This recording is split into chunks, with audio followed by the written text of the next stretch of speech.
Monogatari series by Nisio Izan, cast by Our Tale Studio. If you are interested in creating your own audiobooks, please check out our website at ourtale.ai.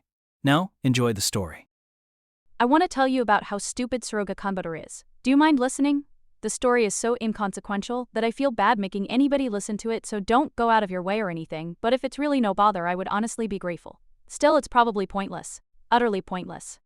She would disagree, and simply talking about your feelings or having someone listen to your problems making you feel better is a notion that I don't buy either. Even if you think you feel better, you probably only think so. It's the thinking so, that very illusion that people desire deep down, I'll bet she'd say. Yet even though those words resonate with me on some profound level, there's something about it that I just can't accept. No, I'm sure I can't accept it just because she's the one saying it. I'm not weighing the view itself, but deciding based on the kind of person she is. Awful, right? When it's not a matter of what was said, but who said it. You might even call it discrimination, then again, if that's the kind of person I am. It'd be disingenuous of me to dismiss that way of thinking. How wonderful it'd be to live without coming to dislike anyone. How blissful to live without hating. I get that. I get it, you don't have to tell me twice. But it's easier said than done. There are plenty of people I've disliked in my life thus far. Plenty of people I've hated. In fact, does any such person exist? Someone who could stand up in front of the world and say, I've never disliked anyone in my life? At any rate, I, Suruga Kanbaru, know tons of people that I can't stand. And I don't think much of myself either. I've seen enough of my dark side to die from it, to kill for it. I'm not much good at thinking about things, or to put it plainly, I'm stupid, so I don't really know. But how does everybody else cope with all of that? It can't be that most people living in this world love themselves and find themselves impeccable. Everyone's got to have something they're dissatisfied with, something about themselves that they dislike, whether it's their personality or their life itself or whatever. Everyone's got to descend into self-loathing sometimes, make that all the time. And yet they have to wake up every morning and keep at it, right? Coming to terms with it, finding the sense in it, if possible. I'd love someone to teach me how. I couldn't do it.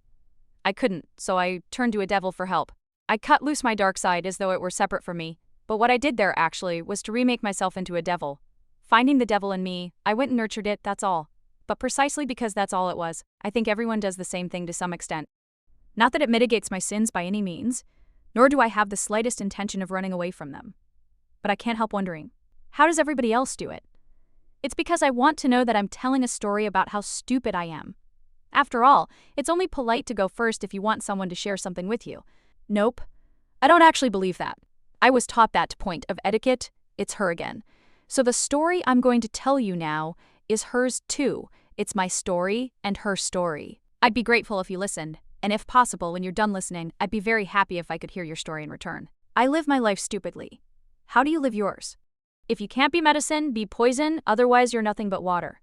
That's the kind of thing my mother would say to me. I don't think she was a very good mother, at least. She didn't resemble the generally accepted image of a mother at all. So much so that when I encountered a mom on TV or in a book or in conceptual form, it wasn't just jarring, it gave me the creeps. She was that sort of person.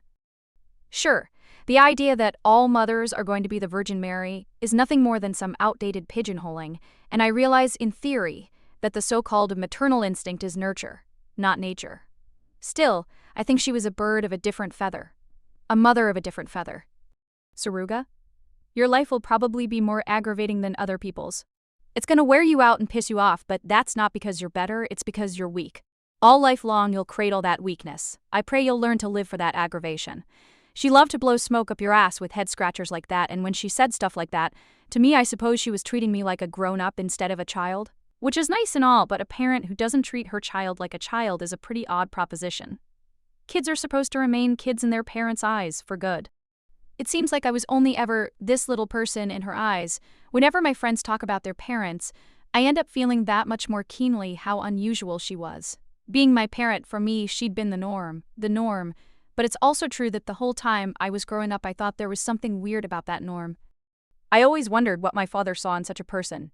Though I guess that amounts to nothing but a charming anecdote about how in my innocence I believed that a husband and wife must absolutely love each other.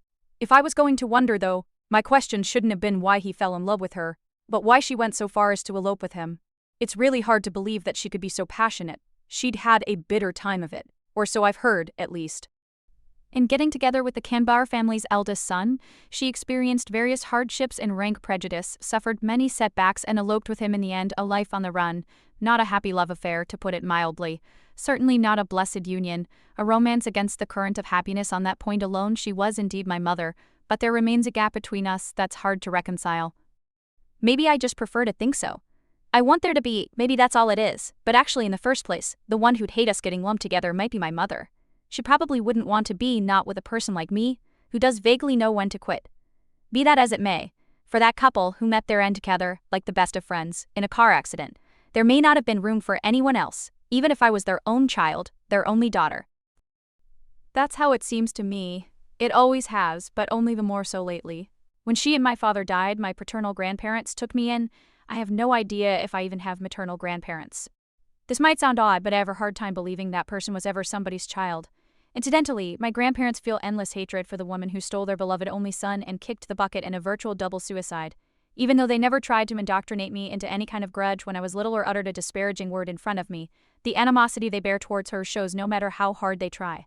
I wish they'd just come out and say it. I think we might be able to get riled up together. As my daughter, you're already cursed, and it's not just you the moment they're born from people, all babies are. Doesn't it give you the creeps? People birthed by other people? We live in a heartless world where the beauty and sanctity of propagating life gets rammed down our throats, but don't you feel it's a precious curse bestowed on us by God? Or is it just my imagination? No, my feeling that you're dear to me isn't my will, it must be God's. Come to think of it, I remember my dad telling me that girl does God's living for him. It's sweet in retrospect that he referred to his wife as that girl. But I still can't go along with that opinion. I can't swallow it. How do I put this? Well, if I may, she was like the devil. God or devil, it's the same for all that we prattle on about it. We're nothing but their playthings. Don't waste your time thinking about such self-evident nonsense. That person said my mother, To Kanbaru, Nidero, Gontamog. And rise and shine, stupid girl. The thrill of a new term begins today. I opened my eyes, shocked out of sleep by that shout. It had only been a dream, of course, but the rebuke echoing in my head was so realistic that I was fully awake in an instant. It was an early April morning, still chilly, but in a mere instant, my entire body was drenched in sweat.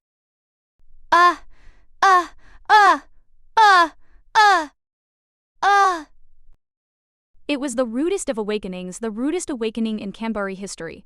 I thought I might die. Aragi-senpai, my dear senior Koyomi Aragi, always grumbled about how his two adorable little sisters roused him from bed every morning. But however they go about it, I doubt they assault him in his sleep with lethal force, so there's no way he wakes up this terrified. That was scary. Well, today it was a bad dream, but it's been a long time since I had a pleasant awakening. I thought this, staring at the left arm, my own left arm, bound tightly to one of my room's posts with duct tape.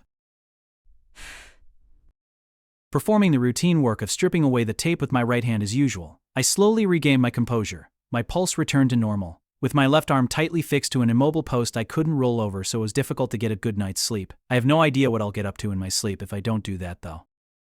In my sleep? In my unconscious state? I have no idea what I'll get up to. If I used handcuffs or something, I might unlock them while I was unconscious, hence the duct tape. This way, if I were, for instance, to put on a raincoat and go out like a sleepwalker for a midnight stroll, I'd need to tear through the tape and make a wreck of it. Even if I couldn't prevent the sleepwalking itself, I'd at least know that I'd gone outside. I'd know that I'd sinned. I could avoid the sin of ignorance. It did nothing for my night's sleep, but it was marginally better than knowing nothing. Since I attacked Aragi-senpai in a trance, unconscious, asleep ever since I was possessed by a devil, I saw fit to rely on the ridiculous restraint. How many rolls of duct tape have I wasted? Well, not wasted. Because every time I woke up in the morning and saw the duct tape still intact around my bandaged arm, I breathed a sigh of relief thinking, good, looks like another night has gone by without me. Haha. Recognizing your unconscious destructive urges is a bitter pill to swallow, isn't it, Suruga? Turns out ignorance isn't a sin, it's bliss. Most people live out their lives never facing the fact that humans are basically just talking monkeys, no different from the beasts, but you got screwed. Or maybe you screwed up. Not that that's why I bequeathed you the monkey's paw. Why did I then? Don't ask. Questions are for losers. I felt like I heard such a voice. Paying it no heed, I started getting dressed. The season was still a little cold to be sleeping naked. I shivered, not because of the night sweat drying on my body. My mornings began with changing the bandage on my arm, which got sticky from the tape. I thought wearing only that and nothing else, like being naked apart from an apron, was pretty chic. Or is it just me? Good morning. When I went out to the living room, breakfast was waiting for me. I'm thoroughly awful at housework, catastrophically bad at both cooking and cleaning, not even rolling on the floor bad. And it's all because my guardians, my grandma and grandpa, are extremely meticulous people and take much too good care of me. I wasn't blessed in the parents department in any way at all, but I've been as far as grandparents go. Then again, while the food was waiting for me, my grandparents weren't. Grandma was doing the laundry and grandpa was out tending the garden. Ordinarily, the ideal family sits down to breakfast all together, but that never really happened for us. Old folks start the day early, but that's not why. In fact, I start my day earlier than they do. I'm in the habit of jogging 10 kilometers x2 every morning before breakfast. That day too, I'd taken not one but 2 turns around town. While I'm working up a good rhythm and a pleasant feeling during my run, Grandma and Grandpa finish their breakfast. I do my best every morning to pick up the pace so I can sit and eat with them, but, well, that's not going to happen unless I basically double my speed, which means it's not going to happen at all. A real family eats together? Come on, that's bullshit. Look, that Hanakawa girl eats with her family, but they're not together at all, are they? In the same place, but not together, and I ate with you most of the time, but did you think of me as family? I was your mother, but listen, were we really family? I finished breakfast while that voice chattered on in a corner of my head. I fully replaced the calories I burned on my run thanks for the grub. My auditory hallucinations were especially severe that morning though, the harbinger of something to come, or the after effect of something past. I guess I was just a bit mentally unbalanced that day on account of starting a new chapter of my life. Really, I was no good on my own. I was no good at all on my own. Thinking such thoughts, I reached for the morning paper already somewhat wrinkled and puffed out from my grandparents having read it, and spread it out on the table. With eyes as wide as saucers, I examined every inch, scanning all that had happened in the world yesterday. Being a regional paper, it was of course full of local news, which is exactly what I was looking for. Stabbings, other incidents of violence. Where, and when they occurred. I carefully checked each of those and compared them in my head to my schedule and timetable the previous day, recalling whether or not I had an alibi. Phew. Finished with the newspaper, I breathed a sigh of relief. Everything was okay. Another day gone by, and I hadn't committed any crimes. Returning to my room, I noticed that my nails were getting pretty long. It was the kind of thing that didn't bother you at all if you didn't notice it. But once you did, it drove you crazy. Nail clippers? They had to be here. Somewhere in this room there had to be nail clippers, and not just one but probably 2 or 3. Suruga, put your nail clippers back where it was when you're done. My grandmother always tells me, or scolds me, I should say. So I was certain, but a diligent excavation would be required to discover them. My room was a wee bit messy, and finding what you were looking for was a tall order Arajisen pie, described the mess as a sinkhole, and I have to say, he really hit the nail on the head. His way with words is something I strive to emulate. If I looked for the nail clippers now, I was definitely going to be late for school. He described looking for something in my room as a treasure hunt, by the way, hitting the nail on the head once again. True, looking for something the size of nail clippers amid this heap after a landslide seems hopeless. Like looking for a needle in a haystack. I'm sure my grandma would lend me other nail clippers, but she'd chew me out first, so I was hesitant. I didn't want to get scolded. Why do nails have to grow anyway? People who feel uncomfortable about their nails growing are ill-suited to life. It means they don't want to grow up. My mother said that to me while she was clipping my toenails when I was little. It seemed more like a monologue than something that was actually addressed to me, but looking back on it now, maybe she was talking to me after all. That someone's gaze isn't directed at you doesn't mean the sentiment isn't, and vice versa. Someone who's looking at me isn't necessarily looking at me. I was facing down a stark choice: either head to my grandma's room and gird my loins for a scolding, or head to school and stop to buy new nail clippers at a convenience store on the way, when all of a sudden a third option appeared before my eyes. To be precise, all of a sudden when I took my uniform, fresh from the cleaners, down off the hanger on the wall and cut off the tag with a pair of scissors. If I had to, I could use the scissors to cut my nails. A revelation. A spectacular paradigm shift.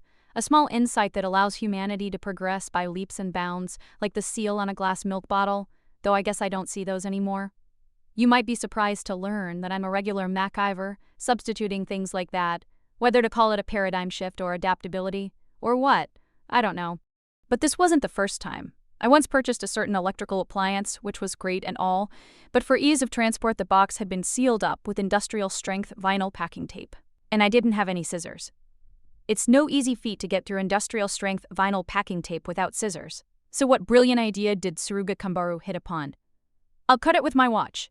I made the bold judgment that something on the order of industrial-strength vinyl packing tape wouldn't stand a chance if the sharp side of my watch buckle could be exploited in conjunction with the principle of leverage. More of a sharp judgment than a bold one, you might say. And what happened? Well, as is so often the case with cutting-edge thinking, it was the watch buckle rather than the tape that gave. Packing tape is really something. What a sticky situation, shouted Quip. Oh, cut it out. Wait. I was trying to tell you how paradigm shifts are my specialty, but ended up relating one of my fails. Hang on a sec, there was this other time when maybe I'd better hold off on using scissors in place of nail clippers. Since I was seeking a fresh start and a new outlook for the new semester, I went ahead and offered sincere praise to myself for coming up with the idea. But that lasted only while I was cutting my right nails with my bandaged left hand. I'm left-handed, so I was using left-handed scissors, which on the flip side are difficult to use with my right hand. It would be a real trick to cut the nails on my left hand, which was exposed at the moment. The nails on my left monkey hand. Bad move. Not a paradigm shift at all. More MacGuffin than MacGyver. Sorry, not funny. Fine. It was going to stay hidden under a bandage anyway. Just cutting half of my nails definitely left me feeling almost half refreshed. Next, I dug out a mirror from where it was buried and trimmed the stubborn bedhead that a 20K pissed run, a shower, and a hairdryer had done nothing to fix. Somehow my hair had gotten all grown out. I considered a drastic stroke instead of fiddling bit by bit, but couldn't work up the courage. I guess I'm a waffler. It must undercut everyone's image of me, but that's who I really am. I'm a waffler, always putting off decisions. No, I'm neither warm nor sweet like a waffle, so that expression probably doesn't suit me, in which case I'm just plain old greedy. I'm like greed. Desiring everything, I lose everything. This greed loves Hitagi Senjogahara. Given everything in the beginning, left with nothing in the end. That's Suruga Kanbaru, my life in a nutshell. I'd even lost my nail clippers. Okay. Discussing a fatalistic view of life and my room's messiness in the same breath might get me a scolding from my senpai Senjogahara and Arari. I don't want to get scolded. I really don't. When I thought that far, I realized something. They wouldn't take it upon themselves to scold me anymore because they weren't around anymore. They were gone. Even now I felt them with me, but that was only an illusion. Snickering at my inability to let go, I finished changing into my uniform and headed to school. To Naoetsu High, now bereft of both Koyomi Aragi and Hitagi Senjogahara. When I say it like that, it's as if those two are dead or something, but that's not the case at all. They just graduated. They graduated, and I became a third year, that's all. That's all there is to it. With our Aragi senpai's grades, being held back had been a real possibility. But in the end, the teachers granted a pardon and fudged his attendance record. Strictly speaking, such misconduct flew in the face of due process, but after he prostrated himself in the faculty room, even Hanekawa senpai, that paragon of impartial justice, couldn't bring herself to say anything. The Fire Sisters are the same way. Those siblings just love to perform a dugeza. I heard that his beauteous prostration took the teacher's breath away, but it was Hanekawa senpai who told me that, so who knows if it's true. She has a tendency to mythologize his behavior, and though it's not lost on me that I do the same thing, her words are best taken with a grain of salt. Well, even so, she might not want to hear that from me. Of course, she and Senjogahara senpai graduated no problem. I held a little going-away party for them just last month. So as it stands, I've been left behind at Naoetsu High. No, I have plenty of friends in my year and in the grades below me, but all three of the people who got it when it came to aberrations, you might call them accomplices, were gone, and I was beset with a kind of bewilderment distinct from sadness. It was over, just like that. It felt way more, I guess that's it then, than I'd expected. Not a dramatic parting, not a devastating one, just I guess that's it. I had no choice but to keep harboring the secret of my left arm, but it's also true that a secret is something too heavy to keep harboring the secret of my left arm. The three of them knew about my arm, knew what I'd done, and still stood by me. That alone was enough to ease my heart, but that was no reason. Even as you found reasons. Change goes hand in hand with growing up. There's no such thing as unchanging everyday life. Suruga. If there were, it wouldn't be every day, it'd be hell. Another one of that person's lines. It wasn't anything to utter even by mistake to a child who had a ton of growing up to do. But she didn't treat me like a child, so what can I say? By the way, it's been a while now since the ruins of that cram school so full of memories burned to the ground. Before I knew it, I'd become accustomed to seeing the post-conflagration landscape in place of that abandoned building. What comes to mind now is a scorched field. That too is change and the everyday. Anyhow, today, April 9th, I, Suruga Kanbaru, became a third year, and alone. just like in middle school, but at that time I had the unshakable goal of taking Naoitsu High's exams and chasing after Senjo Gahara-senpai, who graduated ahead of me. This time I had no such goal, no aim. Without fixing my gaze on her, not even in some far-flung future, I attended high school all alone. Ah, Suruga-senpai, what's up? As I ran to school, a little drunk on my thoughts, a bicycle came up beside me. I said all alone, but what about this kid? Even if he'd completely slipped my mind, even if I'd totally forgotten, somehow. Morning, Nogi. Without slackening my pace, I greeted the first year beside me, no, the second year now, at any rate the boy on the bike. Since he was riding one, he had no problem keeping pace with me, though I was confident that if I gave it everything I had, I could leave any granny bike in the dust. Still, as a third year, it was about time that I settled down a bit. I wasn't about to run full speed on the way to school. Here was a junior who'd taken to me, and I was never going to treat him with disdain. You run fast. Oh, I think I'll make the first bell. No. I meant you're a fast runner. Ah. Nodding, I looked at the boy beside me. He'd transferred to Naoitsu High sometime around the end of last year. I've forgotten exactly when, and his name was Oji Oshino. Ashino. He said he was related to Mr. Ashino, but the veracity of that was uncertain, while Aragi-senpai, being who he is, swallowed the story whole. Hanakawa-senpai was openly dubious. It's rare for their opinions to diverge that starkly. His ambiguous presence, it's not surprising. His ambiguous presence. It's not surprising. His ambiguous presence. It's not surprising. His ambiguous presence. It's not surprising. His ambiguous presence. Wait. Ogi, didn't you used to be a girl? What are you talking about? I've been a boy all along. Ever since I came crying into this world, I've been a boy without even a moment's deviation. Right? Aha! And I'm not one of those tomgirls that are all the rage right now. Well, I don't know about all the rage. It's very much a niche trend, but I suppose it's just human nature to imagine that your little playground is the entire world.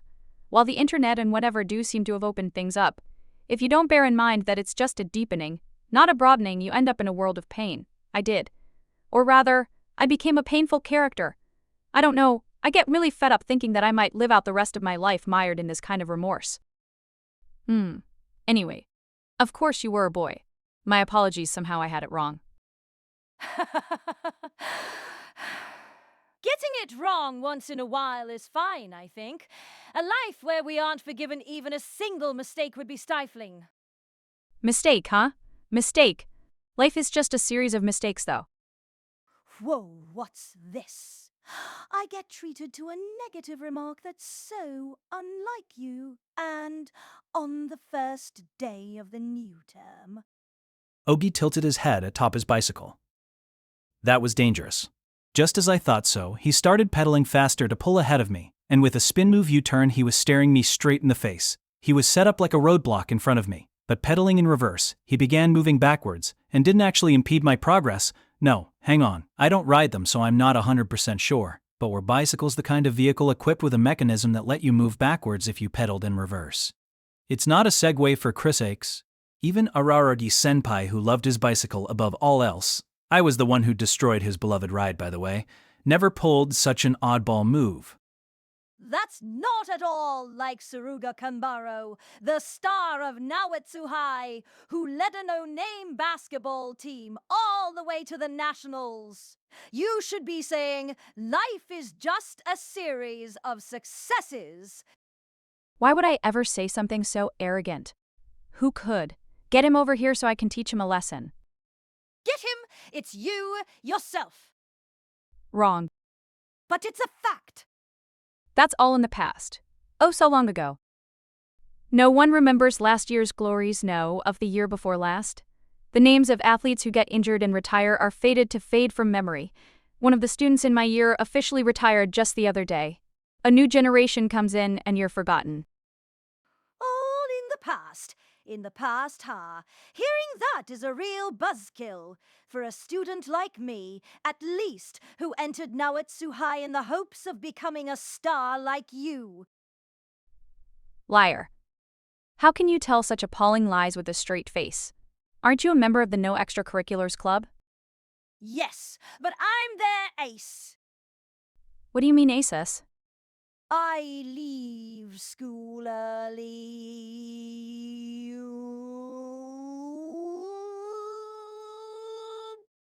You're an ace, alright? Bogi is exhausting to talk to, always keeping me off balance, which reminds me Araragi-senpai often said the same thing about me.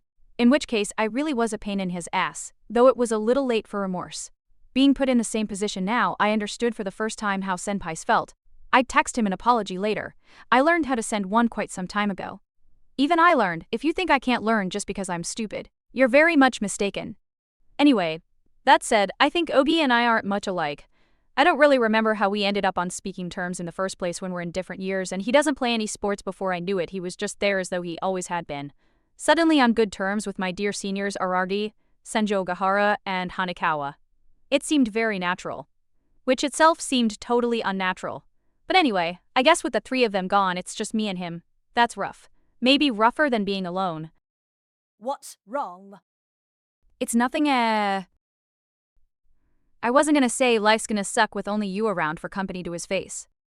While we're at it, past is written with the characters for mistake and gone. Does that mean the past is a mistake, as such sweet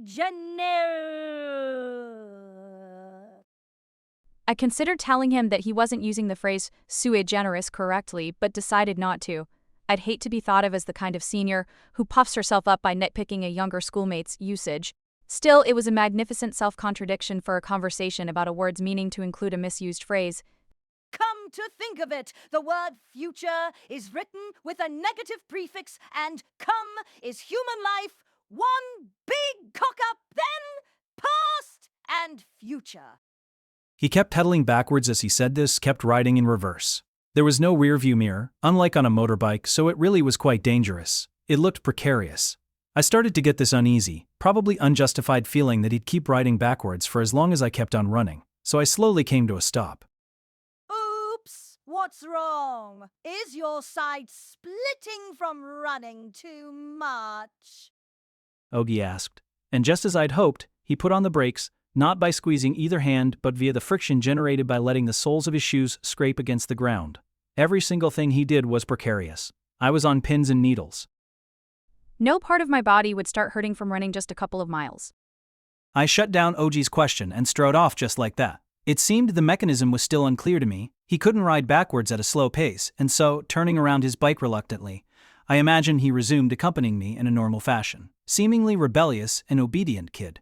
Seemingly twisted straight as an arrow. As far as juniors these days went, he was surprisingly easy to handle, if I may be allowed to make such an evaluation as someone who coaxed on my middle and high school athletics clubs. Won't you be late if you walk? It's fine. I'll dash when I get to the final climb. Yikes! Give me a break. In that case, it'll only be me who's late. I'm weak on climbs. Then go on ahead. Please, why would I throw away the honor of arriving at school beside the universally admired Suruga Kanbaru?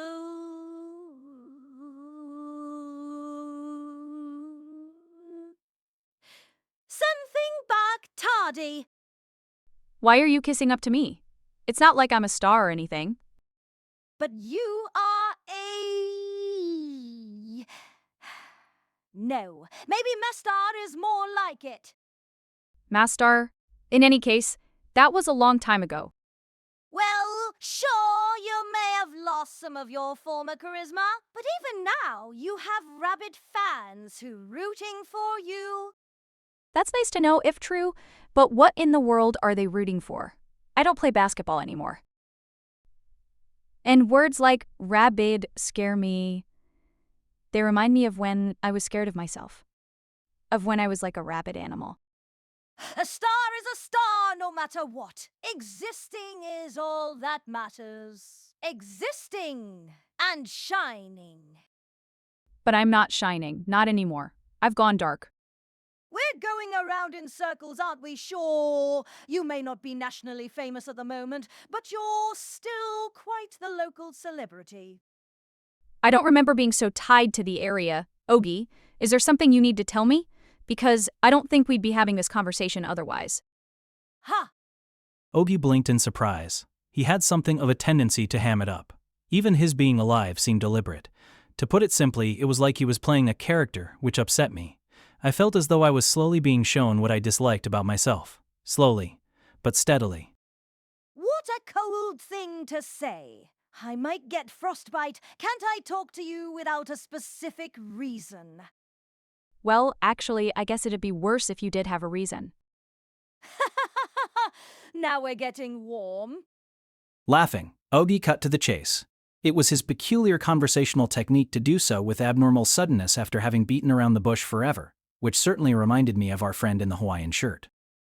Have you heard the rumors about Lord Devil? Lord Devil? I didn't want to be late on the first day of the new term. I wasn't anxious about my attendance record, but I was not so unfeeling as to be unaffected by the sad spectacle Aragi-senpai had presented there at the end. Even wretched would be an understatement. So regardless of what Ogi might say, I dashed full speed up the last hill and slipped through the school gates along with the first bell.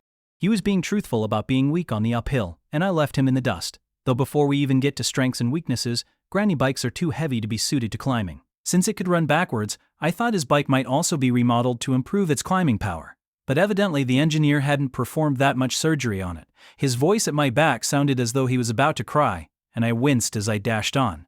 But it's not like I'd promised we would run together. Ogi, being Ogi, I believe he didn't end up being late, and even if he did, I'm sure that he wheedled his way out of it with his silver tongue. So I switched gears. The quick mental switch is my specialty, which probably means that I'm stupid. Before heading to the school building, I went to the gym for my new class assignment. Who would be in my class this year? Who would be in a different one? Let's see now. Okay. Overall, it was a satisfying reshuffle. I'd never really thought about it before, but do the teachers all have a big discussion and make the assignments together? Like which students shouldn't be in the same class, which groups should be kept together, etc. It was like that song, Matchmaker, Matchmaker, Make Me a Match. Actually, the work of dividing up the students seems kind of fun. Contemplating who might make friends with whom in the game of ideal class assignment, I headed to my new classroom. A third-year classroom.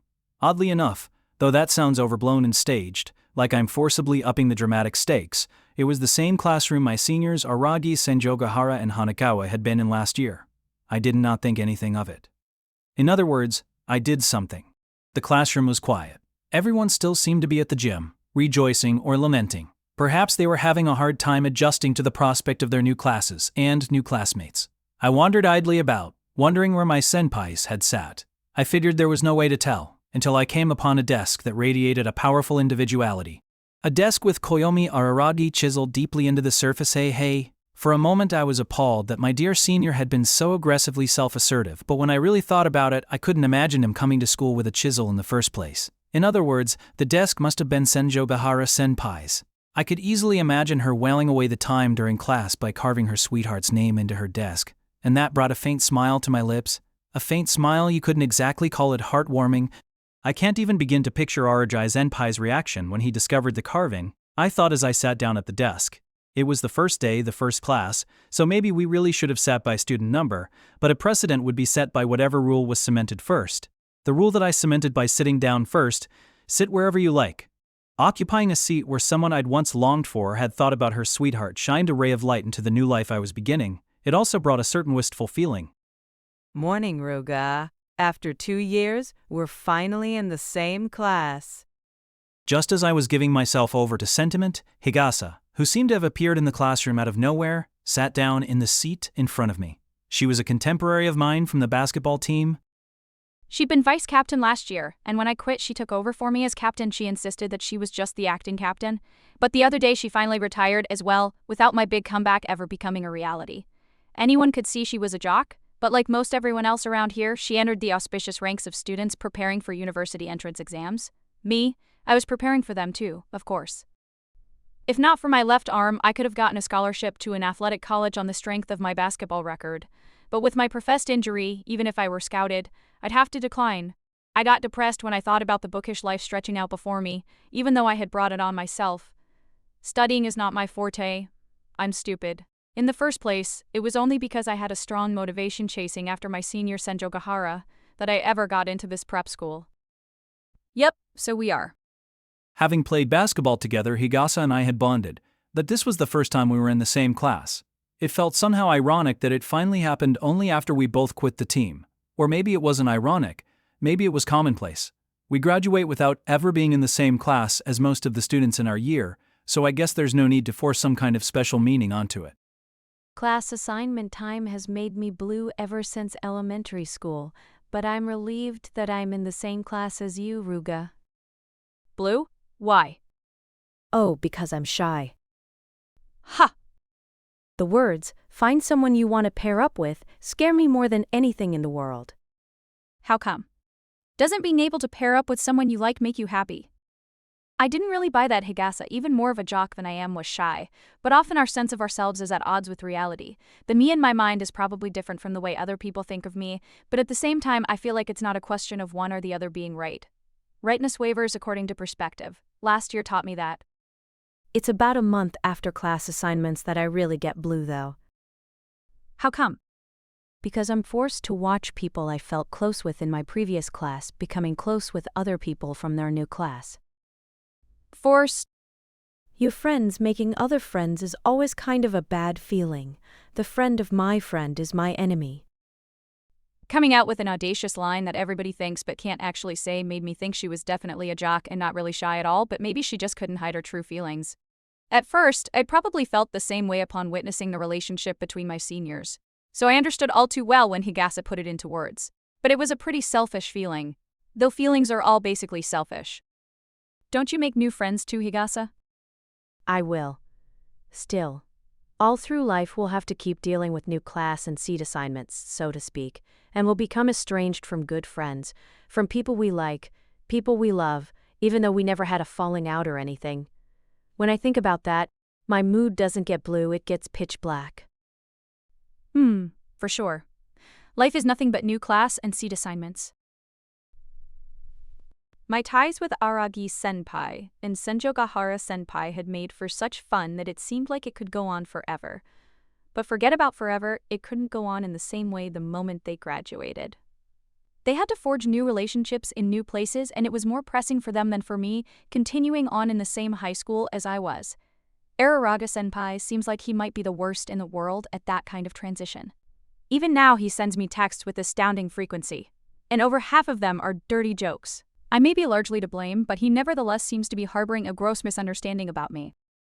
Our new classmates began to trickle in after that.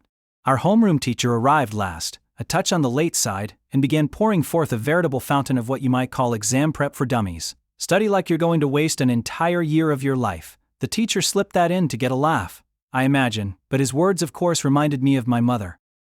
Ruga, walk home with us. Higasa invited me to join her and the new group of friends she'd already made. Definitely not shy, but I politely excused myself. There was somewhere I had to go, but I couldn't tell her, so I made up an appropriate excuse. I need to pick up some study guides on my way home. I can lie with total composure, and not much in the way of guilt. What? Ruga, did you actually swallow everything the teacher was saying? You gotta just let it slide. No, it's not like that, but if I don't try and make up for how behind I am, I definitely won't have the grades to get into college. Right, 'cause you're stupid. She just came out and said it. How does she know? It's supposed to be a secret. Higasa's shrewd in her own way, so she's figured out how to get decent grades. She shared with me once that her goal was to just keep it up and get into a decent college. A decent life. That's her motto. Since she doesn't seem to be particularly set on an athletic college or playing for a corporate team, I guess basketball will just be a high school memory for her. No, not just for her. For most people, high school is nothing but a time to create memories. To be perfectly honest, it's 3 years wasted. Not just one. Anyone who spends these 3 years trying to find themselves instead of creating memories belongs to a tiny minority. I thought I was a member of that minority, but apparently wasn't, and in fact, my 3 years seem like they might come to a close without much in the way of memories either. Seriously though, these past 2 years, what have I been doing? And this remaining year, how was I going to spend it? Okay, see you tomorrow. Yep. Oh, hang on, Higasa. I asked her. Just to be sure, as casually as possible. Have you heard about Lord Devil? 1. How does an optimist like you know about that rumor? Lord Devil has an odd ring to it. Why address the devil in all his accursed unholiness, with an honorific title? But I suppose if you simply think of the devil as God's opposite number, then just like you call God Lord God, it makes sense to call the devil Lord Devil. And while he may be the devil, he certainly occupies a superior position to humans, so I guess it'd be pretty rude to talk about him without showing some respect. Though from what I heard, it was meant to be more sarcastic than polite. Still, that kind of idle joking can invite dire consequences, as I know all too well. It was some kind of charm and a fad among Naoitsu high students. Because of the thing with Sengoku, I'm sensitive when it comes to so-called charms. But according to what Oji had told me, maybe I was overreacting. Just an innocent rumor, that if you turn to Lord Devil for help with your problems or worries, he'll solve them for you without fail. Though the inclusion of that phrase made it seem less convincing, not more. Yet no matter how phony, no matter if it were one of Dishu Kaiki's cons, I'd have had to do something about a devil who solves your problems even if there hadn't been the thing with Sengoku. Because in that case, Lord Devil could be me. Of course, there's apparently one condition to the whole without fail thing. They say Lord Devil won't accept any over-the-top requests, Ogi had explained. His tone was as carefree as ever, which is to say, he made it seem like it was all just inconsequential gossip. No, it really was nothing more than carefree gossip. For him, even if Ogi knew about my left arm, knew what I'd done, all talk was idle talk to him. Everything was inconsequential for him. Evidently, the standard for over-the-top is cases where you should go to the police. What the heck? That was weirdly particular, or raw. At least it didn't seem like a condition a devil would give for granting wishes, even if it was my just deserts, a piece of my body and a piece of my soul, had been taken from me. Naturally. Because this Lord Devil seems to be a particular and raw human being. Human face, she's a girl around high school age. In other words, some high school girl is misrepresenting herself as a devil and dispensing advice to students at Naoitsu High. A high school girl sounded more and more like me. Well, yes, but I'm not so sure about the misrepresenting part. We might be dealing with the real thing, Ogi insinuated. But isn't she a particular and raw human being? A particular and raw human being isn't necessarily not a devil. I mean, if she can solve your problems without fail, she's no ordinary kind soul. If possible, I wanted to get more information out of Ogi, but I didn't want to give him the impression that I was hungry for it, and I'd feigned a disinterested I have to admit that as a display of seniority it was quite petty, but he had this air and you hesitated to bombard him with questions. It seemed uncool. Araji-senpai would probably have forged ahead anyway, heedless of that vibe, and when I realized that I would never be like him, it brought me down. That said, whether or not Higasa knew anything about it, I intended to act, and since she did, it at least seemed like Ogi hadn't been messing with me. I might get a bad rap for being paranoid, but he does have a prior record of talking bullshit. From what Higasa said though, it wasn't as positive a rumor as he made it out to be. On the contrary, I got kind of a negative impression. She suggested that it wasn't a rumor an optimist would have heard of, which made it a rumor familiar only to pessimists. Yup, a pessimist like I used to be. Then again, there's no such thing as a pure optimist, or a pure pessimist. No matter who you are, sometimes things are looking up, sometimes things are looking down, sometimes you've got to look sideways. Right, being yourself and individuality are illusions.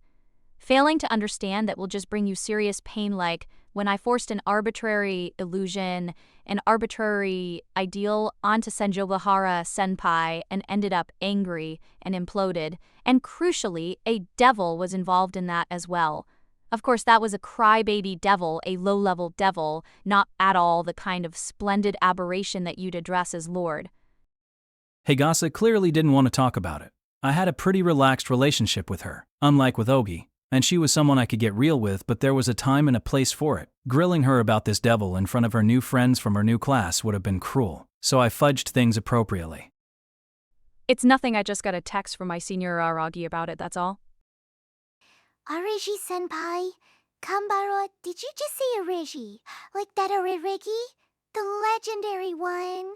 The legendary Mr. Aragi. Oh, legendary Mr. Aragi. What? Kanbaru is texting buddies with that Arigi? No way. What is he up to now? The hullabaloo attracted another group of girls who'd been standing far away. Forget appropriately, I'd fudged things monumentally. My senior Araragi was a hot ticket everywhere. He was the star, not me. A superstar. I would have to wait and bring in Higasa for questioning another day. I decided to spend my after-school hours investigating Lord Devil. My career preparing for exams seemed over before it even started, but the mentee apple doesn't fall far from the mentor tree, even if I'll never measure up. Lord Devil? Yeah, I've heard the rumors. Yay! I thought maybe Tsuki would be mobilizing soon, so I've secretly been idling my motor for a while. Burning justice isn't environmentally friendly, you know? This conversation was happening via cell phone. Karen sounded cheerful, but I've never known her not to be. Interesting. So the rumor wasn't just circulating among Naoatsu High students. And what about this Lord Devil? Nothing really. Listen, Karen. Do you know how I can meet Lord Devil? Let's see. I was worried that asking so bluntly might put her on guard and make her clam up, but she blabbed everything she knew like an innocent child who's completely free of doubt. We're not even talking loose lips. It's kind of unfair when I sought the info that I needed, and she provided me with way more, but I thought to myself, you can't tell this girl your secrets, which would be my little secret. Something up. Miss Suruga, are you looking for Lord Devil's advice about something? No, not a chance.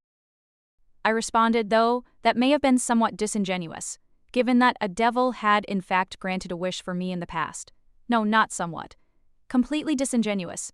I felt guilt building up like sediment in my soul as I exploited the respect a younger girl had for me. Okay then. So trusting. Her apparent abdication of all doubt actually mitigated my feelings of guilt. That open nature must have been one of the reasons why she'd been so popular in middle school that her name was known all over town. The Araragi family has superb DNA. Cool, thanks. So when do you think the Fire Sisters might be springing into action? What? No, Miss Suruga. The Fire Sisters won't be? Come on, the Fire Sisters disbanded the other day. Oh yeah, you did. They did. The formal name of the Fire Sisters, comprised of Karen and Tsukihi Araragi, had been the Tuganoki Second Middle School Fire Sisters, but at the end of this past school year, Karen, the elder, had ridden the escalator up from Suganoki NS2 to Tuganoki High, so the whole premise for the name had fallen apart. I had maybe heard that they'd held a magnificent party last month to celebrate its disbanding, remembered their brother racing around afterwards to clean up.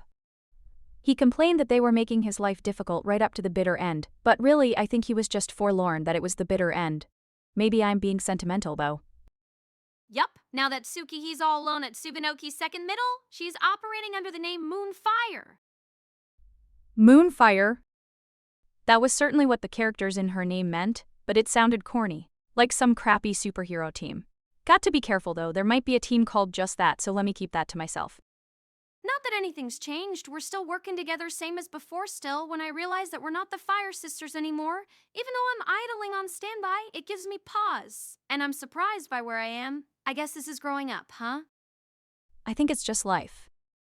Recalling my conversation with Higasa, I at least managed to sound like a senpai. Life. Where class and seat assignments are everything. And where graduating is everything. Yep, you're right. You can't go on the same way forever. Like, when I measured myself yesterday, I'd gotten taller. Still growing, Karen? You're already over 5'9", very enviable from a basketball perspective. Well, when Tsukihi enters high school, you guys can be the Tuganoki High Fire Sisters, right? I knew even as I said it that it was nothing but a comforting lie. Kitagi Senjogahara and I had been called the Valhalla duo at Kiyokazi Middle School, but even after I got to Naoatsu High and we were back on speaking terms, Araji-senpai was the only one who called us that again. Well, whatever. When it comes to relationships, names are only suitable for this or that phase, and even if it seems like they'll hold together forever, it's a pretty sure bet that they won't. Just like what seems to be a single flow is in fact the aggregate of tiny individual droplets, ultimately independent of one another, maybe our relationships with other people can't be contained by force with the same set of words. Anyhow, we're getting sidetracked. This is different from what happened last year over summer break. Tsukihi seems reluctant since the rumors don't involve any actual victims. Anyway, calling yourself a devil and offering advice to people, from that alone it's clear that this chick is no great shakes. There's no chance that this Lord Devil is an actual devil. Wahaha! What the hell are you talking about? Devils don't exist in the real world. I'm a high school student now. I don't believe in monsters. Well, maybe. Karen at least might go on with her life without having to deal with any aberrations, but at the same time, I know all too well that there's no guarantee of that. Higasa said it too. That it was weird for me to involve myself with Lord Devil, likely anyone would say the same. Even Aragi-senpai, who knows about my arm and everything. He and Senjogahara-senpai know that I turned to a devil for help last year when I wasn't in my right mind, and I'm glad they think of it that way.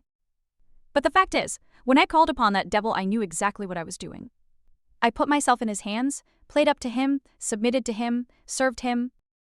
There are no monsters in this world, except maybe for my brother. Check this out, Miss Suruga. My brother is really something. Recently, he burst into my room half naked, saying, "I've got some free time, so let's play." And before I knew what was happening, he took these nail clippers to my skin. Should I really be hearing this? Shouldn't that remain a secret between siblings? Even if she did ask me to listen? Half naked, nail clippers? Even I felt kind of turned off by those words being used in tandem. Nail clippers. I'd congratulated myself for the idea of using regular scissors to cut my nails, but I was just a noob. That's the weird thing. My brother, who never shied away from proclaiming how totally annoying his little sisters were, or how he wouldn't show up at our funerals, suddenly wants to hang out with me the second I've graduated from middle school. Maybe that's part of growing up, too. I earnestly hoped that it wasn't because Karen had made a career change from middle school girl to high school girl. I needed to ask Tsukihi about his attitude towards her, though I haven't had much contact with her, a third-year middle schooler as of yet. Good grief. He'd been ever vigilant against the possibility that I might get my paws on his little sisters, but I had the opposite impression as Karen, that regardless of getting older, graduating, regardless of whatever else might change, Koyomi Araragi would always be Koyomi Araragi. Okay, Karen, why don't you come over to my house one of these days so we can hang out again? Then we can really talk things over. Oh, that makes me so happy. Thanks for the invitation. Alright, I hope you make lots of new friends in your new environment. I told her unnecessarily before hanging up, learning how to text and use a cell phone like everybody else, and now getting to the point where I could chat so amiably with Karen, whereas I used to be so anxious about interacting with her, since she was Araragi-senpai's little sistery up. I would keep going like this from now on, transforming each new stimulus into something I didn't have to think twice about. There is no unchanging everyday life. The everyday is something we fashion thus, anyway. As Araragi-senpai would say, According to the information I obtained from Karen, there were 3 methods of getting a hold of Lord Devil, and these 3 routes were not parallel but graded. In order of difficulty, you might say, provisionally classifying them for the gamer mind, let's call them easy, normal, and hard, the lowest level of difficulty being a letter. Write your problem out by hand on a piece of paper, seal it in an envelope, and leave it at a designated location, which apparently varies depending on the occasion. That's it. And if that letter suddenly disappears, Lord Devil is supposed to have taken your case, while if the letter remains there forever, it's regrettably been declined. Seems like a pretty slipshod way of getting help with your problems. But that's easy mode. So what can you do? Low risk yields, low return, a basic economic principle. On the other hand, it's probably a bit more comfortable for the applicant, who can avoid having any direct contact with Lord Devil. So, what about normal mode? This consists of a call, a mode of communication one step more advanced and more intimate than a letter. This is direct conversation, albeit over the phone, with Lord Devil, so the emotional difficulty level goes up. However, it also renders literary talent unnecessary in expressing your thoughts. You can express the urgency of your worries with only the clumsiest words at your disposal. In fact, such clumsiness might be even more effective. Apparently, it's fine to call from a private number, and if you want to get across the gravity of your situation, it might be better to select normal over easy. The number to call also varies, though it seems to always be a cell phone. The voice of the person on the other end is muffled, like there's a handkerchief over the mouthpiece or something, so you can't tell if it's a man or a woman, and they barely say anything at all, by which token it barely constitutes a conversation. Simply offering responses on the level of nods and prompts, they don't urge you on like a therapist. In other words, an answering machine onto which you unilaterally unload your worries, I guess. At the end, the voice on the other end tells you whether or not they'll accept your case. I can only imagine how it would feel to pour out all your worries only to be curtly refused, but I'd say that at least insofar as that refusal is clear and immediate, it's kinder than easy mode, where it remains ambiguous whether or not your plea has been rejected. Hearing about this normal mode made me think the whole thing had to be the work of a human posing as a devil after all, just like Karen said. Not that humans can't be devils, but a phone, a cell phone? No less. Feels, how can I put this? It feels too real. Totally disconnected from the world of aberrations. But since I couldn't be completely sure of that, I had to see things through to the end. And finally, hard mode. Having followed me this far, you should have an idea, but this is the option to meet Lord Devil in person. And naturally, this was the option I chose. So, where do I go if I want to meet Lord Devil today? Let's see. That varies too, and it's a crapshoot whether you'll actually find her. If you don't, then apparently it means your case has been declined. At the moment, Once I'd heard the location, I didn't really have a choice anymore. I no longer had any other option. Was it really just a coincidence? That at the moment, the location was those ruins, the ruins of that abandoned cram school. So full of memories. Now nothing but a burnt field. Why was that abandoned cram school, where Mime Oshino, the authority on all things monstrous, had headquartered himself while he was in town, so full of memories for me?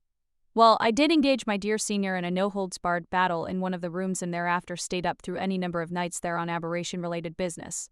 Not to mention, I had a front-row seat when the building burned to the ground. But that isn't why. Well, that's part of it, of course, and to say those things contributed wouldn't be a lie, but there was another, more fundamental reason. No aberrations. I didn't tell Araragi-senpai this, or rather I couldn't tell him, and I still haven't. But there was a time before the cram school was abandoned, when it still functioned as a cram school, that I was a student there. Specifically, it was during my second and third years in middle school. I had found out that my other dear senior was going on to Naoetsu High, and knowing that it was highly doubtful I could get in with my grades, I begged my grands to let me take extra classes. And what have I got to hide now? It was that self-same Aiko cram school that I attended. Of course, it was while I was a pupil there that the school fell on hard times and had to close. You wouldn't have known it then, given the healthy number of elementary and middle school students studying there, but I heard later that the salaries of the instructors they hired to try and combat the big-name competition by the station were just too high, and they couldn't turn a profit. I found it really hard to come to terms with the fact that my beloved teachers, with whose help I improved my grades enough to get into Naoetsu High, were responsible for the financial distress that ultimately resulted in the school's collapse. In any case, one of the desks Mr. Oshino or Araragi-senpai or Shinobu used as a bed may well have been the one I'd used as a student there. Which means exactly nothing at all. Sure, it's a memory, but it isn't important to me, and the reason I haven't told Aragi-senpai or anyone else is that it simply hasn't come up. It was never the right time. If the last vestiges of the cram school that somehow survived the fire were to disappear completely from this world, I wouldn't feel sad, wouldn't feel even a twinge of heartbreak. How can I put this? Well, it'll sound cold, but I'll just come out and say it, but when I became a high school student, the memories that connected me to that place expired. Even while I was a student there, and though it had been my idea in the first place, I couldn't feel sorrier about this towards my grandma and grandpa who ponied up the fees. I resented having to attend a cram school because I was frantic about it, conflicting with my schedule for basketball practice. Therefore, and so, when the cram school did fall on hard times and closed, I feared. Needless to say that it was because I'd made a wish. Which might be why I couldn't tell anyone. In hindsight, at least it seems like that may have been what was going on. But either way, I suppose I was bound to the place in some fashion or another. Bound to it more tightly than Mr. Oshino, who used it as his headquarters. More tightly than Aragi-senpai, who bedded down there from time to time. I say this because I ended up there again even after it had burned down. Ended up at that place that was finished for everyone. Go ahead and kid yourself that the path you're on now leads to your dreams for the future. The reality is that most of the time, it's simply a one-way street running right into the past, and people are just going the wrong way. What's more, the traffic enforcement on that one-way street is so strict that if you accidentally look back over your shoulder, they'll take your soul. My mother once told me that, but you know, it's pretty much impossible to walk without ever looking behind you. So I ended my phone conversation with Karen and dashed straight over to the burnt field where the former abandoned cram school ruins, oh come on, stood, and there, I came face to face with Lord Devil. I call it a burnt field, but it had been about 6 months since the building had burned down, and the municipal government hadn't been idle. They'd cleared the site with bulldozers, so it'd be more accurate to call it a plain old vacant lot with not a blade of grass to be seen, but in the center of that vacant lot, there was a girl with a crutch. A girl around my own age, around high school age, just as Obi said. I suppose it felt inevitable and still rubbed me the wrong way somehow. She was wearing a jersey, which reminded me of Karen and her year-round attire, partly because I'd just spoken to her, but if Karen looked sporty in a jersey, this girl looked sloppy. Her jersey was baggy, so big it looked like pajamas, just sloppy. Her rumpled hair appeared to have been neither combed nor untangled, and was lightened to a tea-colored brown, which added to the impression, or rather, it was the first time I'd actually seen anyone with hair dyed that color. From what I gather, it's not that uncommon in this day and age, but this is a rural town, after all, so the most I ever see is the swim team's hair looking faded from too much immersion in chlorinated water, and of course Shinobu's blonde hair, so naturally it made me feel timid. In a certain sense, dyed brown hair was more frightening to me than a devil. Which is precisely why I turned defiant instead. No, that wasn't the only reason. There was another. Even though I offer 3 options, almost every kid sticks to the first one. She spoke first while I was waffling about how to break the ice, unsure how to address her, and that's when I realized she was looking at me. The fake brunette devil was looking at me. 7 out of 10 people are glad to have their appeal to Lord Devil take the form of a letter, and 2 out of the remaining 3 opt for a phone call. And the last one comes to meet you face to face. Like this? No, the last one gives up. When faced with the third option, the kid who comes to meet Lord Devil is number 11 out of 10. Her manner of speaking was even more boyish than mine. Her voice was low and calm, and the pace of her speech was bizarrely languid. Not in a charming laid-back dude kind of way though, just sluggish or, and I'd prefer to avoid using this word, given the strong negative nuance. Maybe slow just about perfectly captures it. I got impatient waiting for her next word. That's the pace we're talking about here. Like a slowed-down version of a recording you're used to hearing played at a certain speed. And those kids are usually dealing with genuinely serious problems, so I refer them to the police or a lawyer, or to Child Protective Services. Only 2 11 out of 10s have ever come to see Lord Devil, and I dealt with both of them that way. But that's not why you're here, is it, Suruga Kanbaru? Hearing my name out of the blue, my heart leapt into my mouth. Not because I was surprised that a stranger knew my name, nor was it how she knew my name without being told, thanks to some great and mysterious power, being Lord Devil and all. You're right, Roka Namachi. Said her name. And when I did, Numachi grinned for the first time and returned. I'm pleased you remember me. Yup, I didn't recognize her at first on account of the dyed hair, but Lord Devil was an old acquaintance of mine. I didn't strictly speaking remember her face, though it was the crutch she was holding on her left side that tipped me off. Roka Namachi, we had crossed swords in middle school when she was playing basketball for another school in the district. She'd been more than a rival archenemy, was more like it, really, and we'd confronted each other countless times. I don't have any clear memories of losing against her, but I don't distinctly remember beating her either. If I was an offensive player specializing in the fast break, Numachi's specialty was a loitering defense. There were rumors that she'd once completely shut out an opposing team, but who knows if that's true. Her clothes and her slow speech made a little more sense as elements of her personality when I recalled her playing style. She'd been an opponent though, so while I knew her by sight in middle school, I'd never conversed with her like this. Hey, Kanbaru, that left arm of yours? I guess the rumors that you hurt yourself were true, so we're peas in a pod. Seriously, star players don't handle injuries very well. Or is it arrogant of me to refer to my past self as a star? No, you wouldn't think so, Kanbaru? I looked at Numachi's left leg without making a reply. It was hard to tell at a glance since her oversized jersey was so baggy, but if you look carefully, her left and right legs weren't the same width. I only noticed the difference because I knew what to look for, but her left leg. She had a plaster cast on her left leg, solid, firm, protected from any impact, protected from the world, because of which she wasn't wearing a shoe on her left foot. Her bare toes were touching the ground, an injury to her left leg. During the final tournament of our junior high years right before her school was about to face ours, Numachi broke her left leg in a collision during the game, and as a result she was forced to retire. Or rather, the injury hadn't completely healed yet, as far as I could tell, and if it hadn't 3 years later, it must have been the kind that haunts you for the rest of your life. It was a hard subject to broach, and now wasn't the time. Did your injury come from an on-court collision too? She just went ahead and broached the unbroachable. She may very well have been commiserating with me for having to retire due to an injury, but if that was it, all I could do was hang my head. I didn't deserve a medal for what happened to my arm. It was a mistake I made in the past, nothing more. Even putting our injuries in the same ballpark was disrespectful. Yeah, well. I nodded vaguely, unable to tell her the truth. That's Naotsu High's uniform, right? So you made it to the nationals with that prep school. Amazing. Plus, you were smart. No, not really. I corrected, looking at Numachi's jersey. It was flashy, a bright red. A brand name was stitched into the chest, but at that distance I couldn't make it out. If it were famous, I'd recognize it even from far away. So it had to be some minor one. Even if it wasn't, it didn't look like a school training outfit, to say the least.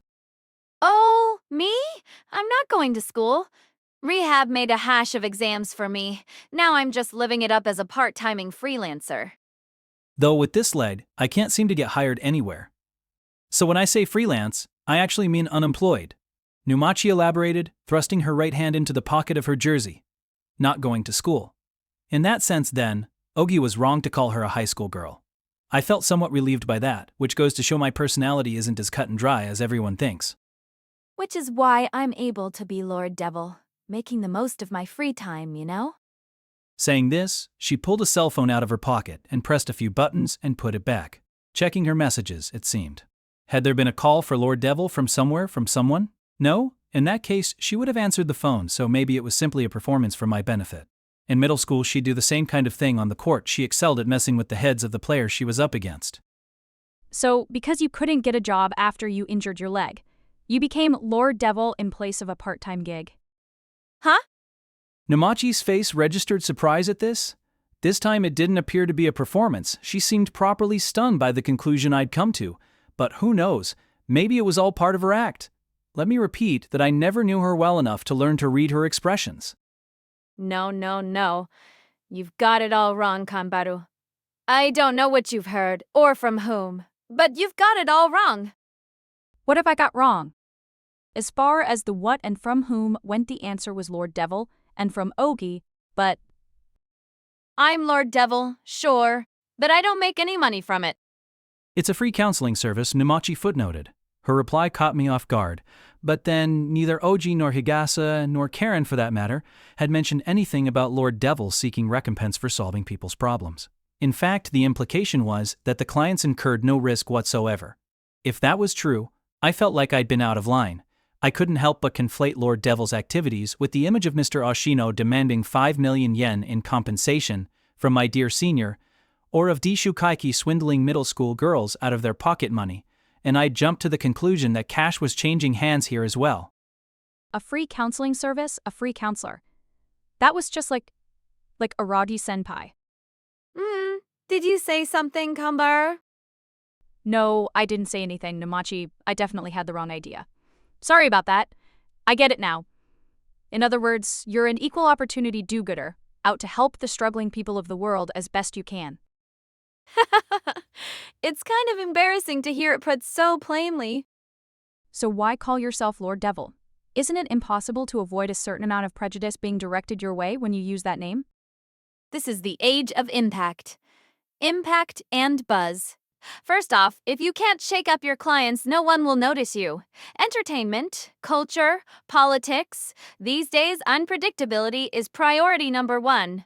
And however godawfully godless I may be, I'm not so shameless as to call myself Lord God or the Archangel. More than anything, troubled people are basically caught up in a complex. In that kind of psychological state, rather than looking to exalted beings like angels or even God for help, it's much easier for them to look to the lowest of the low, to the devil. There's a certain twisted logic to that. You think so? That's a surprise. Coming from someone like you, who stays on the sunny side of the street, or has that injury to your arm warped your humanity a teensy bit. That's not how it is. Sure, it was something of a symbol of my warped humanity, but my left arm was the effect, not the cause still. Her ability to see through to the heart of things hadn't changed a bit since her days as an active player. In fact, now that she quit basketball, perhaps her powers of insight were even more honed and formed the cornerstone of her free counseling service. Nope.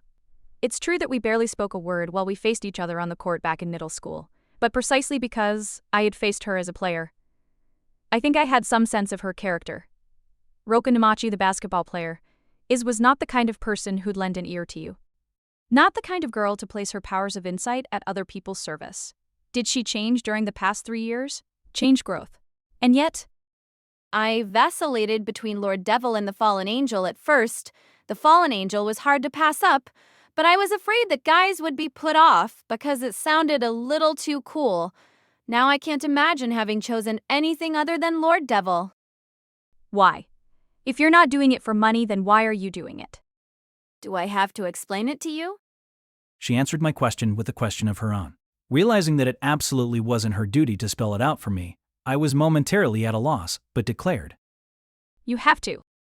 as firmly as I could. She opened her eyes wide, taken aback by my demand, before shrugging her shoulders like it was all a joke. Every one of her movements was so drawn out that they seemed staged and smiling. Oh well, When someone like you comes looking for Lord Devil, just. Too bad I was really into the name I picked this time around. This time? You mean you've done this before? Yeah, well, ever since I quit basketball 3 years ago, one way or another, under one name or another, I've been lending an ear to all kinds of people. Really? With Daishu Kaiki in mind yet again? I'd assumed that at most she'd only begun doing this last year, but it was much more deeply rooted than that. I retreat as soon as it seems like I'm going to be exposed. Then I start again. That's the trick. The trick to what? Longevity. Then she repeated herself, slowly. When someone like you comes looking for me just for the hell of it, it's time to close up shop and hit continue. That's the path to longevity and perpetual youth. Though it's more a process of trial and error than a continue. They've more or less died out, but apparently there used to be tons of video games like that 30 years ago. I didn't come here just for the hell of it. What else do you call it when someone who doesn't need counseling visits a counseling service? You came just for the hell of it, and here you are, face to face with the devil. When I had no reply, Numachi appeared satisfied and said, What was your question again? You want to know why I'm doing this? If not for money, then why was that it? Yeah, that's what I asked you. For the sake of humanity is not why, of course. Your question is based on the deeply biased assumption that I'd never do such philanthropic work, right? Well, let me tell you up front that you're absolutely correct. You seem to think highly of my powers of insight, but yours aren't too shabby either. Okay, so why? I do it for myself. For the wholesome benefit of yours truly, Rokanumachi. Though you might also say for this left leg. Listening to people's stories, their troubles and worries, I assure myself, thank goodness there are plenty of people out there at least as unhappy as I am. That's the only reason I've taken on the mantle of Lord Devil. Oops, now you think less of me in no time flat? My, so serious. You always were a straight shooter, if you'll pardon the pun, and that was your appeal as a player. But to your foes on the court, myself included, it was nothing but a weakness to be exploited. Having seen me frown at her previous declaration, Numachi didn't bother to hide her conceit this time and cracked a smile. You're kidding, right? About what? Yes, everyone did go after your weak point. Are you trying to tell me you never noticed, or are you going to condemn it as a low thing to do? The statute of limitations is up on that one, so I'd say crying foul and harping on your own fairness at this late date is what runs counter to the spirit of sportsmanship. Maybe she meant to draw out my feelings with this provocation, but that's putting a positive spin on things.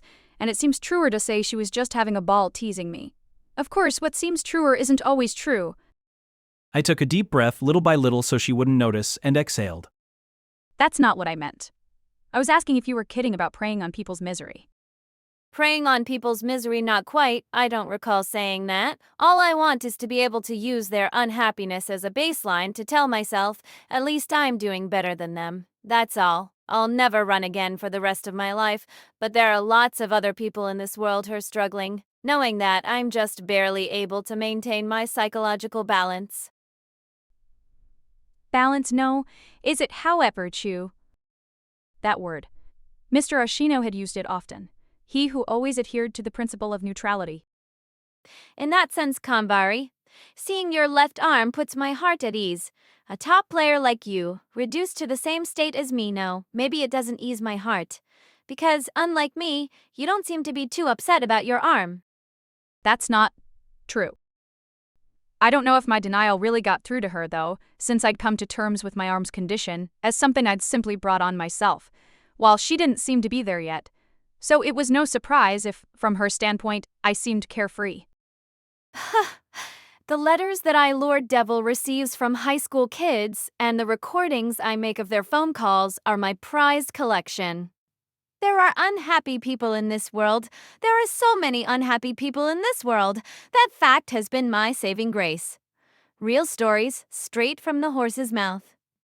I get so much more into them than I do reading some canned tearjerker of a novel. I've been collecting other people's unhappiness for 3 years now, hanging out different shingles. It's not about preying on them, Kanbara. It's about appraising them. Not a particularly laudable hobby, is it? I probably should have told Namachi how that really made me feel. Maybe it was exactly what she wanted to. Yet the words I finally managed to get out had passed through a series of filters, been strained and sugar-coated.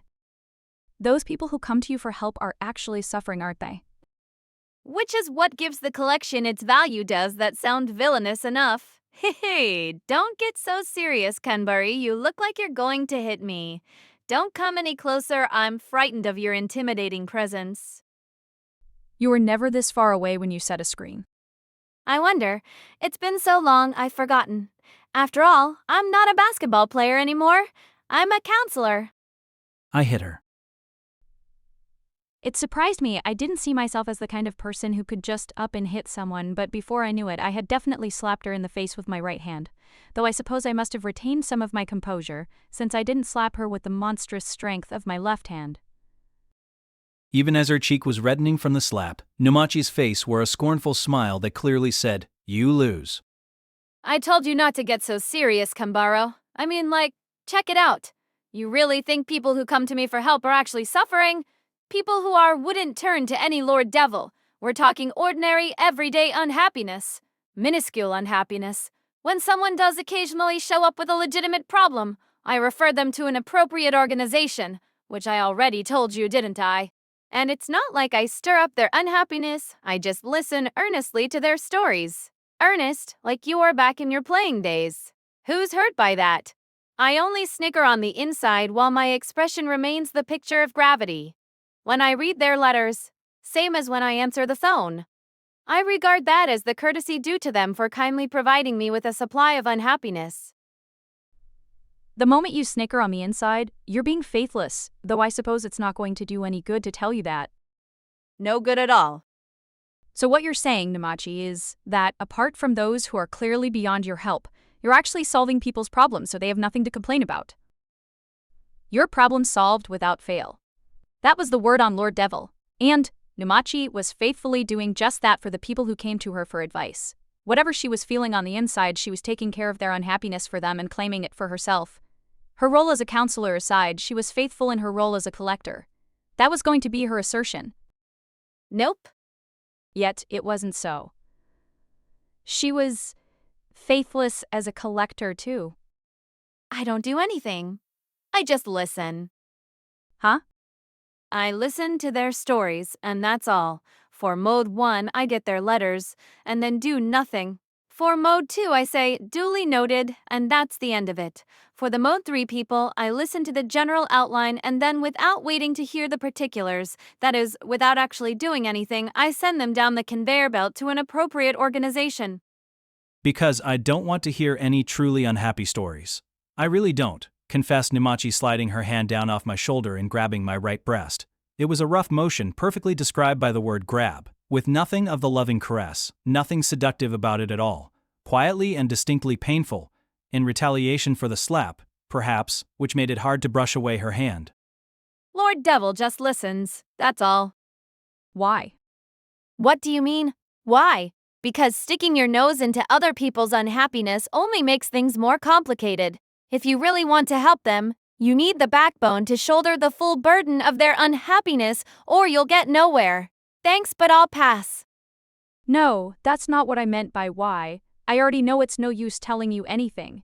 It's just, if what you say is true, then why is there a rumor that Lord Devil will solve your problems without fail? You don't actually do anything. Oh, come on. Everybody knows that time heals all wounds. Namachi said this with the easygoing air of someone revealing the answer to a trick question for grade school kids. She still didn't remove her right hand from my breast. It's quite literally a matter of time. The truth is that our worries are basically anxiety about the future. The foreboding feeling that things might get even worse is enough to disrupt anyone's psychological balance, so people who come to me just need to hear me say, I'll take care of it, not for their problems to be solved. So that's the truth behind your 100% success rate? Which essentially meant that Namachi was just stalling the people who came to her. Saying, I'll solve your problem, so just wait a while. and thereby liberating her clients from the psychological state called anxiety. She offered not resolution, but release. Meanwhile, the underlying problem would fade with time or become irrelevant to the client. Was that it? They say simply talking is enough to ease your worries, and they're absolutely right. That's the truth. That's the answer. Even though I do nothing, everybody eventually feels better. But isn't that just avoiding the issue? Running away? Aren't you just averting your eyes from your clients and their problems? What's wrong with running away? You can solve almost any problem in the world by running away from it. While you're running and kicking it down the line, the problem stops being a problem. It's only because people want their problems solved right away that they're suffering. I was starting to feel like I was being hornswoggled. No, I'm pretty sure I was. Putting it that way still dumped the responsibility onto Namachi, and that was low. She'd managed to convince me. Readily. Yes. Back then, back when I made a deal with a real devil, if I hadn't faced the problem, if I just persevered and hadn't been so desperate to solve it, I wouldn't have injured anyone. And leaving aside what she said and how she said it did seem to be true that, as Lord Devil, Roka Namachi had been listening to numerous high school students' complaints and easing their minds, which is why the Fire Sisters, the former Fire Sisters that is, were so hesitant to act. Those sisters who styled themselves the defenders, the avatars of justice, were fairly powerless in the face of a foe that was right in some way. Take your hand off me. I told you to take your hand off my chest. I'd expected a little more resistance, but Numachi quickly complied with my demand. She removed her hand from my chest, then clenched and unclenched her fingers so I could see. A lazy gesture accompanied by a lazy smile. So, what now, Kanbar? I'm going home. Oh, Numachi raised her eyebrows. She seemed genuinely surprised. I thought I'd get at least one more smack from you, but you're a surprisingly sensible woman, though I can tell you right now that I'm going to keep on building my collection under another name. This habit of mine seems to have become something of an addiction, and I'm hooked on the hard stuff. I apologize for hitting you earlier. Sorry. Well, aren't you gracious? I don't approve of what you're doing. It's predicated on predilections that I simply can't wrap my mind around, but it also doesn't seem like you're contributing to anyone's misery. Superficially, it almost seems like you're doing a good deed. I'm glad you get it. I don't. I said, putting some distance between us, and she didn't try to close it, probably because she had no reason to. See you around, Kanbaru. It's too bad our long-awaited reunion had to be like this. I was really hoping to be reunited on the court, but I guess that's an impossible dream now for the both of us. Life's a bitch. Time takes care of that as well, though, doesn't it? Of course. Without reiterating my farewell, I turned my back on her and walked away at a brisk pace, leaving her alone in the burnt field where the ruins of the cram school had once stood. The truth is I wanted to run, but for some reason I couldn't, and it wasn't out of consideration for Namachi and her injured leg. At any rate, I felt better. I'd discovered the identity of Lord Devil, and it wasn't me. Just having confirmed that was enough. I'd probably go on repeating these pointless errands for the rest of my life, forever gripped by paranoia that I might have perpetrated every single incident in the world. I'd doubt myself and feel remorseful ad nauseum. That would be my way of taking responsibility for my past mistakes, my manifest punishment. This time the culprit hadn't been me, but in a surprising turn an old acquaintance, and though I couldn't comprehend her mindset, I nevertheless thought that the person waiting for me in that burnt field could just as well have been me. Every morning when I read the paper and saw the names of the perpetrators apprehended the previous day, I identified with them, even though I didn't know them at all. And I'd keep doing that, for the rest of my life. Forever. Or could time take care of that for me too?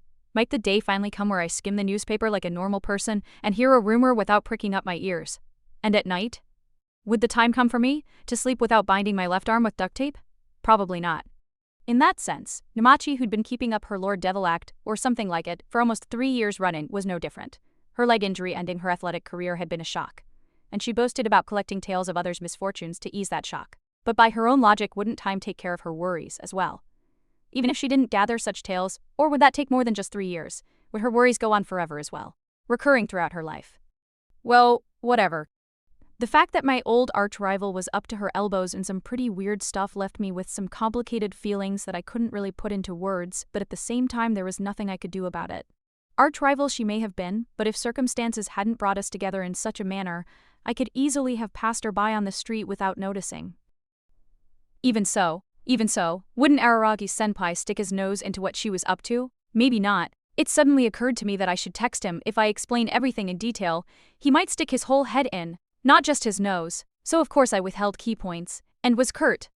An old acquaintance of mine, female, fondled my boob. Ordinarily, he didn't respond to texts all that promptly, but just this once I got a reply right away. Count me in. Smiling, I turned off my phone. After relating the above events at great length, this might seem like a chabudai geishi, or flipping over a set table, but the fact is that this kind of thing wasn't all that uncommon in my life. In fact, it happened all the time. I catch the ghost of a whisper about something and go check it out, full of anxiety, only for my delusions of culpability to come to nothing. As I said, I was doing this over and over again since the previous year. Repeat. Endlessly. Well, it's just that it got worse last year when I started acting on it, while the thoughts themselves were a fixture ever since elementary school, ever since I made my deal with the devil. Like when I thought it was my fault that the cram school went out of business. I'd stopped Araragi-senpai for more or less the same reason, and I'll be the first to admit that the whole thing bordered on the pathological, but on the other hand we can say, though we'd be stretching things a little, that such abnormal behavior was routine work to which Suruga Kanbaru became accustomed. We can. Once you get used to it, the abnormal can be normal, is normal. Eccentricities inevitably go into fashioning the everyday. So while my reunion with Roka Namachi in the middle of that burnt field was of course unexpected, while being suddenly confronted by an old acquaintance whom I'd never expected to see again, my middle school arch-nemesis no less, was in its own way something of a shock. I was surprised, and that was all. Retired players are forgotten. I'd forgotten about her until I saw her again. The passage of time is a strange thing. Our ties to others are funny things. Those banal thoughts ran through my head, but they're available to anyone who picks up an old novel as the fruits of personal experience. They're not even worth mentioning. Life is overflowing with surprises of that caliber. If I sound cold, that's probably because I am, but I can't hide my true feelings about it. It's like Namachi said, I've never been able to approach things anyway but straight on. If I got emotionally invested at every turn like my seniors Aragi and Senjo Gahara, my body would give out. Or rather, my mind would. I might come across as a reckless and foolhardy hothead to Araragi-senpai, but some people see me as cool and dispassionate. As for how I see myself, no, we'll leave that alone for now. Taking it in that direction would open up a real can of worms. Anyway, that's all my reunion with Roka Namachi was for me. Even if I belonged to this new Twitter thing I've been hearing about, it wasn't an event that would have made me tweet. I wouldn't have tweeted anything, normally. Since I say normally, you know that's not how things actually turned out. In reality, the name of my middle school arch-nemesis, Roka Namachi, would soon become impossible for me to forget. Impossible to forget? Judging from my unconscious use of that phrase, I guess that somewhere deep inside I intensely want to forget about her. But let's move on to the following day, my second day, as a third-year high school student. On the morning of the second day of my new life, that new term, I woke up at the same time as always. A brooding frown makes people think you're wise, but they're dead wrong. Thinking about things isn't always good. It's the ones who don't think about anything and just blithely float through life who tend to hold the world in the palms of their hands. Worrying is just a waste of time. If you have the time to think, then act. Forget your worries. No use crying over spilt milk. That was what my mother said to me in my dream that morning. She appeared in my dreams often enough. But as I got out of bed, I thought to myself that it had been quite a while since she'd shown up 2 days running. That is, I tried to get out of bed, but my left arm, still fixed to a post with duct tape, held me back. Inning. Absently, I stripped away the tape, and as I was stripping it away, I came fully awake. The work of freeing myself from this wrapping was like my version of morning calisthenics. Same wake-up routine as always, same as always. That's what I thought. As my vision came into focus, I spotted my nail clippers, the ones I'd searched for so thoroughly the day before but had never found.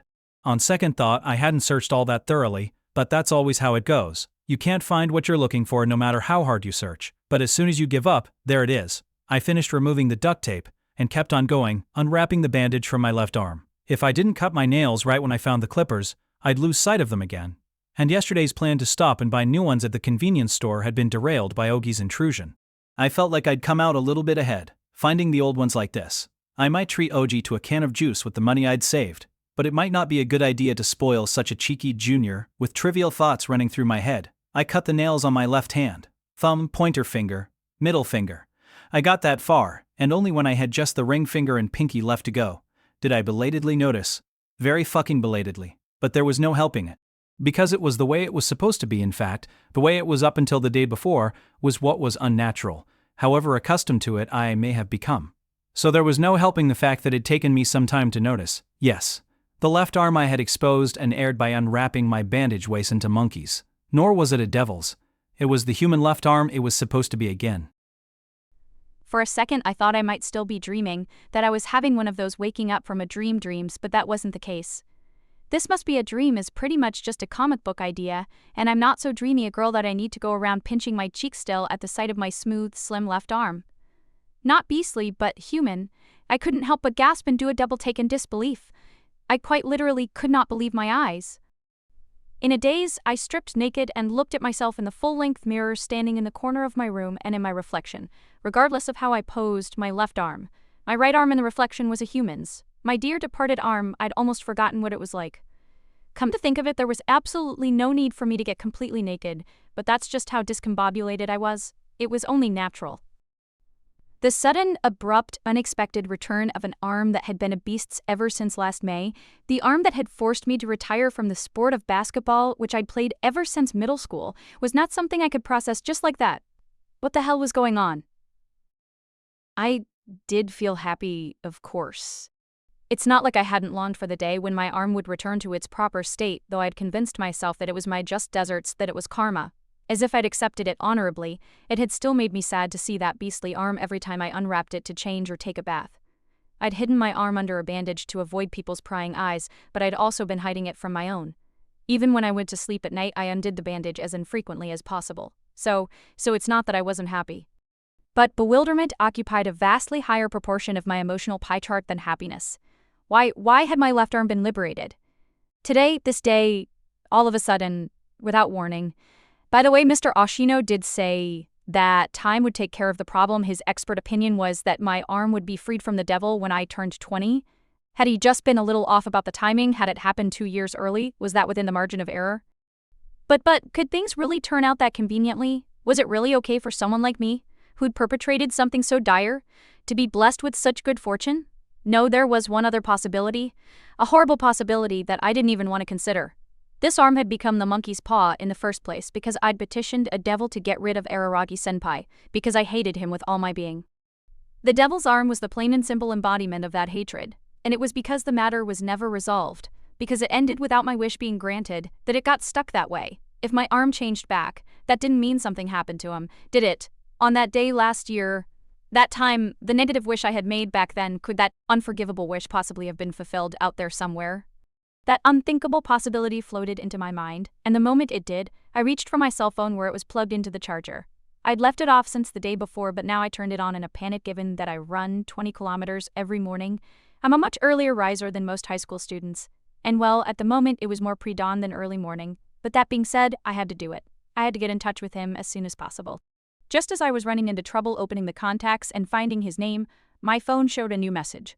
A new message. From my dear senior, perfect timing, I thought, but in fact it seemed as though it had been delivered to the server while my phone was off and I was receiving it only now. That other message was a joke. How come you didn't answer? Are you pissed? You're not pissed, are you? Well, I'm really sorry, I didn't mean it, let me make it up to you somehow. Pathetic. If it actually was something worth apologizing for, such a casual message wasn't going to cut it. As far as I could tell from the message, he didn't seem to be in any sort of trouble. It'd be just like him to meet some hideous fate immediately after sending the message, but at least it seemed like I didn't need to be in a rush to call him. Or rather, I didn't want to call him. If I was pissed at all, then it was now. I mean, come on. But if nothing bad had happened to him, why had my arm gone back to normal? It was mysterious. I definitely felt more confused than happy. Honestly, it was even a little unsettling. For the chains that bound me night and day to suddenly be undone was distinctly unsettling. For this to happen without a reason. Didn't Mr. Oshino say that every aberration has its reason? Time heals all wounds. Is that all this was? Could I really just go ahead and rejoice? Could I just enjoy it without having to worry? Without overthinking it? But what came to mind? What popped into my head was the girl loitering in that burnt field. My old nemesis, Roka Namachi? Still, I wasn't so carried away as to think that Namachi had miraculously solved my problem with some kind of mystical power in her capacity as Lord Devil. There was no way that was it. In the first place, she just listened and didn't actually do anything to solve your problems. And in my case, all I did was go and see her. I never even asked her for help. Never said a word about it. Mystical power, my ass. I was pretty sure Numachi believed my arm state was the result of an accident during basketball practice. Never dead. She didn't know that I was worried, so how could she take care of my worries? I hadn't even talked about it, and I was going to feel better. The only ones who knew the truth about my arm were my seniors Araragi and Senjokahara and Mr. Ashino and maybe Hanakawa-senpai and Ogi. But no one else. Not even Higasa knew, and she'd been my teammate. Numachi couldn't have known. Even on the off chance that she did, there was nothing she could do about it. While the great unhappiness collector might be thrilled to hear me pity-bragging, though as a fellow basketball player she might actually take offense at the lie, there was no way she could make the problem go away. I understood that, but even so, even considering that, she was what came to mind when I looked at my newly restored arm. That woman, with her dyed brown hair and her jersey and her leisurely movements. What do I do now? Realizing that I'd been naked the entire time, I quickly put on some clothes. I am still traumatized from the time my grandmother saw me naked in my room. Even at a time like this, I couldn't let my routine lapse, and I put on my jogging outfit to go for my morning run. The one that clearly showed the outline of my body. It made me tense to put it on. Liberated, but at the same time, tense. I collected my hair, quite long now, into a ponytail, and finally, I rewrapped my left arm in a bandage. Since it had returned to human form, there was no longer any reason to hide it underneath a bandage, but having kept it wrapped up for almost a year now, under the pretext that I was injured, it wouldn't do to go out without one all of a sudden. The outline was totally different, but there was nothing I could do, and I didn't realize until after I'd wrapped my arm back up that I'd forgotten to finish cutting my nails. The whole reason I'd unwrapped it in the first place. Too late now. It's like the ensorcelled bandage Haye uses to seal the Black Dragon. Such a frivolous idea popping into my head at this juncture. Made me wonder if I'm stupid after all. It made me think, yes, I must be stupid. Numachi said that my earnest playing style was my weak point, which would mean I'm stupid in earnest. What a clown. In that sense, I'm a lot like Aragi-senpai, who's pathologically incapable of not joking around, whatever the situation, and we make for a good match. I put on my sneakers, went out into the chilly gloom, and started running, gradually upping my pace as I went. Gah. My balance was all off. No, with my bilateral symmetry restored, it was the right balance, but my left side was suddenly lighter, so the faster I went, the more my body leaned to the side and threatened to fall over. Which is to say, I did fall over. I failed to take the corner, and with a plump no too cute, that doesn't do it justice, with something more like a scrush, my left side smote the asphalt. It hurt. It hurt a lot. It goddamn hurt. I tried to regain my balance, and failed. If I could have gotten my left hand on the ground, I probably could have lessened the damage, but I was having difficulty controlling an arm whose size had subtly changed, back, and my reflexes swung and missed. Ow! Ow! Oh! Oh! When I looked, I saw that the powerful friction with the asphalt had torn the bandage, and my left arm, which had only just returned to normal, was all scraped up and bleeding. It was the first time in a long time that I'd fallen while running, and getting scraped up was refreshing. I felt as though I'd dropped a brand new cell phone on the ground and given it a nasty scratch. The day I got it, in other words, I was really able to feel that this was my own arm. This was my own arm, with blood, nerves, feeling. My left arm, that always handled the basketball, that always supported. Oh! Ow! Ow! Ah! Ah! Ow! Ow! Ow! Ow! It was not just due to any masochistic tendencies I might have that I burst out laughing as I sat there on the ground where I'd fallen, cradling my hurt left arm with my whole body. Because I was also crying. Because holding my recently returned left arm, I was shedding tears like crazy. Ow! Ow! Ow! Ow! Ow! Ow! Ow! Ow! Ow! Ow! Ow! Ow! Ow! Ow! Ow! Ow! Ow! Ow! Ow! I'm so happy. That's what I said. Oh, damn it. All that rhetoric about being more bewildered than happy, about discomfort overshadowing joy, that was all a pose. The hell with reasons, I was just happy. It was the only thing I felt then. Someone called the police on me. Given that I was laughing loudly and crying at the same time in the middle of the street, that was only natural. I explained the situation to the officer who rushed to the scene, though I couldn't explain what was really going on, of course. When I gave the excuse that I was crying because I fell while I was jogging, but I was laughing at the same time because I was a masochist, the officer looked at me like I was some kind of monster. High school kids are so twisted these days. I feel like a dinosaur. I thought Koyomi Araragi was the only high school student like that, and now that brings me back.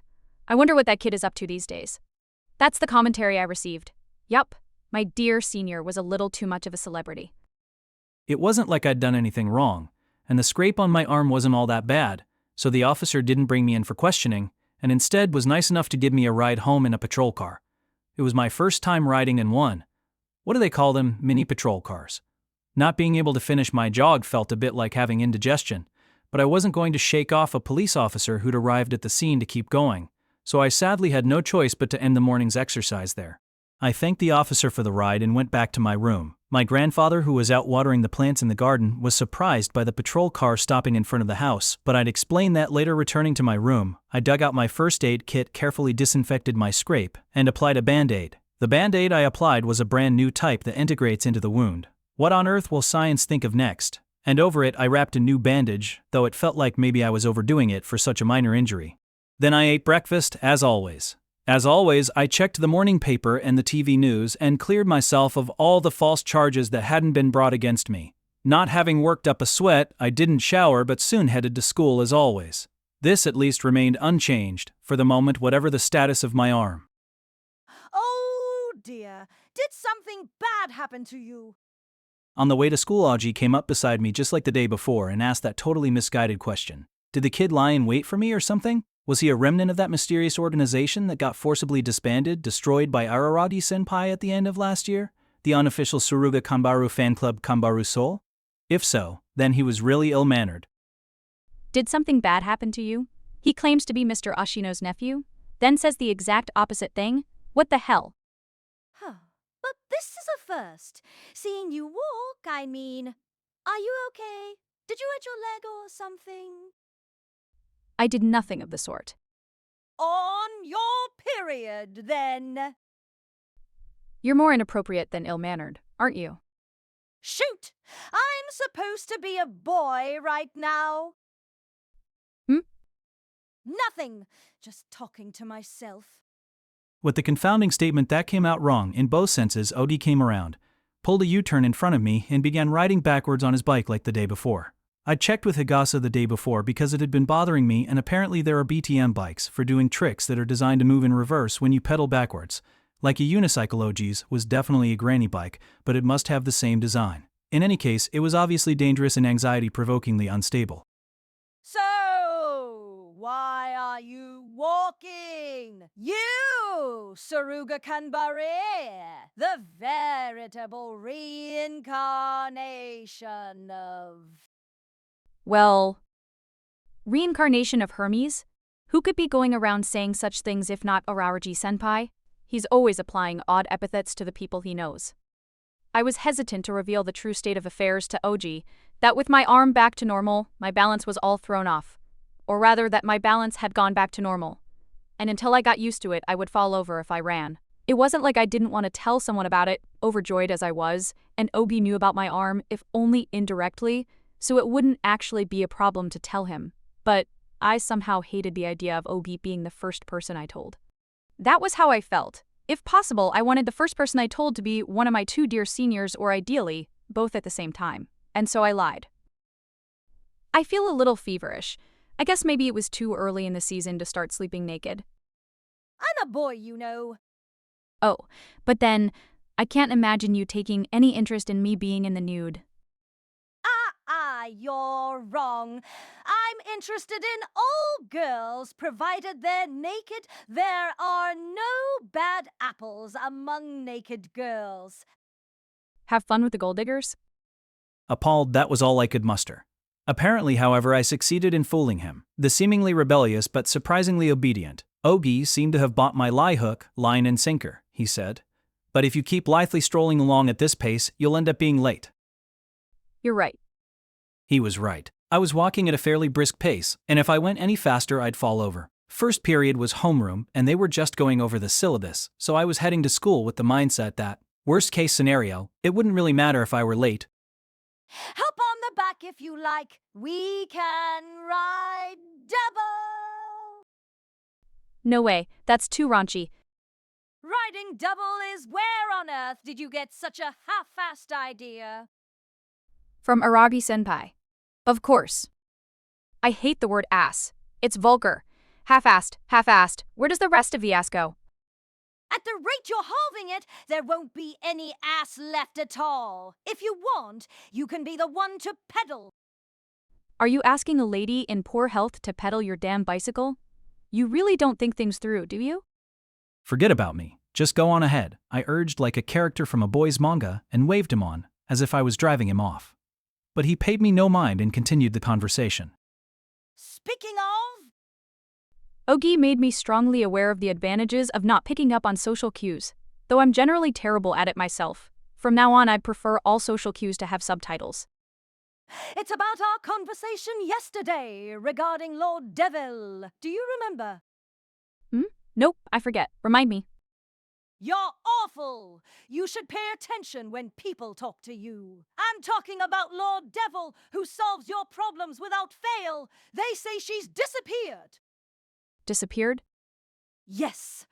I wonder if Lord Devil's gone back to hell. Wait, is hell where devils hang out? Or is that demons? Am I just getting tripped up by the translation? Either way, last night a notice started going around that she wasn't accepting any more cases. It was conscientious of her to issue a going out of business announcement, I suppose. I wonder if all devils are like that. Did Namachi really decide to call it a day? Because she was found out by someone who was neither a client nor seeking help, but a third party by me, just for the hell of it. Of course, she likely had no intention of actually putting an end to it all. Closing up shop was just the precursor to her next undertaking. I imagine the reason she so conscientiously issued a going out of business announcement was so as not to create competition with her subsequent unhappiness collection venture. It hadn't been my intention to tell her what to do, and even if she'd taken it that way, I didn't believe for a second that she was the sort to be deterred. I'd really put my foot in it. This was problematic. Now that she'd gone to ground, it'd be much harder to get a hold of her. She'd beat an impressively hasty retreat for someone whose movements were so sluggish. And just when I was on the point of finding Karen after school and getting her to tell me the current meeting place for hard mode, so I could go and see Namachi again. My arm going back to normal. At that moment it was my conjecture, based on my own arbitrary judgment, that it was connected in some way to my meeting with Namachi, but happiness was happiness. I couldn't disguise it. I wasn't gonna lie about it. Even though I'd brought it on myself, I was still happy to be freed. Maybe I shouldn't have rejoiced, but I genuinely did. That didn't change the fact that I wanted to know why, though. I had to know why I'd been granted clemency by the gods by the devil, and I felt sure that seeing Namachi again was the best way to begin my investigation. Well, even if she'd given up being Lord Devil, there had to be some other method. Maybe I should have exchanged email addresses and cell numbers with her the previous day. But it wasn't really that kind of situation, plus I hadn't expected to see her again, so it's only natural that we didn't. But I knew her name in the middle school she'd attended, so it wouldn't be that hard to find out where she lived. I wonder why she gave it up. Lord Devil must have saved so many people. People can't save other people. That sounds like something my uncle would say, but we're not talking about a person, we're talking about a devil. A devil? Like they exist, I said, running my hand down the bandage on my left arm. Also, you can't be a human and a devil at the same time. All you are is a devilish human. A devilish human. Or a human devil. But I'm not directing that at Namachi, nor am I directing it at my mother. When I think it through, it seems to me that a devilish human isn't someone who's a bad person, or a sinful person, but the kind who'd turn to a devil for help. In other words, me. But after that, the pace at which the story unfolded slowed to a crawl, very much in keeping with the way Roka Numachi moved and spoke. My hope, or rather my overly optimistic evaluation, was that I might be able to learn her whereabouts right off the bat by asking Higasa, who, like Numachi and me, had made a name for herself playing middle school basketball. But when I asked her first thing after I got to school, managing to slip in just under the gun, Higasa said, "But Nope, no idea. Numachi, right? Famous for bogging players down with her quagmire defense, and nicknamed the Poison Swamp Roka Numachi? People called her that. They called you Godspeed Angel, by the way. Even the one I'd come up with, Lil Suruga Kanbaru, was cooler. Woof, now that's embarrassing. By the way, again, I was Sunshine Umbrella. Why was only your name in English? Hey, I was just the captain of a minor team. You two were in a different class, or maybe even a different phylum. Minor? You're being more sarcastic than modest. A dark horse, that's what you were. Anyway, I have no idea from what I hear. She transferred out of that powerhouse middle school soon after she quit basketball. Really? Yup. I remember because it made a big impression on me. It seems she'd been getting a tuition waiver thanks to her sports scholarship, which she lost when she got injured, so she couldn't afford to go there anymore. She wasn't just forced to retire, she had to change schools too. What could I say? It was a hopelessly pitiful tale. I recalled her crutch. Then her injury had taken away everything she had. Actually, it seems that even with her injury, there was still hope that she could stay on. It's a legit school, after all. I'm sure she could have avoided transferring if she'd gone about it right, but I guess her pride wouldn't allow it. Her pride? She didn't really seem the type, though. Who doesn't have any pride? Higasa said rather emphatically. That was very much like her no. It was more that even though I wasn't OG, my words had come out wrong. If anything, my statement was lacking in pride. I heard that she and her family moved away when she transferred, so yeah, I don't think she's still around. Not around? That wasn't true. In fact, I'd seen her the day before. It was probably true that Namachi had moved, but she must have moved to this town from wherever she'd been living. She'd been right under my nose yet. I wouldn't have recognized her as that Namachi even if we'd passed each other on the street. With her dyed brown hair and that baggy jersey no athlete would wear, having undergone such a total transformation, even Higasa, who was telling me all this stuff about Namachi, wouldn't have known it was her. Not that I'm one to talk. If she hadn't called my name first, I doubt I would have been sure that she was that Namachi, that she was the poison swamp. What a strange relationship we had. Even as we crossed swords on a narrow court, even as our rivalry played out as something very like a life-or-death struggle, we knew essentially nothing about each other. If we hadn't ended up on the same team in high school, it would have been the same with Higasa.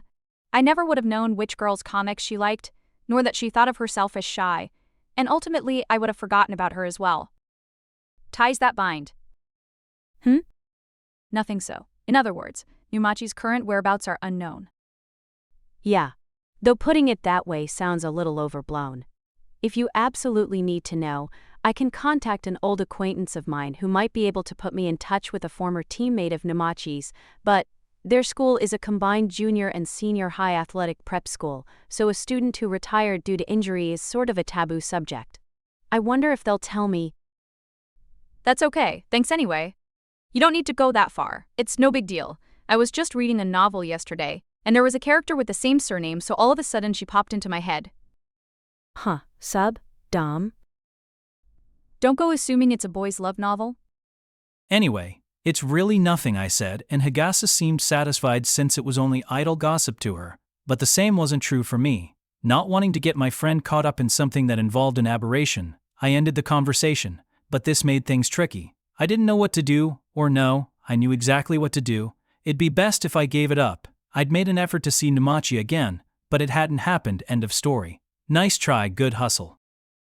I could let it go at that. No one was in dire straits because I couldn't find her. Let me repeat that I had no idea whether or not seeing Namachi and the restoration of my arm bore any causal relationship. It was a wild guess. If your mother were to break her back, it might have nothing to do with the crack you stepped on earlier in the day. Maybe it was just pure coincidence that I'd run into my old nemesis the day before my arm returned to normal. Forget maybe, the chances were extremely good. That kind of coincidence is perfectly plausible. And so I could let it go at that. I could say, and they all lived happily ever after, and end the story. The lingering reservations, the feeling that things were still somehow up in the air surely time, would take care of all that, though. But I couldn't do it, even though I'd retired a long time ago. As someone who'd given her life to basketball, it was beaten into the very marrow of my bones that you can't win if you don't play. So I couldn't give up. There was no excuse for giving up. I had to see Roka Namachi. A week went by. 1 week later on Sunday, to be precise, 5 days after the Tuesday when I found out that Namachi had gone missing, I got on the train and left my town for the first time in ages. I was going to an open campus at the local college. It wasn't the school I hoped to attend, but Higasa was dragging me along with her. It wasn't the school she hoped to attend either, But this was a dress rehearsal for going to an open campus at her dream school, which sounded like rehearsing for a rehearsal. A calculated move very typical of the cautious Higasa. For me, well, the road ahead wasn't as clear, but I assumed I'd end up going to college. So saying that Higasa was dragging me along makes me sound more unenthusiastic than I was. It gave me the chance to simply enjoy an alien space known as a college. Even though it wasn't the school I hoped to attend, experiencing that kind of place and seeing it with my own eyes did bring home that I was studying for entrance exams. Around this time next year, what in the world will I be doing? Up until recently, I couldn't picture that kind of future. But now that my arm was back to normal, I might even spend the next 4 years of my youth as a basketball player. My comeback was a realistic reality. There was always the concern that my arm returning to human form might just be a temporary phenomenon, and that tomorrow or the next day it might revert to a monkey's paw, but after 5 days there was no sign of that happening. Having been restored without warning, it wouldn't be at all strange if it became a monkey's paw again without warning, so I couldn't afford to let my guard down. Not that there was any way for me to be vigilant or negligent, but for the moment, it seemed like I could let myself believe that my arm had in fact become human again. So there they were, there before me choices. Options. Whether the road would be easy, normal, or hard or boast an even higher difficulty level, who could say? In any case, a path to a place I thought had been closed off. I thought it only stretched behind me. Now it appeared before me. All that remained was to decide whether or not to take it. There wasn't much time left, but before I could make my decision, there was something I had to take care of. Roka Namachi, I needed to be clear on her role. If I discovered that she had nothing to do with it, that'd be fine. Until I settled the matter, I absolutely couldn't report it to my dear seniors. Still, there was a limit to keeping Arabi-senpai off the scent with pervy texts. There was a limit to keeping our pervy conversation limited. In various senses, keeping secrets from my savior was exacerbating my feelings of guilt. Nevertheless, during the past 5 days, I'd exhausted every means at my disposal and yet found no clue to help me get to Namachi. How could it be? Her jersey aside, it was impossible that there was no information about a girl with such conspicuous hair. Bleached to that unnatural brown. In a way, it should have been easier than finding Shinobu, with her natural blonde hair, but the fact remained that I couldn't.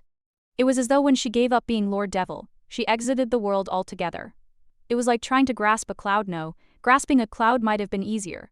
It was yuckier, like trying to grasp a bug, and that should have made me draw back my hand, but I didn't know when to quit. I could always go to Karen for info, but only as a last resort.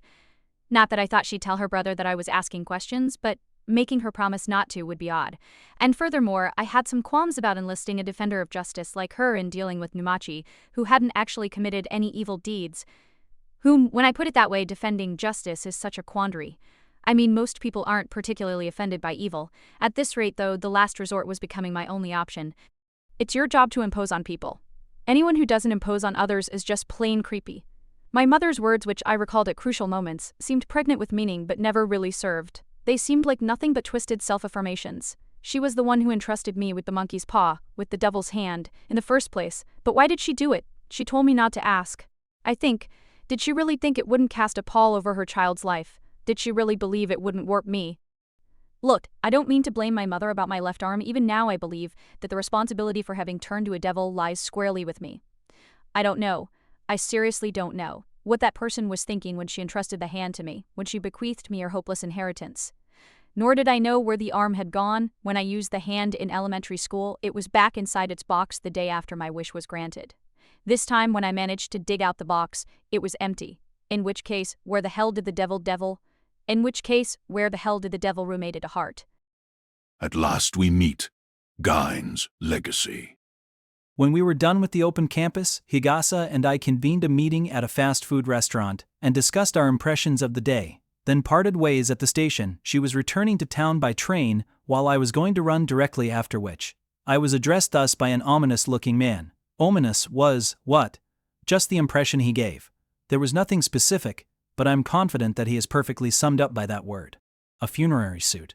A beard, his hair slicked back, shadowy eyes behind silver-rimmed glasses. His appearance was darkness itself. I'd never actually met him and knew about him, only secondhand through Aradi-senpai. And I'd only heard anecdotes and never had his appearance described to me yet. I recognized him in an instant. This middle-aged man who was suddenly before me, an expert in aberrations who went to college with Mr. Oshino, but first and foremost a swindler. His appearance, however, remned.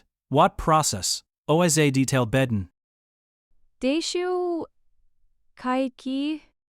Oh, Hearing his name come out of my mouth, he raised his eyebrows in apparent surprise, but if that was how he felt, the expression was all too moderate. Not much different from a blink. You know who I am, I see. You must have heard about me from Araragi or Senjogahara. That'll speed things up. It saves me the trouble of introducing myself. How fortunate. The lesson for me to take home from this is that you can never predict where and how your ties will come in handy. I drew in a breath, then turned my back on him and began to walk away. Whoa there, hold on now, Gain's legacy. I've been waiting for you. As he spoke, I sensed him moving to put his hand on my shoulder and broke into a run. I was wearing running shoes, naturally. I hit my top speed with the first step, rocketing out of the gate fast enough to gouge holes in the ground. It had been 5 days already since my arm had returned to normal, almost a week, plenty of time to get used to my fully restored bilateral balance. Without so much as a glance over my shoulder, I took matters into my own hands, feet, and strove to make a clean getaway from Kaki. Don't take off running like that. It's dangerous. Waraktad and K. I hadn't gotten away, which is to say he overtook me. In his snug-fitting suit, his leather shoes kicking up a terrible racket.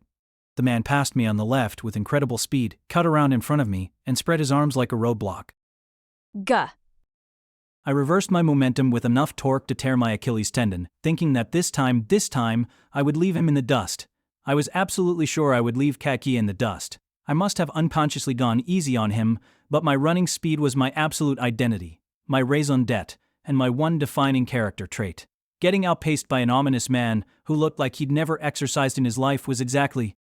You're not on a track, so don't take off like that, or you'll stumble and fall. Quite the little tomboy, aren't you? Be careful. Dash was exactly what happened. It was Kaiki in a low stance who left me in the dust like it was nothing, and as before, he set himself in my path like a roadblock. I didn't have it in me to reverse direction again.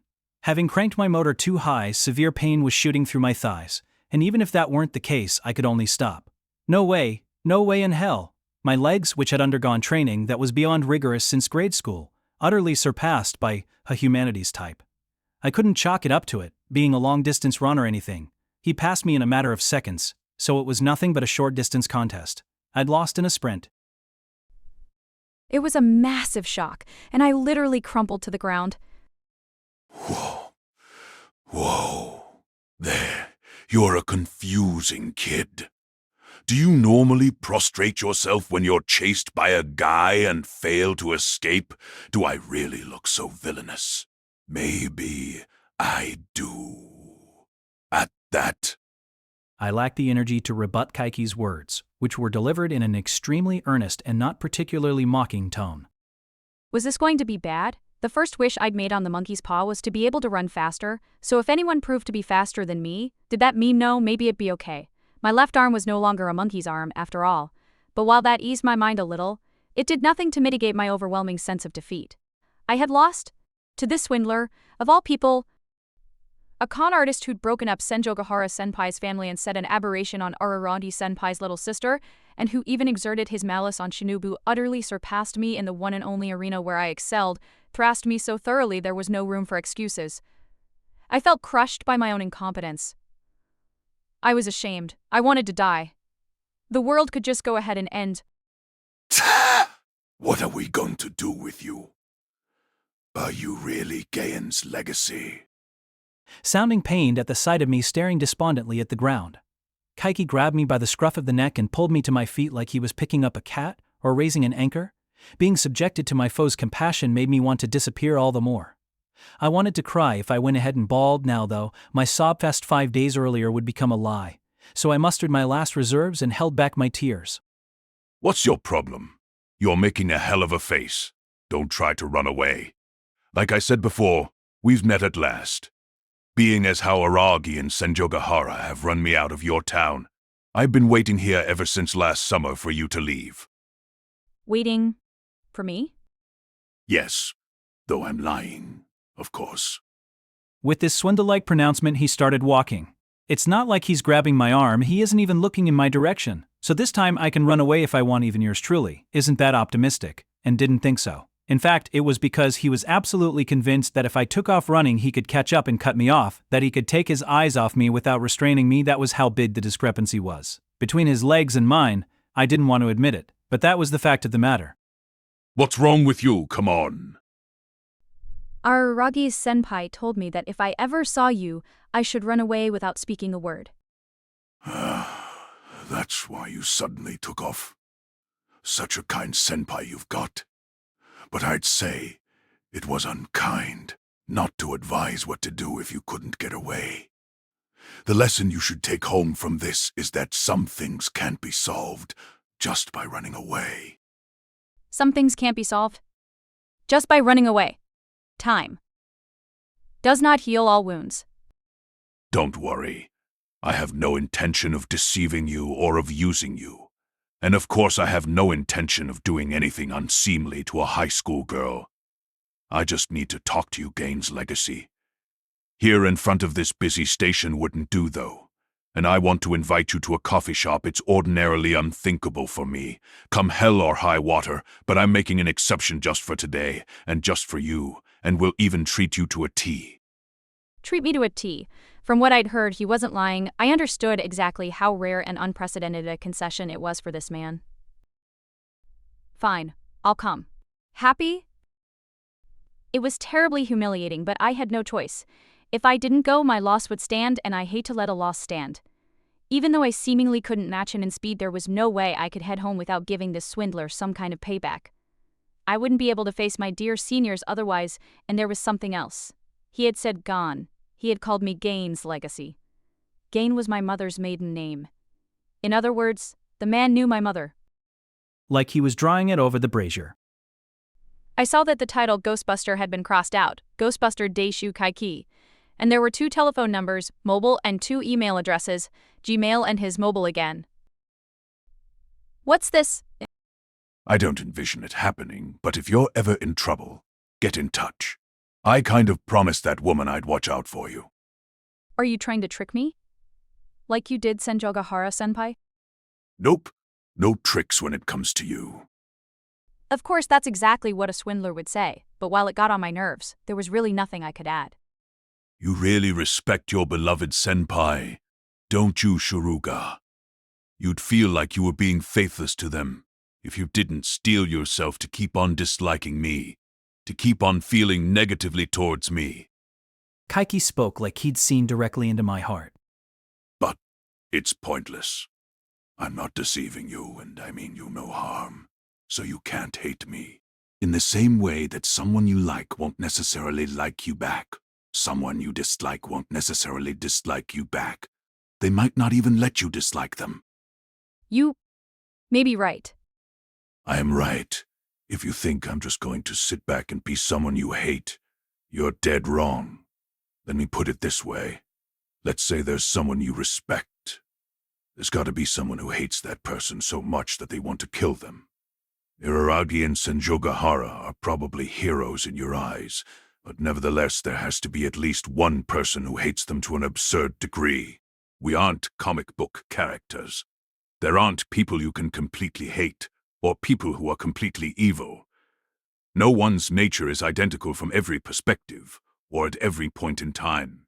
Your forte is running, but you don't always run, do you?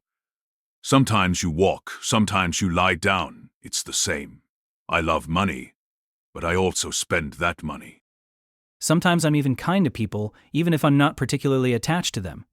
Kaiki admitted with a grimace. The expression might have been a masochistic smile, but I couldn't be sure. In the end, I guess he was right. In the same way that I unconditionally lionized people who could run fast, others tended to view great ability as an indicator of superior character. But in reality, it wasn't that simple. You hear all the time about supposedly great men abusing their children or engaging in sordid relationships, and the opposite was also possible. People who are abhorred as villains are sometimes excellent fathers or sweet daughters. There are even misers who exhaust the limits of atrocity to make their money and then donate the bulk of it to local charities. Evil deeds can in turn help people, and malice can serve people's needs, but enough already. No need to unfold some grand theory of humanity. All that needs to be said is this: the people you hate also have friends. The people you hate also have people who love them. That is patently true, and if you don't accept it, you won't be able to function in society. Yes, this man who hurt my friends wasn't going to hurt me no matter what. No matter how far I went in my duty to them by hating this man, he'd continue being kind to me. Kaiki would keep fulfilling his duty to my mother. My friend's bitter enemy was a kindly uncle to me. If I'm ever in trouble, get in touch, huh? Yes, I'll hoodwink just about anyone for you. In that case, I don't want to get in touch with you.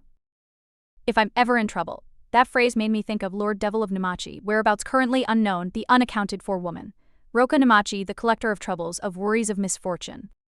But I'll accept your goodwill, anyway. So saying, I filched the business card from his hand and thrust it into my pocket in a deliberately brusque manner. That was the sole act of protest remaining to me. I probably shouldn't have accepted it. I should have put my duty to my friends first. I ought to have dropped the business card straight onto the wire mesh over the brazier and let it burn. But what Keiki offered wasn't goodwill towards me, but my mother, so I had to accept it.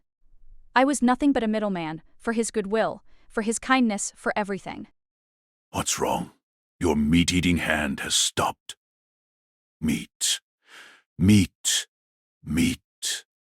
Meat. Meat. Meat. Beef. Beef. Pork. Chicken. Beef.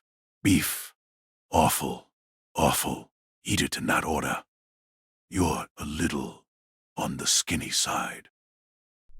I don't easily build muscle or put on weight. Exercise wasn't always my forte. I was a scrawny kid. I used to be a slow runner.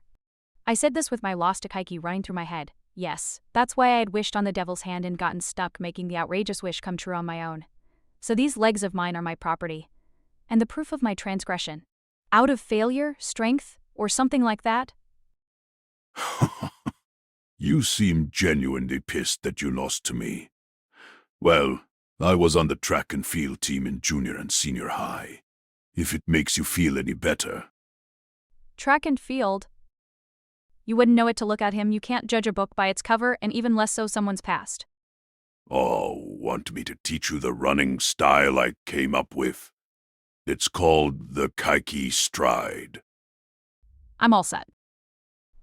Even if he was speaking from a place of kindness, it was simply too humiliating, and there was no way I could use a technique that bore his name.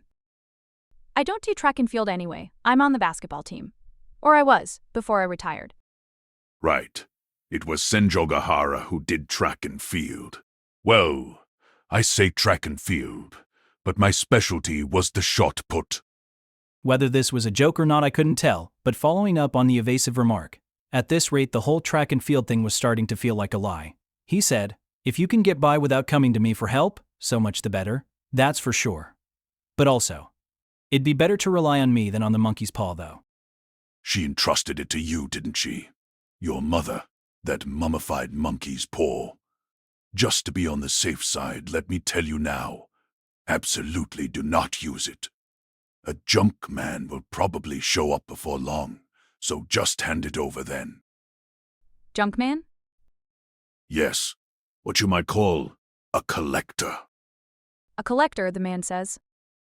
There's someone trying to gather all the body parts of a devil. I expect they'll try and steal the monkey's paw from you. I'm saying this for your own good. Just give it to them when they show up. Okay. Assenting, I glanced down at my left arm, which up until recently had been that self-same devil's arm. It had already been stolen. Got it. If and when this collector appears, I'll just hand over the hand that person entrusted to me. You're being oddly obliging. Does that mean you've already gotten rid of it? If so, that's well and good. Now then, it seems like you can't get on with your meal while you're looking at my gloomy mug. Removing his bib and standing up with that bit of self-awareness, Kaiki extracted a few bills out of his wallet and put them on the table. I'm going to head home. You take your time. Order yourself another 2 or 3 plates. Meat. Eat. Meat. Meat, I say. So long, he bid curtly, and made to leave the private room without a shred of reluctance, at which I unconsciously called out, Hang on. Kaiki turned back to look at me. Though I'd called to him, there wasn't anything I wanted to ask, and God knows I didn't want to feel even guiltier than I already did by continuing to dine with him. Still, somehow, I'd called to him. I. What is it? Have you fallen for me? I'm joking. Boy, you really are a serious girl. Everyone keeps on saying that, and I'm sick of it. Oh, isn't serious usually meant as a compliment? I don't deserve the overestimation. I'm stupid, foolish, and I'm a clown. The word serious actually doesn't suit me. Are you sure? I am. Also, I'm a coward. A liar and a coward. Who was I to criticize Kaiki? Anyway, I'd lied to my teammates, people I should have trusted, about why I was quitting. That was wrong, any way you slice it. The way I see it, seriousness and cowardice aren't necessarily incompatible. But I don't give a shit whether you're serious or not. What is it? Why did you stop me? Oh, yeah. How did you know I would show up at the station today? How come you were able to ambush me there? Because I heard you'd be there. From your friend. I'd only ask the question to weasel out of a fix, but upon consideration it was the very first thing I should have done, hell-bent on reviling Kaiki. I'd completely forgotten my initial feeling that something was off. For him, however, it seemed to be a you only have to ask kind of a thing. My friend, you mean Higasa? Higasa. As the one who invited me to the open campus, she was the only friend I could think of who could be his source. Still, it was hard to imagine someone who claimed to be shy counting Kaiki as an acquaintance, and he was reacting like he'd never heard her name before. That wasn't the kid's name. Then what was it? Numachi. Roka. Numachi. Yeah, I'm pretty sure that was it. Apparently the smell clings to your entire body even at classy barbecue places, so as soon as I got home I decided to take a bath. I scrupulously scrubbed my hair and body, then immersed myself in the tub, which I had filled to the brim. I sank in up to my shoulders, up to my neck. My hair was much longer than it had been back when I was playing basketball, and I left it down as I got into the tub, so it floated on the surface like seaweed. How had Numachi and Kaiki come in contact? I couldn't figure it out, and I hadn't asked. Kaiki might know where I could find Numachi, but I couldn't ask without bringing up Lord Devil in my left arm. I felt like it might be dangerous to share too much info with that man. However avuncular Deishu Kaiki might be with me, placing excessive trust in him was risky. Even if I got off unscathed, there was no guarantee that his machinations wouldn't affect anyone around me. But I'm more worried about Numachi giving Kaiki that information than about Kaiki himself. Why would she do that? What was her goal? Had she found out that I was looking for her? Either way, I couldn't be concerned about keeping up appearances anymore. No more putting on a show. Up to that point, some part of me had thought that I would try my best to find her, and if I couldn't, then so be it. But now it seemed I had to break out of that mentality of good sportsmanship. At this stage in the game, fair play was not what was called for. What was called for was a single-mindedness to settle things with her no matter what, which probably folded in my anger at having been bested by Kaiki in a sprint, and if so, all the better. Because it was an incontrovertible fact that I suffered the humiliating defeat thanks to Numachi tipping him off about my trip. After continuing my full-body soak for about 30 minutes, I got out and wrapped a towel around my head like a turban, threw a bathrobe over my still damp naked body, and returned to my room to call Karen. I've got a favor to ask, Karen. Think you can help me? She responded with a quick, sure, of course, after a moment of quizzical silence. I felt a little guilty about exploiting her faith in me particularly, since this was a personal matter unrelated in any way to justice. I think there's a girl called Roka Numachi living here in town. Can you help me find her? Sure thing. When she decided on a course, she never wavered, it seemed. I really worry about her. Protect her, big brother. Then again, the number one threat to her safety was that big brother. What middle school did she attend? I gave her all the data I had, a mixture of what I'd already known and info I'd gathered over the course of the past week. Got it. With that much info and Tsukihi's help, it'll be a sure thing. Let's see. Okay then, I should be in touch sometime tomorrow? Tomorrow? No need to rush. Not rushing might be hard for Tsukihi. She's been on a real better to burn out than to fade away kick lately. I wonder why. She used to take it so easy it was like she was immortal or something. Hun? Search me. I don't really know Tsukihi. We've barely met. Alright. Anyway, I appreciate it. I promise I'll find some way to repay you. Kwa? just hang out with me again sometime? It was a reassuring, happy reply. Totally crushable. Thank you. But in the end, the former fire sisters struck out. No, they didn't actually strike out. Karen did thoroughly investigate Namachi for me as I'd requested, just as you'd expect of an Araragi, but in the very, very short term. The request itself was superfluous to our tale, because the very next day, Monday, at school, in my own homeroom of all places, I came face to face with Roka Namachi once again. When I was still in school, I thought it was the rudest thing in the world when my classmates addressed our teacher without proper honorifics. I thought they were shameful, acting like they were adults when they were still just kids, and pretending to be on equal footing with someone who actually earned a salary. I felt strongly that a teacher should be spoken to with respect, so I addressed them properly, even if they sucked, regardless of what the other kids did. I thought it was overfamiliar and impolite to throw people's names around. What a proper kid I am, with real manners. I used to think. The next morning, when I hauled myself into my new third-year classroom that I was just starting to get used to, Numachi was sitting there all by herself in my seat, no less with her legs crossed obnoxiously, like it was the most natural thing in the world. Mr. Oshino would have said I've been waiting. It's not like I'd arrived particularly early, in fact. Since my morning schedule is packed, I often arrive later than my schoolmates, and that day was no exception. And yet, there was no one in the classroom other than Numachi. Had she chased them out? No, if a girl with her demeanor, clearly an outsider, planted herself in the center of the classroom, now at Suhai's quiet, indoor kid herbivores wouldn't even be able to cross the threshold, as if some kind of force field were in place. Even I might do an about-face if I didn't know her if it weren't for our fateful meeting the other day. Her wild brown hair alone, less dyed than punished in some kind of self-flagellation, had that much power. The wise man avoids danger, as they say. Then again, the proper aphorism for the occasion was probably, nothing ventured, nothing gained. But when I think about it now, maybe it was actually the kids who called them by name who had it right. Etiquette aside, I think they did because they weren't worried about someone's position.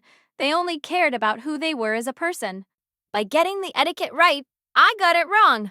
I've completely forgotten all those teachers whom I supposedly revered. I have no idea what their names were. Japanese, math, science, social studies, technology, and home ec, music, phys ed.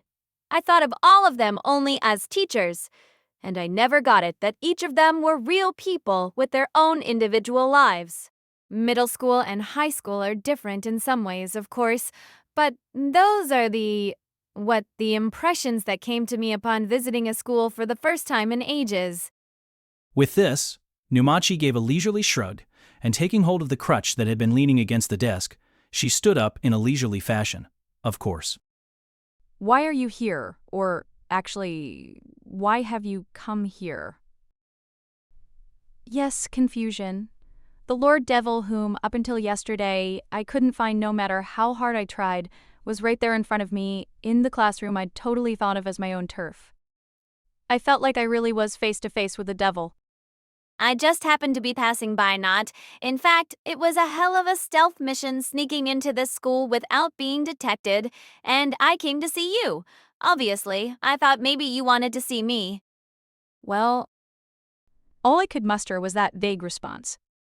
In my head, I wondered if yesterday's call to Karen had already borne fruit, but that didn't seem likely. It was simply too soon. Then, thanks to my investigations the previous week, so to speak, Namachi somehow got wind of it, and she was here to see me. But why? She was here to see me. How come? Total confusion. What's the matter, Kanbari? Isn't there something you want to ask me? That's why I so kindly legged it over here to see you. She raised her leg laboriously, the leg that was encased in a plaster cast, laboriously, nastily. I don't need to ask it anymore. Hmm?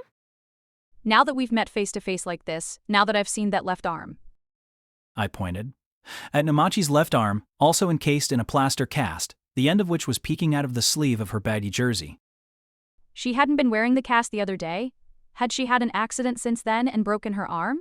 No, that hypothesis itself was too laborious, noxious. There was no need to quibble with the evidence, but if I were to anyway, she was using that encased left arm to hold her crutch. If you really had a broken arm, you could never pull that off. And even if you could, you wouldn't. So there was only one answer, a single possibility. You stole my left arm. I hauled away your junk. Or I collected it. Namachi rephrased, taking some gum out of her pocket like she couldn't care less about our conversation. Not a stick of gum, but the kind that comes in a bottle. The whole bottle seemed to have been shoved into her pocket, which wouldn't have worked if her jersey weren't so big. Opening the lid, she shook 6 or so pieces out onto her palm, threw them all into her mouth and started chomping. A thrilling display. Want some? Kay. Her offer having been declined, Namachi returned the bottle to her pocket a little disappointedly but without any hesitation. She performed the entire operation with her left hand. It was in a plaster cast, but her fingers were sticking out and merely bandaged, so she could use it normally. When? When the hell did you take it? While you were enjoying that little breast massage I gave you. Though that was the prep. It took effect the next morning, right? Her prediction was accurate, but for the planner to guess the plan wasn't in the least bit impressive. In fact, it was ridiculous, like a culprit boasting about her crime. Hey, why are you glaring at me like that? Shouldn't you be thanking me, Kanbari? After all, I took care of the arm that was the source of your worries. My arm wasn't. It wasn't worrying you, really? Says the girl who made such a face when she saw my leg. What sort of face had I made? Seeing the broken leg of my former arch-rival who'd been forced to retire due to it. Wait a sec. Speaking of your left leg, don't tell me it's all so... Even as I began to voice the thought, I arrived at the conclusion that, no, it was inconceivable. I mean, unlike my fictional situation, Numachi's injury had come in the middle of the game, hadn't it? In other words, she was surrounded by spectators when it occurred, so she couldn't be faking it. Her injury was real.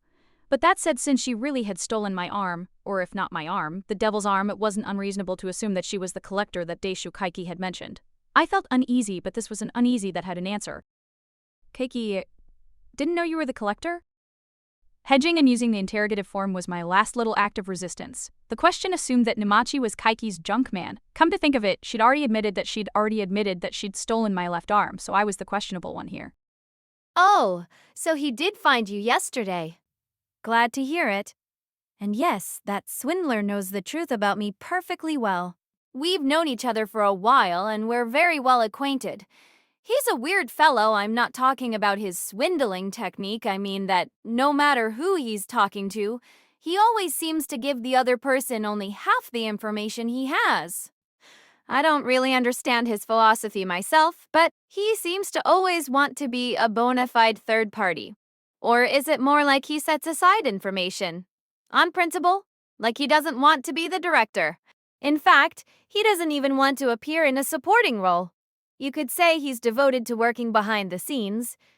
He knew all about my secret identity, and I'm sure he realized that your arm had been taken, but he didn't talk about it. Why, I have no idea. Maybe it's his policy, or more likely he didn't want to jinx it. Only say half of what you're thinking. What such a principle could be based on, I will never understand. But the fearsomely systematic mechanism made some kind of sense to me. It did match up with the portrait of Keiki that my seniors had painted for me. They both agreed that he was always oddly reluctant to give out information. Interesting. So he was also being stingy with his info yesterday. Accusing him of deceiving me would be going too far, but realizing that the man was indeed a congenital swindler was strangely calming. But that was interesting. Numachi was the collector in question, after all, yet in that case. What were you up to? Telling a guy like Kaiki that I'd be going to that open campus yesterday? Thankfully, nothing bad came of it, but it could have. But it didn't, right? Don't hide behind the outcome. You say that like the outcome isn't what matters most. Listen, I'd been hearing about you from Kaki. He also wanted to see you, but for some reason he couldn't. I can't just turn a blind eye to a person in need, can I? Give me a break. Just kidding. All right. I don't care what you were up to, but I'll never feel comfortable unless you tell me how you knew I'd be going to the open campus. Gathering rumors is where I shine. She was slippery as an eel, this one. I couldn't even have a proper chat with her. In which case, I was just going to get down to business. Namachi, you weren't only collecting unhappiness, I take it. You were a collector not only of unhappiness, but of a devil. I don't get it. Why would you? That's what I've come to this schoolhouse full of good little boys and girls to explain to you. Say, Kanbaru, you free after class today? Yeah. I would have said yes even if I wasn't. Then I'll be waiting for you after school at the gym. Looks like it's about time for the first bell to ring, so I'm going to pull back for the moment. We can talk more then. It was unclear to me how she had the nerve to select a public place like the school gymnasium for our appointment. The gym after school, full of students engaging in club activities, seemed like an especially untenable choice if she was worried about being seen, but when she pushed that arrangement on me so authoritatively, I couldn't think of anything to say. She was the kind of woman who barged into my classroom. She probably had something in mind, in reality. After meeting up at the gym, we might move to another location. So we could talk some more. So she could talk to me some more. Sounds good. I'm looking forward to hearing your story. And hear it you shall. And I want to hear what you have to say as well. About this arm. She approached and thrust the arm out at me as she said this. That arm that so very recently had been my own. She shoved it at me, like she was shoving me away. What are you talking about?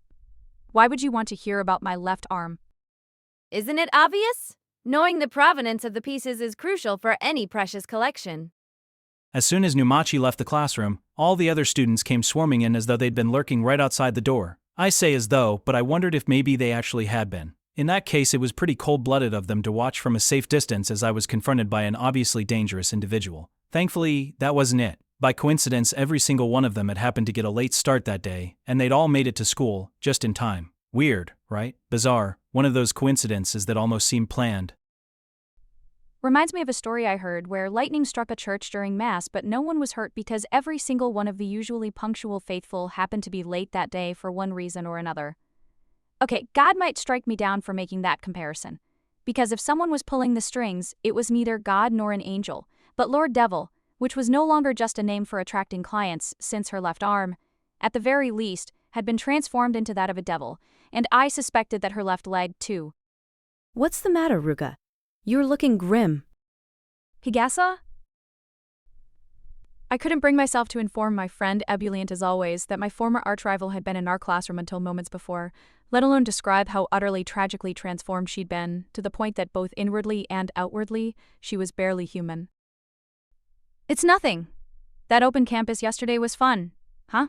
Maybe not that college in particular, but it really made me excited about college in general. Gotta put my nose to the exam prep grindstone from here on out. Higasa must have felt a little uncomfortable at my ham-fisted change of subject, but she let it pass without comment, like a true friend. The curriculum was taken care of in what felt like the blink of an eye, and after school, I went to the gym, where a lone figure stood waiting amid the cavernous emptiness. Roka Numachi. The crutch that should have been supporting her broken leg was lying on the floor, and she was standing on that leg as though nothing was wrong with it, dribbling a basketball in an easy rhythm with the plaster-sheathed left hand that should have been holding the crutch. She was waiting for me. Roka Numachi was waiting for Suruga Kanbaru. How about a little one-on-one? Aha, that's why. She'd chosen the gym and not somewhere else as our after-school rendezvous point. It was the only place around with a basketball court.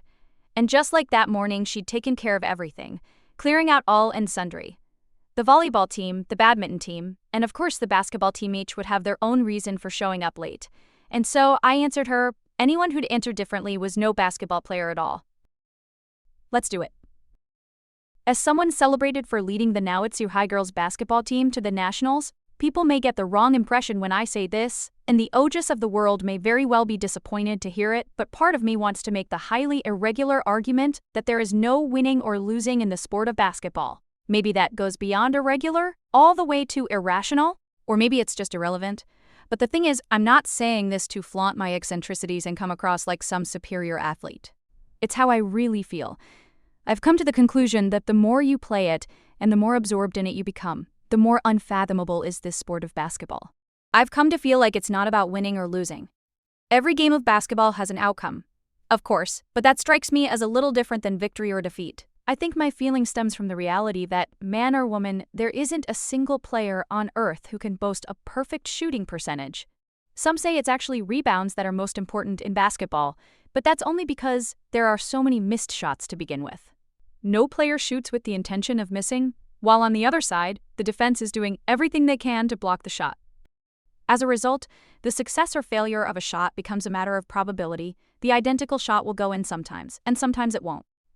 Probability. There's no getting around the fact that there are stronger teams and weaker teams, of course, but if you follow my argument to its logical conclusion, the outcome will be a matter of luck in any game between teams that are both above a certain level. The lucky team wins, and the unlucky team loses. I felt this way for a while.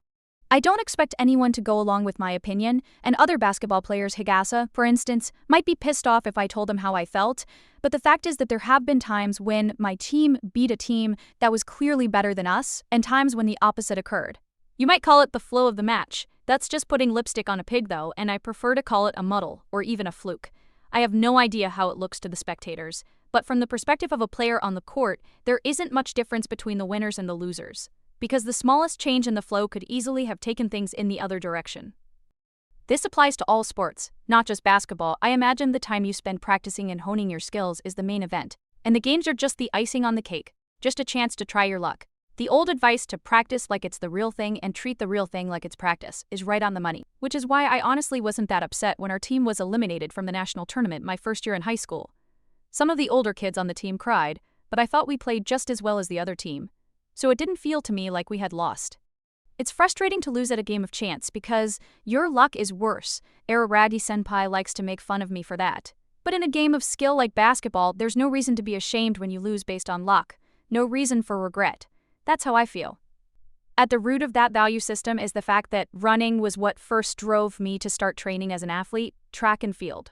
There's no room there for something like the flow to worm its way in. No muddle, no flukes. It's a completely merit-based contest, where the faster person wins and the slower person loses. Elements of chance don't enter into it. Not that I belonged to the track team or anything at the time. I thought that there was no room for a sore loser like me in a world of clear winners and losers. What might I do if I lost? I had no clue. A person like me is not cut out for competition. Sorry for droning on like this, but what I'm trying to say is that basketball is a sport I play for the genuine love of the game. I truly enjoy playing it, accompanied by absolutely no negative feelings whatsoever. If you accused me of insulting the game of basketball, of not taking it seriously, I could only hang my head and say that you're exactly right. Exactly right. I don't take it seriously. I mean, even in a one-on-one game against Numachi, who didn't exactly fill me with warm feelings, I forgot everything. I forgot about Lord Devil, I forgot about the Devil's Arm, and just totally got into it. We dove in without even worrying about the hassle of keeping score, alternating offense and defense in dizzying succession. In the end, I think we shared the understanding that she probably won in terms of points, but that I did in terms of substance. While my school uniform may have given me a slight handicap against Numachi in her tracksuit such as it was, in reality that handicap amounted to essentially nothing. At the very least, it was insignificant.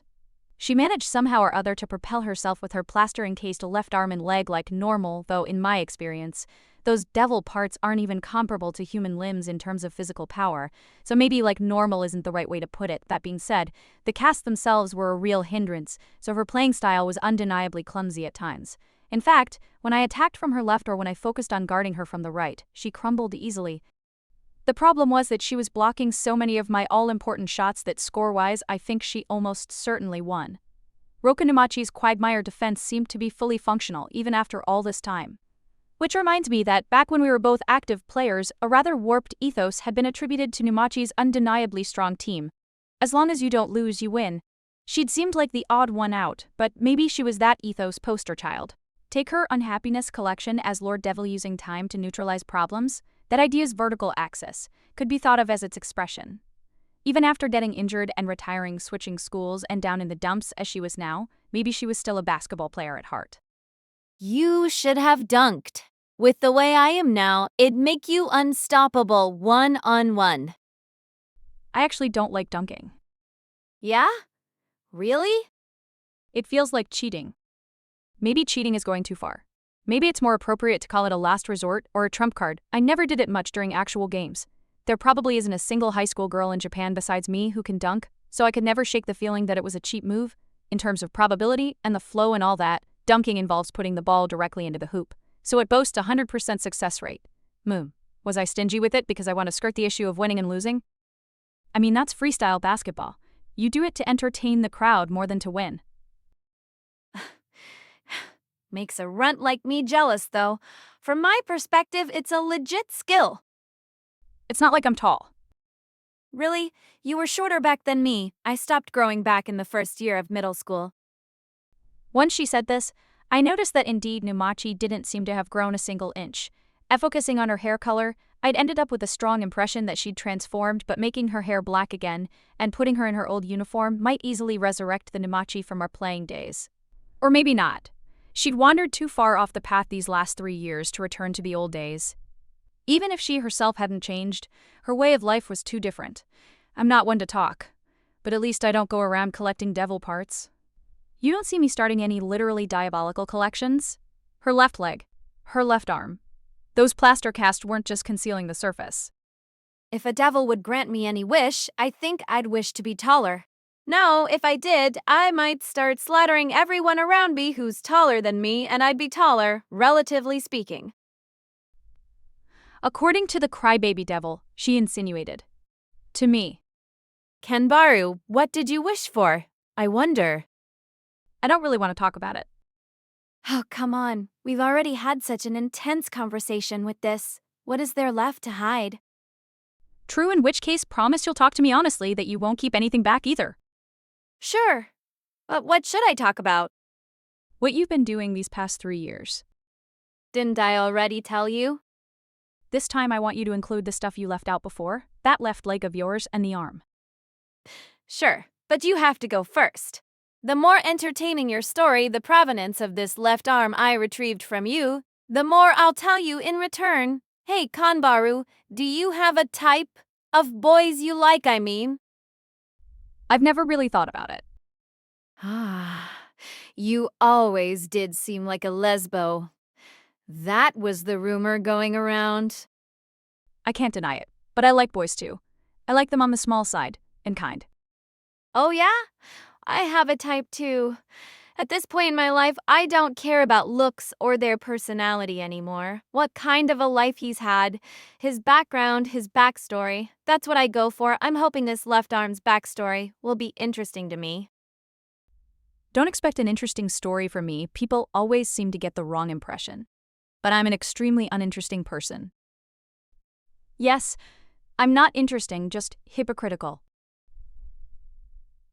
It really isn't an interesting story. And I, myself, don't fully grasp the particulars of everything surrounding the arm, the monkey's paw, or the devil's hand, or whatever you want to call it. Like Kaiki said, it's just something I inherited from my mother. My mother. If we're going to talk about Togane's legacy, that tattered, desiccated left hand in its Polonia box, is it as far as I'm concerned? Because it's the one and only thing my mother left to me? It makes me a little sad to think about. I think I would have preferred if she just didn't leave me anything at all. It was probably my mother who inducted Kaiki the swindler into the world of aberrations, but for all that, she didn't teach me a thing. She didn't tell me anything about how to use the monkey's paw. If I'd known what kind of item it was, I doubt I would have used it.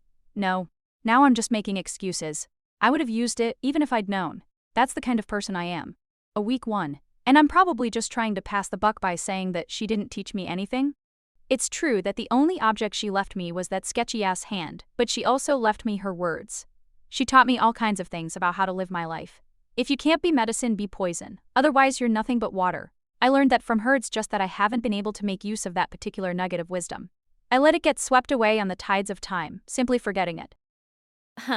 I want to be able to run faster, and I want to be by my beloved senpai's side again.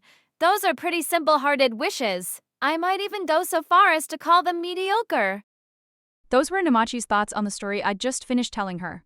Kind of harsh, when she'd made me do so, but leaving out the part about Arabagi's senpai being a vampire might have diminished the overall impact of my arm's backstory, but it had taken all night to give a full account of his relationship to Shinobu, and I didn't think it was anything that I as an outsider should be telling people. He was the only one who had the right.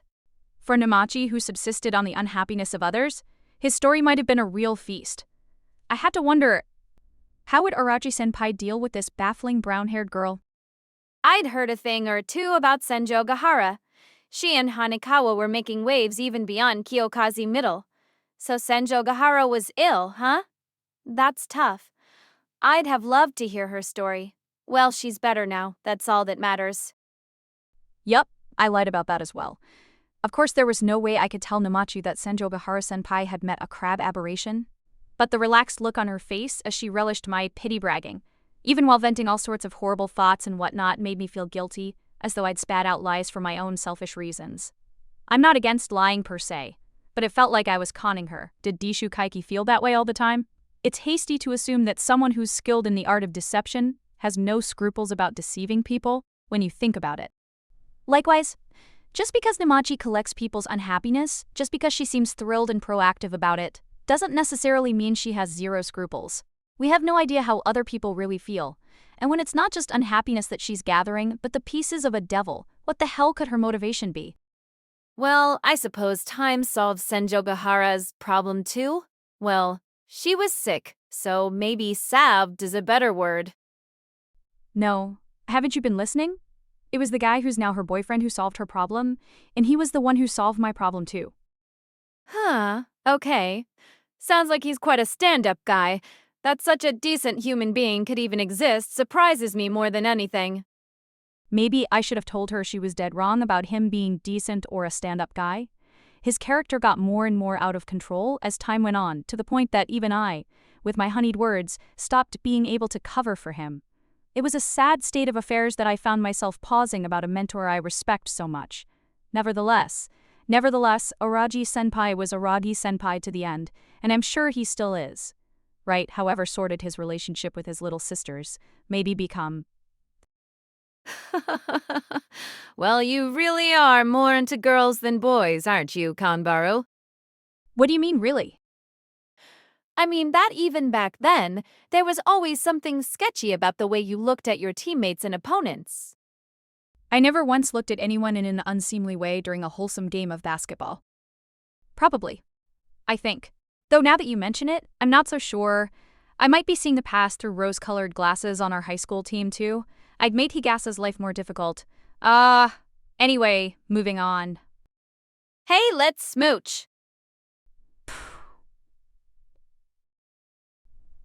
I couldn't help but titter at Namachi's sudden proposal because it seemed exactly like something I would say. I prefer girls to those oafish boys too, you know. As she said this, Namachi started crawling towards me on all fours. Her movements were so slow I should have been able to make my getaway very easily, but I just couldn't move, frozen like a deer in the headlights, or as if I were sewn to the floor. Temporary paralysis? Why? Namachi slowed her pace even further, as if to savor me in that state, and after what seemed like ages she entwined her body with mine and pushed me down onto the floor of the gymnasium. I say she pushed me down, but she was a petite girl. Plus, she couldn't adequately move the joints of her left arm and leg, restrained as they were by the plaster casts. I was almost certainly her daddy in terms of simple physical strength, so I could have forced her off me if I wanted. Even with her entire weight pressing down on me, I could have thrown her off easily. Not to mention the fact that while she was lying on top of me, she was doing so solicitously, tenderly, not actually pinning me down. Even with her twined around me, the situation didn't change. I could have gotten away anytime I wanted. I should have been able to, but couldn't. In other words, you don't want to. There are so many people like that. Even though almost anything can be solved by running away, there are so many people who think that running away means you've lost. Keiki would probably disagree, but from my point of view, they simply seem to be going out of their way to make themselves unhappy. Going out of their way. There were basketball players like that too, weren't there? The self-defeating kind. What the hell is up with that, anyway? With racing towards unhappiness. Not racing, more like routed. It might be hard for someone like you who was somewhat lacking in motivation as a player to understand, never mind for someone who's made a hobby of collecting other people's unhappiness, but those people went in looking for something more important than winning or losing. Then, winning or losing. Or more important than happiness or unhappiness, maybe. What about me? What was I looking for when I started playing basketball? Like I'd told Namachi, my initial incentive was dealing with the fallout from the wish I'd made on the devil's hand. Somewhere along the line I got hooked. But I really don't think it was because I wanted to win. Would Namachi have seen my style as racing towards unhappiness? As being routed? But running away doesn't mean you've lost, nor does it equal unhappiness. If you try and fail to run away, you can at least feel resigned. Or, Kanburi, maybe deep down inside, you want me to force a kiss on you? We're both boyish, but for some reason you strike me as more of a bottom than a top. It cracks me up that you, the Prince Charming, whom all of your juniors adore, are more of a little girl than anyone. Our sense of self is so different from how others see us, not that either one is truer than the other. As she said this, A bewitching smile rose to her lips, which moved ever so slowly towards my face. Wait a second. All I needed to do to escape Namachi's hold was to roll over like I was turning in my sleep, but my body made no such attempt. Essa summon might come. They won't. No, really, wait a second. Sure, I talk all kinds of big talk to Arareji-senpai, but while I've got plenty of book learning under my belt, when it comes to practical experience, I'm a total Smooch. Namachi lightly brushed my cheek with her fingers and withdrew quickly, in stark contrast to the languorous way she'd approached me. Disappointed? I could make no reply, and touching my cheek, where she'd caressed it as if to make sure it was still there, I sat up. She got me.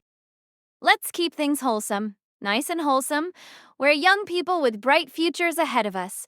And if we keep playing with fire like this...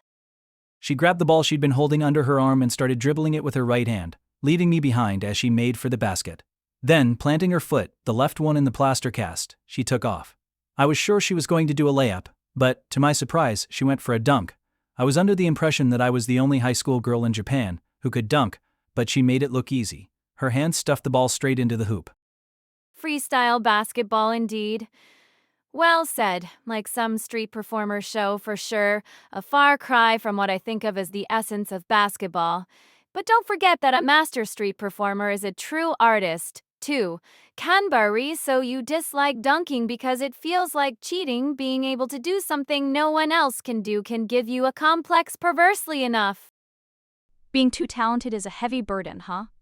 By that, she was talking about pressure, I thought, and therefore unhappiness. Ultimately, in Namachi's eyes, perhaps everything constituted a reason to be unhappy. Anything could cause misfortune, not that she was wrong, necessarily. You definitely couldn't dunk in middle school, though. I didn't know you'd had the nickname Poison Swamp until Higasa told me, but I remember you being called Can't Jump Swamp. Then again, that moniker had come about as the abbreviated form of the swamp you can't jump out of, which played on her family name, literally swamp, and which she'd been called because her quagmire defense robbed whatever player she was guarding of the option to jump. It's not that her style involved not jumping still. There's no way she could have dunked back then. This isn't a manga. Well, either way, I'm muddy terrain. In which case, I'd feel better being called the Bottomless Swamp. And with that leg. Yup, with this leg. She said finally, letting go of the hoop and dropping to the ground, unbelievably, or maybe that was the whole point, but at any rate, ostentatiously landing on the gym floor with her plaster-encased left leg. Well, your unhappiness is entirely my problem now. I, Lord Devil, have taken up the full burden. You don't need to worry anymore. You can smile and live happily ever after, and just forget about some devil's arm. How can I? That arm is proof of my sins. If you think I'm going to let it be taken from me in a way I don't even understand yet, if you think I'm going to let you shoulder it for me. Araji-senpai retains vampire factors in his body. That's the proof of his sins in Apology to Shinobu, a sign of his sincerity, I think. He can probably go back to being fully human anytime he wants. That's what Mr. Ashino said anyway. But he wouldn't. Not a chance. So I couldn't just let go of that arm either. That's my arm. Nope, it's a devil's arm. If that's the case, haven't you retired, Lord Devil? Then I'd just start calling myself, Oh, most gracious Lord Devil. According to a certain ominous gentleman, this thing belonged to your mother. So it was your arm for exactly no time at all. Not for a single second. And so saying, Namachi rolled up the sleeve of her baggy tracksuit to the shoulder, exposing the plaster cast to me, and in the blink of an eye, with the strength of that arm, she split the cast open, shattered it, more like. And no surprise, what appeared from within was indeed, or rather, of course, that all too familiar beast's arm covered in thick hair. No, although I wasn't surprised as such, wasn't surprised at the fact that Namachi's left arm had transformed into that of a devil. Something nevertheless didn't feel right. I had the sense that the arm was slightly shorter than the one I knew. I'm pretty sure that when that arm had been integrated into my own, the devil part encroached on my flesh all the way to my elbow, but now that it was part of Namachi's flesh, it went no further than the wrist. It had gotten shorter. Why? Isn't it obvious, Kanbaru? Your first wish was granted. At that point, the devil's arm grew longer, right? Didn't you say so yourself? Yeah, Sure. When I took the arm, I left behind the part of your soul that the devil had consumed, so it returned to its original size. The price I paid for my first wish? No way! This was crazy talk. I made a deal with the devil. That's written in stone or blood, and it wasn't right that I could retrieve any part of my being that had been taken away. In the words of that manga, Senjogahara, senpai, is fond of, it ignored the law of equivalent exchange. What? Did I use the philosopher's stone or something? No. It's easy to throw around terms like collector and junk man, but what did it really mean to be assembling the pieces of a devil? Alright, let's get on with it, Namachi. There's a limit to how late the basketball team can be. I told you the backstory of the arm just like I promised. Now it's your turn. Honestly, even at that point, I wanted to turn back. I intensely desired to head home without hearing her story, and to start studying for exams or something, but I steeled myself for whatever was to come. I would see this thing through. To the bitter end. Otherwise, where would I ever bring down my left arm? Let's hear it already. What the hell happened to you in the last 3 years? What's been going on in your life? What have you been doing for 3 whole years? You really are a serious girl if you think promises are always going to be kept. Promises aren't to be kept or broken, they're to be sidestepped. How is that different from breaking them? It's different. You're just putting them off for a while, and during that time, the promise itself becomes irrelevant. Don't you see? People can even run away from fate, and that's what my story is about. So saying, Numachi hooked her devil hand onto the edge of the plaster cast on her left leg. Then, as though the cast were just a plain old bandage now, as though it were toilet paper, a plain old bandage wouldn't tear that easily, she tore it in half from top to bottom. I should warn you, though, this is no tale. We're past the part where a basketball player has to give up her athletic career, past the page where it says, the end. This is just the obnoxious afterword. Underneath the cast, her left leg was also naturally, obviously, a devil's leg covered in hair. Forget about the arm for a second. The leg definitely looks more like a devil's than a monkey's, doesn't it? Listen, though, Kanbari, I've got more of the devil in my flesh than just these. Okay, then, where to begin? It would speed things up if we just started with that district tournament 3 years ago when I lost the use of my leg.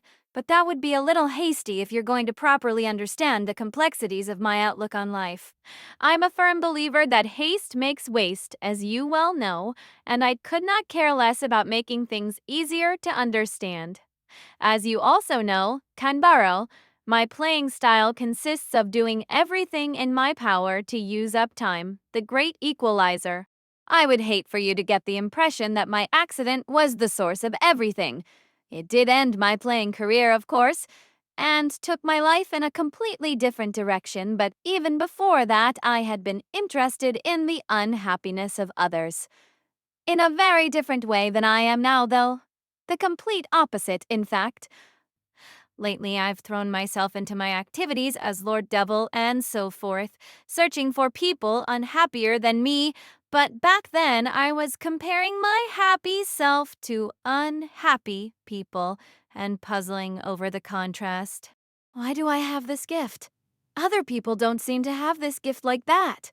And by this gift, I mean my reflexes. You might call it a gift for ball handling. Or no, if we're getting down to it, maybe it's excellent footwork that we're talking about. You might think that, as an athlete, I was a one-trick basketball pony, Kanbari, and you wouldn't be far off. But actually, that's not strictly true. That is, they didn't actually have a basketball team at my elementary school. Just like you started out in the sprint, even though you didn't technically belong to the track and field team, I started out in a different sport in elementary school. I played soccer.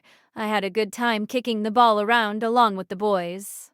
Like Captain Tsubasa says, I wasn't scared. The ball was my friend, but sad to say, in the end, my friend betrayed me. Friendship can be a scary thing. Really, I just overdid it, that's all. Maybe things are different these days, but we're talking about a long time ago here.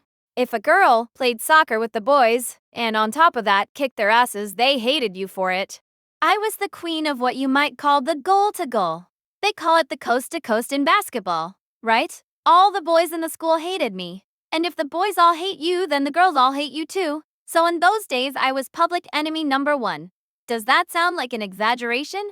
For a kid that age, though, there's nothing more terrifying than a school without allies, is there? From what you've told me, it sounds like you've been there yourself. But being in that environment made me think, if everyone was gifted, they wouldn't hate me. So why do there have to be people in the world with a gift, and people without and from there on out? I strove to keep my gift hidden. I gave up on flamboyant goal-to-goal type plays and devoted myself to defense. I still do. My quagmire defense, or whatever people call it, is the continuation of that. Did my gift feel like a burden? Of course it did, no matter how I try to play it off. You must have felt the same way, Kanbari. You seem to fancy yourself the hard-working type, but you've got it completely wrong. Your latent gift blossomed, that's all. Effort is nothing but a pat on the head for all the unhappy people. Look, all this is a result of our effort paying off. We're no different from you. We just tried a little harder. We weren't born like this. We didn't just luck out when all the while. What we're really saying is, so please don't ostracize us. The nail that sticks up gets hammered down. That's the traditional ceremony of human society that gifted people need to fear more than anything else. Because the world contains far more talentless, unhappy mediocrities than them. The few happy, gifted people, like I was in elementary school, will always be crushed by majority rule, no matter how great their gift. It's truly terrifying. A gift is happiness in and of itself, but by that same token, it becomes unhappiness. It's only because of where I am now that I can look back on that period of my life and understand. At the time, I could only scratch my head at divine caprice. Or maybe that's when the world started to seem more diabolical than divine to me. In which case, I guess it was the caprices of the devil I was experiencing. Though it's only natural for the devil to be capricious. Even with that in mind, the reality is that the match is fixed from birth. The reality is that the same effort won't yield the same result, and that reality is overwhelming. It's the most deplorable thing in the world. The boys on my team would talk about their dreams. I don't think the J-League existed back then, so they'd say someday I want to start in the World Cup or something? Sure, it's a wonderful dream, but listening from the sidelines, I knew that it would never happen. It might be possible for me, but never for them. I didn't just think it either, I said it, which is why they hated me. Around 5th or 6th grade, I learned to keep my mouth shut. I say the ball was my friend, but it can't be everybody's friend, be it a soccer ball or a basketball. Why did I give up soccer and start playing basketball? No particular reason. When I graduated from elementary school, I graduated from soccer as well. That's all. I wanted to try playing other sports. We only get one life, and it seemed like a waste to spend it devoting myself to just one thing.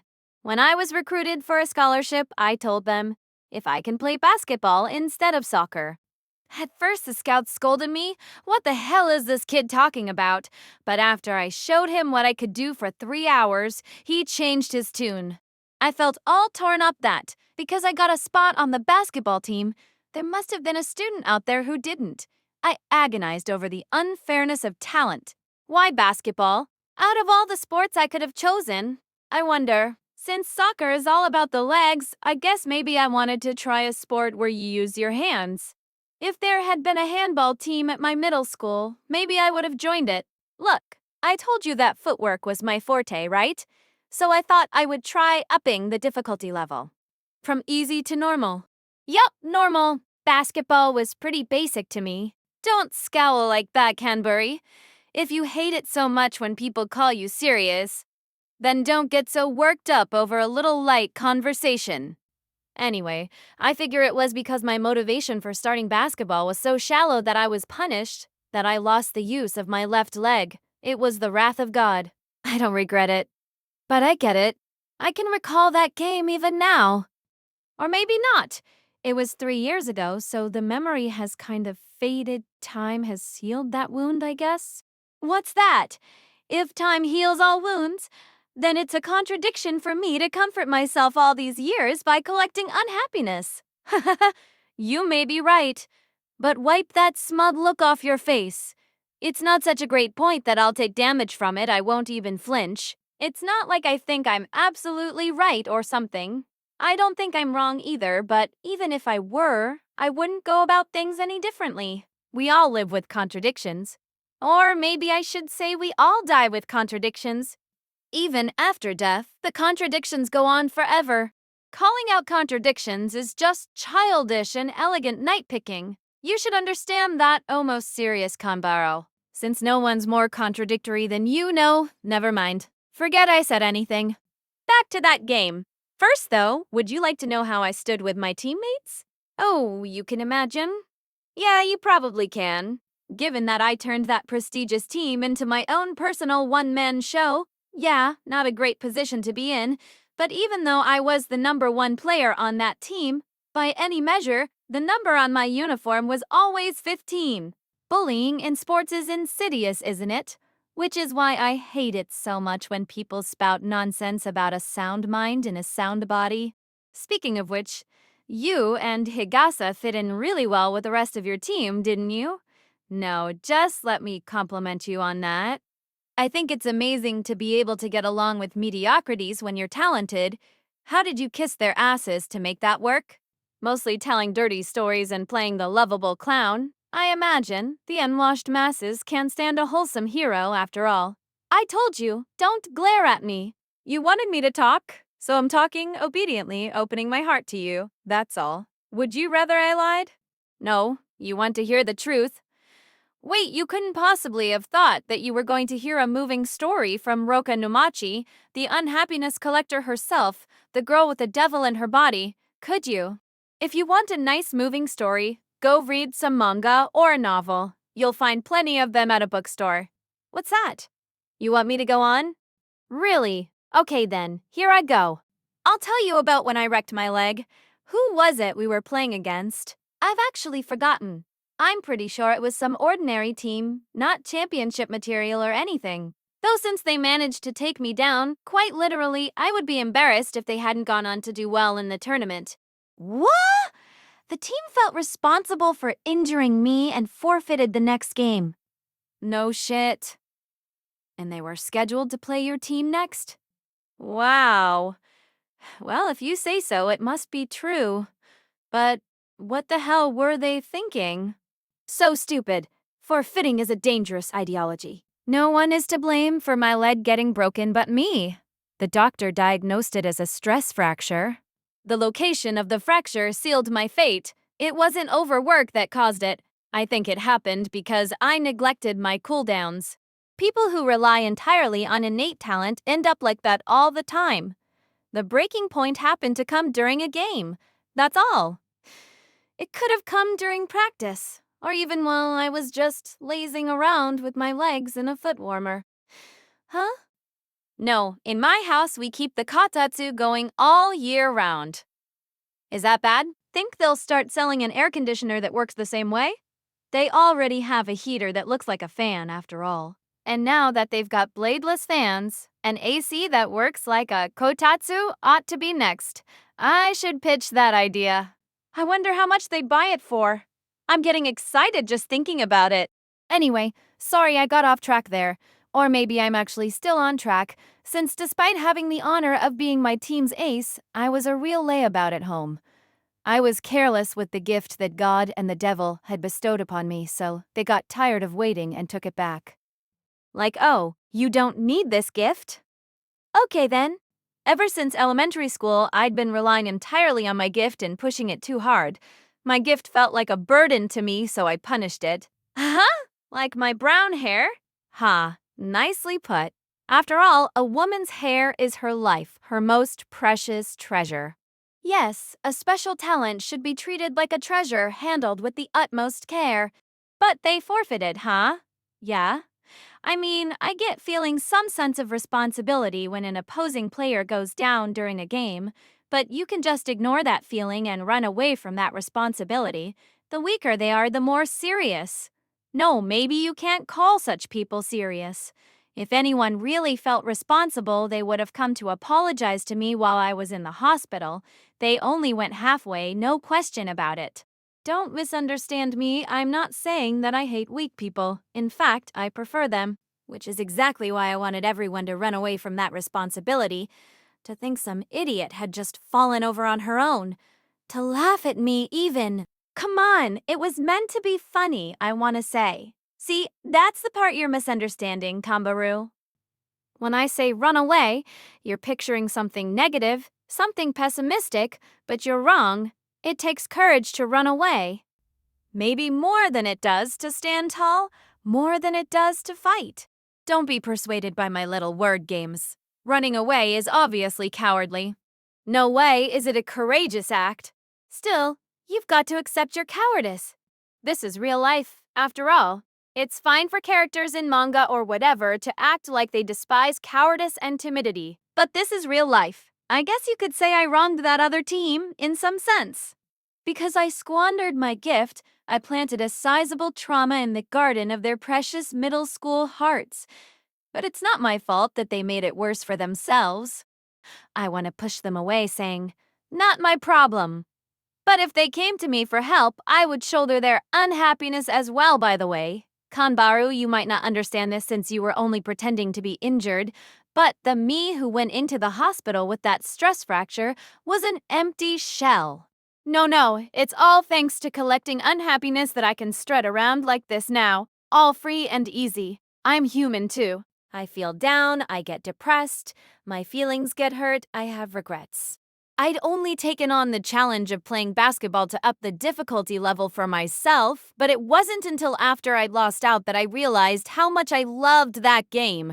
The gift that I'd treated so haphazardly was an irreplaceable treasure.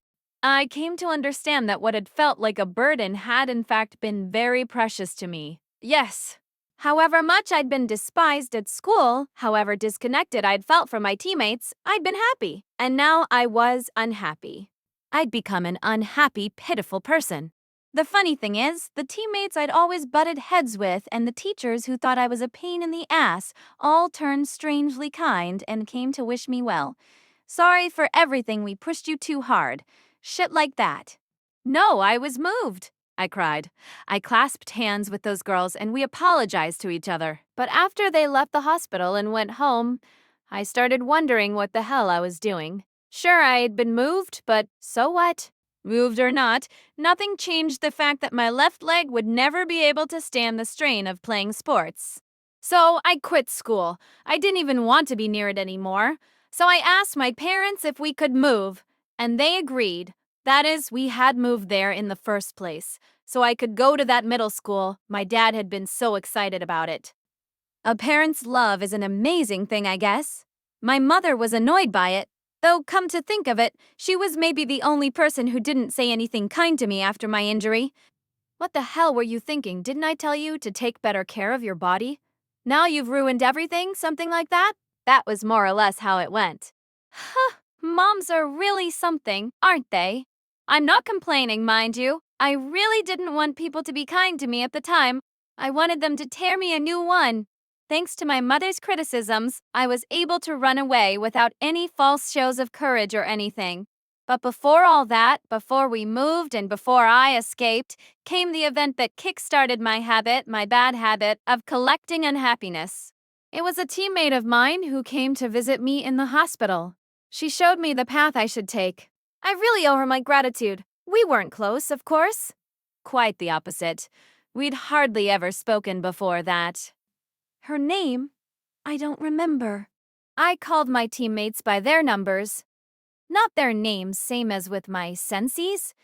I feel like it was some ordinary, average name. But I also feel like maybe it wasn't. Which is to say, it's the kind of info that we could easily do without. I won't give her an alias either. It would just make things more complicated. Once I was myself again after people visited me and gave me their sympathy, I'd feel shell-shocked. I didn't mind it while it was going on, though. After all, people saying kind things to you doesn't feel terrible, which is why I was happy when that girl suddenly showed up by herself to see me in my hospital room. But to my surprise, she wasn't there to offer any sympathy. She was there to ask me for advice. After some perfunctory get-well nonsense, she dove right in and said, "Can I get your advice about something?" It was all typical middle school girl stuff. One of the girls in her class did this. Some boy she liked did that. That kind of thing. Unlike her name, I remember exactly what it was she asked me about. It's item number 00 in my collection, after all. But out of respect for her privacy, I won't get into the details. Typical middle school girl issues. I'll just say that it wasn't far off from whatever you might be imagining, Kanbaru, having been a middle school girl yourself. What I really want you to try to imagine right now, Kanbaru, is my psychological state at the time. Sure, I may have brought it on myself, but when I broke my leg, it upended my entire life, even if that had only been 15 years at that point. So why the hell is this kid opening up to me? What's she up to? That's what I thought. I assumed her story would end up having something to do with me, with my future, but it never did. Well, what could I tell her? She wanted my advice, but whatever I might say, I devoted my entire life to playing sports and didn't know a damn thing about being madly in love. And with a broken leg, how could I solve the problems of a typical middle school girl? I thought to myself, she chose the lousiest possible person to come to for advice. But that wasn't the case. After she'd given me her spiel, I tried my level best to be sincere, but in the end, all I could manage was some muddled nonsense. When visiting hours were over, the girl went home. That night, I kind of beat myself up about it, feeling guilty that I hadn't been able to give her a decent answer, scolding myself that she'd never come visit me again, but she came back the very next day. Crazy, right? Not to visit me. She wanted my advice, and she just repeated the same stuff she'd told me the day before. I'd felt bad during the night, but having to listen to the same stories 2 days in a row, stories that had nothing to do with me, I got bored. I'm sure she's having a hard time, but why should I be filling my mind with her problems? I've got my hands full, worrying about my own future, that's what I thought. And when I did, everything became clear to me. Perfectly clear. She hadn't chosen the wrong person to come to for advice. I wasn't the lousiest choice. As far as she was concerned, I was the best possible choice, because she wanted advice from someone who was clearly less happy and fortunate than herself. Yes, from someone like me, for instance. Someone whose life seemed like it was basically over. Do you understand what we're dealing with here, my dear? Serious, Kanbaru? No, it's not a riddle. As proof, I'll give you the answer right now. Let me spell it out for you. That girl may have had worries, may have had troubles, but she didn't want to be pitied. It was the same as it was for me, with my broken leg, feeling annoyed by everybody's kindness. She had troubles, but she didn't want some kind of holier-than-thou advice from on high, so she came to me, who clearly seemed to be lower than her. Afflicted as I was with grave concerns that the average middle school girl didn't have to deal with, the psychology of it is easy to comprehend. I mean, it's no different from you acting the clown and getting your teammates support because of it. Stars and heroes will never be embraced if they don't have foibles that allow the masses to feel even superior to them. The logic is more or less the same. Pretty much every teenager basks in the satisfaction of finding fault with great historical figures. But just because I understood where she was coming from doesn't mean it didn't piss me off. I was angry more at myself than at her, though. Would you look at that? There goes Roka Numachi. Another one bites the dust. I was pissed at myself for being looked down on by teammates whose names I didn't even remember, for being solicited for advice I was totally unqualified to give. Huh? Why didn't I get angry at her when I realized what was going on? Well, because she'd gotten one thing very wrong. She assumed that someone like me who'd broken her leg and lost all prospects of an athletic career, who'd never take to the court again, who had to give up on school and was at her absolute nadir, wouldn't look down on her, wouldn't pity her. But she was wrong, because listening to everything she had to say was such a consolation. Other people's misery is like sweet nectar. And that didn't change a bit, even after I'd broken my leg. The thought that I've got big problems, but so do other people, was a balm for my wounded soul. I could tell it was warming my heart. I'll admit up front that I didn't recognize what was going on with my own psychology until I understood what was going on with hers. I believe that, in my own way, I was dispensing earnest advice. My God, humans are ugly creatures, licking each other's wounds, comparing and contrasting their misery. But man, things got fun after I figured that out. I investigated how to draw out her pain and suffering most effectively from every angle. Then put my findings into action. I suppose you could say those were the salad days of Lord Devil. I devoured that girl's troubles, telling myself all the while how despicable I was, but also feeling the first hints of salvation. I couldn't just listen and leave it at that, though, so as she was leaving that day, I said, I understand your problems. It wasn't a lie. And I went on, I'll take care of everything, so you don't need to worry anymore. That part was a lie. A massive lie. I was in the hospital and had no idea what was going to become of myself, let alone anyone else. How the hell was I going to solve whatever problems befell her at a school that I'd already decided to leave? And it wasn't a kindly lie, told with her feelings in mind. I told it because I'd already thoroughly plumbed the depths of her problems and couldn't stand the thought of her coming back the next day and rehashing them for me a third time. It was a selfish lie. A self-centered lie. Come on now, that's not fair. Don't forget that what she did was pretty insensitive in the first place. Anyone else probably would have shouted her out of the room. So even though it wasn't a kindly lie, I'd argue that I was extending her a courtesy. She looked puzzled, like something didn't sit quite right, but nevertheless she said, "Thank you," and went home. What the hell was she thankful for? Anyway, I thought what I did had been in pretty poor taste, even if I did feel some hint of salvation, and that night I busied myself with worthless remorse, telling myself I'd never do it again. But after some time, I'm pretty sure it was right before I was discharged from the hospital, a surprising thing happened. She visited my room for a third time. She had the revitalized look of someone who'd been possessed by a spirit and was finally free from its influence. This time when she said, "Thank you," she was smiling from ear to ear. She was in such high spirits that I could barely make sense of anything she said, but I got the gist that her problems had been successfully resolved.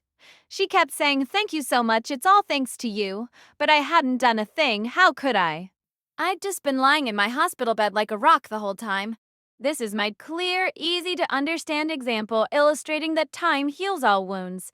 Even if she didn't swallow everything I said to her, she seemed to trust me at least halfway enough that she entrusted her worries to me, and once she stopped worrying herself, the problems went and took care of themselves. The girl in her class had blah blah blah, the boy she liked was blah blah blah, and I guess maybe her feelings about everything also just cooled. Either way, whatever spirit that had been possessing her was gone. I guess you could say a devil had been exorcised, and her worries now existed only within me. Excusing her leave-taking, I told her, "Come on, there's no need to thank me. I just did what anyone would do." She probably took that as an expression of my humility, but the fact is that since she had no more troubles, I simply didn't need her anymore. And the whole thing came into focus. Try thinking it through for yourself, Kanbari. I had relished listening to her problems, and it had helped ease my pain. As for her, not only had she been able to ask me for advice without a second thought now that she felt superior to me, she had liberated herself from worry by entrusting her problems to me, and time more, from her perspective, I had even seen fit to take care of those problems. Right, everybody wins, nobody loses? Or rather, everyone finds salvation. What is it again? The Pareto optimum, or the Nash equilibrium, whichever. Two birds with one stone. I help people, and it eases my pain, not to mention that the cost performance can't be beat. So it didn't take me long to make up my mind. I wasn't possessed of either the conscience or the morals to worry about it. And I do mean worry about it, for even a single night. I may very well have had them before I broke my leg, but if I did, they shattered along with the bone. I decided to make collecting unhappiness my reason for living from then on. No, reason for living makes it sound too sunny. It was more like I'd found a place where I could lay my life as an athlete to rest. Yeah, I decided to make it my gravestone. And so, the unhappiness collector, Rokanumachi, the misfortune picker, was born. Listening to Namachi's story put me in a heavy funk. She kept talking about the relief she got from hearing other people's tales of misery, but listening to hers didn't give me even an iota of relief. I felt instead like I'd suddenly been loaded down with a profoundly heavy burden. However she might phrase it, deriving enjoyment from hearing about other people's unhappiness was in poor taste, a perverse predilection, I thought. I mean, sure, pity bragging plus schadenfreude is symbiotic, mutually beneficial more than it's killing two birds with one stone, but life is never that obliging. Or maybe it is. Didn't she keep on collecting precisely because it had gone so well? Sometimes life is unexpectedly obliging. Hadn't she collected my arm as well? Precisely because her way of thinking was correct? While I was choked with tears of joy when my beastly left arm returned to normal, I also felt like that was a totally different story. Just because I want them to be different, though, doesn't mean they actually are. The girl in question really did seem to have been saved thanks to Numachi. She said she didn't actually do anything, but just by listening she gave that girl peace of mind, salvation enough for anyone, you might say. But I just couldn't let it go. Even if Numachi wasn't doing anything wrong, I simply couldn't accept that the way she went about things was right. And that was quite the autobiography. But the story's not over. Is it, Numachi? She cocked her head in mock puzzlement, which really irritated me, but I suppressed that feeling and continued with all the patience I could muster. Now I know how you began collecting unhappiness, and I understand your motivation, which is a hell of a motivation, by the way. Benefiting directly from your interests, and helping other people in the bargain. I'd even call it admirable. Sarcasm doesn't suit you. But it's only half the story. I understand why you collect unhappiness, but you still haven't told me how you came to be collecting the pieces of a devil. I was just about to get to that. But first, let's take a halftime break. I was thinking maybe I should give you a choice. A choice? Something about the way she said it, the way she talked, really got on my nerves. But that itself was kind of mysterious. Why did I find Numachi so vexing? And why, when I found her so vexing, did I want to keep interacting with her? What the hell was she to me?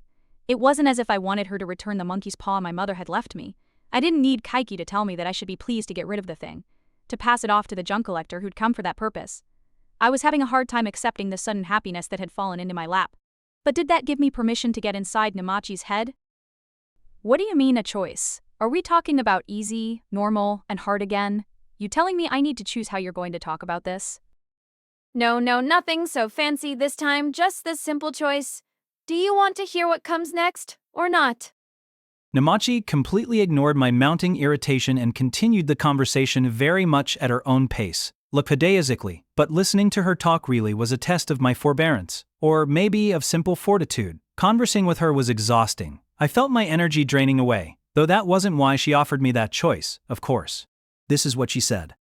What comes next is a truly devilish tale. I think it's probably best for you not to hear it, if you can stand that.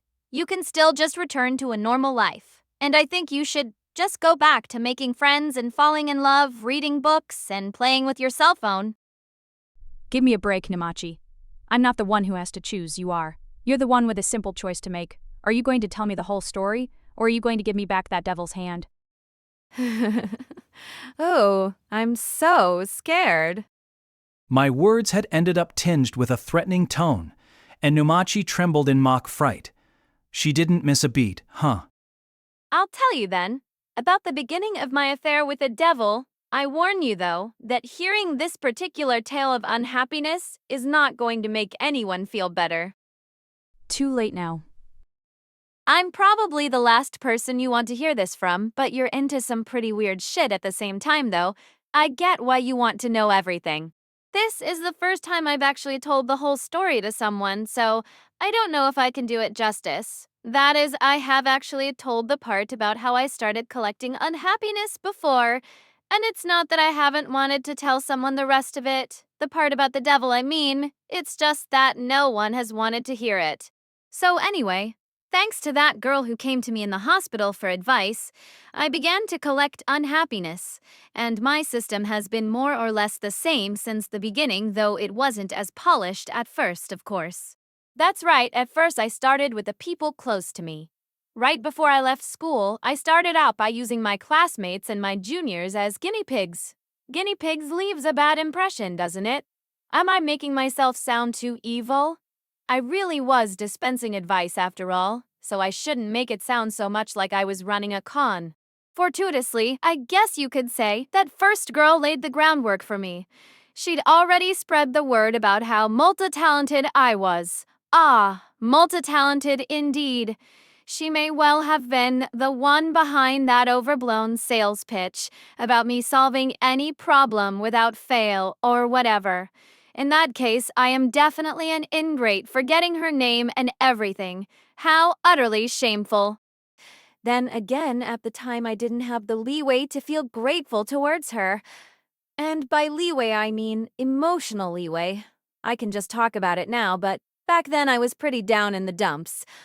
No, it was a little bit later on that I bleached my hair like this. But, Kanbaru, how did you manage to compete in the nationals with a value system that equates dyed brown hair with being a miscreant? There must be all kinds of weirdos at the nationals. Anyway, that's how I was feeling. Since I'd already decided to change schools, I thought of my collecting during that period as a sort of severance package, the icing on the cake, and I may have been a little rough in the way I went about it. That's my self-diagnosis. I'm kind of embarrassed about it. I wish I'd been more careful about how I gathered up their unhappiness. Fate had brought us to the same school, all in all. Though I guess the overfishing I did at that time helped me perfect my technique in the end. They all very kindly consulted with me, of course. I say of course because it seems that anyone and everyone will speak freely to someone who's clearly unhappier than they are. They hemorrhaged pretty intense secrets to me. I didn't quite have the hang of it yet, so I took on a few burdens that were a little too heavy for me, but we'll just let that go. I don't really know how things went for those girls afterwards, but when I wound up our conversation with "I'm on it." "Don't worry, I'll take care of all your problems." They looked so relieved, like everything had already been taken care of. That first girl must have put around some really convincing rumors about me. It was like those words were a magic spell. Makes you laugh, doesn't it? For me, they were about as meaningful as saying good morning to a stranger on the street. I thought at the time that maybe I just had it all wrong, that other people's misery was only like sweet nectar to me because my mind had gotten so weak during my time in the hospital. Maybe after I was discharged and was counseling people in a slightly calmer state, I'd feel a little chastened. I had the faint desire to believe that I wasn't the kind of scumbag who'd rejoice in the unhappiness of others. I was so naive back then. But in the blink of an eye, that naivete went up in a puff of smoke. The notion that someone who's been wounded becomes kinder or that someone in pain understands others' pain is outrageously false. The girls who came to me for advice probably came to the conclusion that I, aloof as I had been at school, had turned over a new leaf because of my injury and decided to help people as a result. But oops, I'd done more than turn over a new leaf. I'd gone over to the dark side. Because I had come to know pain, I wanted to know their pain, though, of course, I was the only one who was aware of that. From an outside perspective, everything was as it appeared to be. I was just offering those girls advice, and nothing more. But nothing is as it appears to be in this world. Like, just because someone is wearing a bandage doesn't mean they're injured, right? If I were to try and find a lesson in that, but now I'm starting to sound like that swindler. Oh, don't worry, I'll tell you all about my dealings with Kaiki. I have no intention of pulling one over on you, of pulling the wool over your eyes. At this point, I intend to tell you everything. Think of it as payment for the devil's arm. But if at some point you decide that you've heard enough, do say so, I insist. It wasn't until a little later on that I met Kaiki, so for now let's stay with the part before I changed schools, when I had just begun my collection. The thing I realized back then was that I had to be careful about giving out advice. I'm human, after all, so when someone tells me their problems, I think, you could just solve them by doing X, Y, or Z. But it was when I voiced those thoughts that the girls would look skeptical. I mean, they'd come to me for help, but when they actually got advice from this injured, miserable person they looked down on, it rubbed them the wrong way. They'd suddenly clam up, and I had a hell of a time getting them talking again. It's even simpler than talking about your problems will make you feel better. They just wanted to talk, period. By the way, I did a little experimenting and discovered another way of dealing with your problems. Write them down on paper, like you're keeping a diary. Turning your intractable, insoluble problems over and over in your head just drags you down. But getting them out in a form where you can see them objectively seems to do a surprisingly good job of relieving the burden. Because thinking about something is really just remembering it. It's an illusion that if you keep thinking about a hopeless problem, eventually you'll arrive at a solution. Our brains are electrical impulses, so what we call ideas or thoughts are nothing but momentary sparks. Worrying and thinking are really just like taking a time out. There's the saying that poor thinking is like sleeping, but the fact is that any thinking is like sleeping. Quit thinking, don't think, suspend thought. That's the way to resolve your worries. That's what my experiment convinced me of. I said it before, but I don't know how things went for those girls afterwards. I have no clue. I realized that giving out the wrong advice or scheduling a follow-up visit would be counterproductive and, in fact, strip me of my magical powers, so I never confirmed how effective it had been for them. But at the very least, I can state with confidence that no one's situation got worse because of me. It was my policy even back then that when someone came to me with a problem that I thought was genuinely serious, I would send them to someone who could help them. In any event, the experiment was a success, a great success. So I left the middle school where I'd spent nearly 3 years of my life with a self-satisfied look on my face, but I would have to wait a little bit longer before I could become a full-fledged collector. I realize that sounds kind of over the top, but the simple fact is that first I had to turn my mind to rehabilitating my leg. Rehabilitating for an injury is a lifelong process. There's no moment where you say, "My God, it's healed," like in a manga. Oh, but I guess there was for Senjogahara, wasn't there? Glad to hear it. I didn't have it so easy, though. I was constantly visiting the rehabilitation center near our new house, and rehab was grueling. Let me tell you, I thought it would kill me. At the time, I wished it would.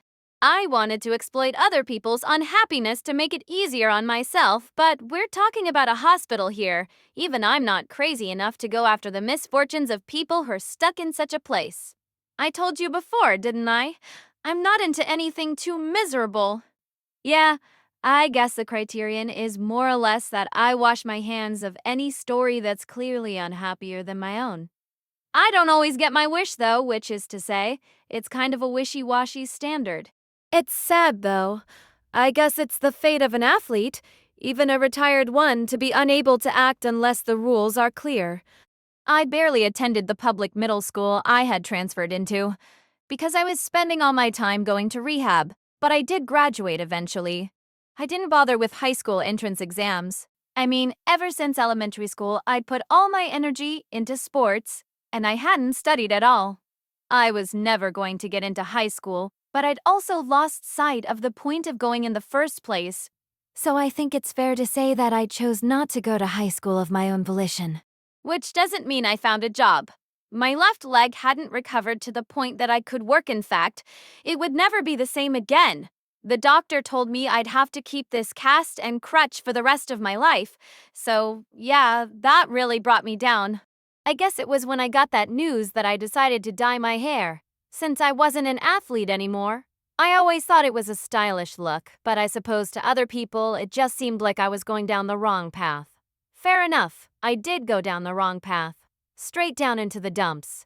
But that doctor also told me to get myself out of the house as much as possible, and his words of encouragement were priceless. In terms of working on my collection, it became a great excuse to give my parents. And so at last we come to the founding of Lord Devil into -- the name I used at first wasn't Lord Devil, of course. But I think at this point it would just confuse you if I started throwing around other names. Anyway, it was definitely the precursor to Lord Devil, so we'll just leave it at that. I stayed away from my own town, and by my own town, I mean the place we had moved to. Whatever. The point is that I decided to engage in my activities as a collector outside of my own territory.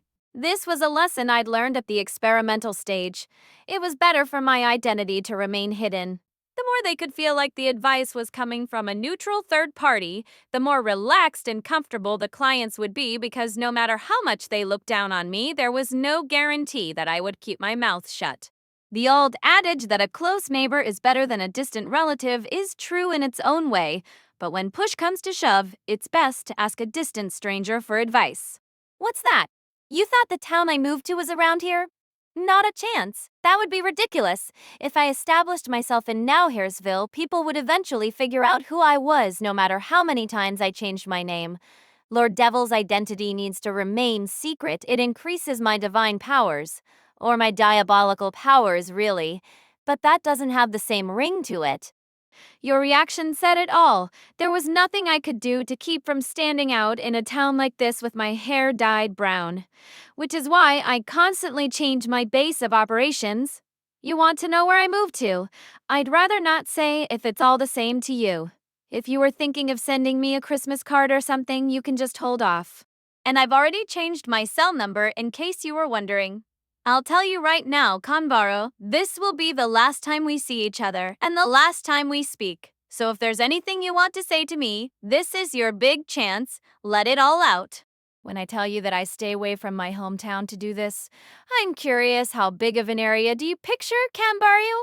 At most, what? One prefecture? You're way off. I operate throughout the country, from Hokkaido in the north to Okinawa in the south.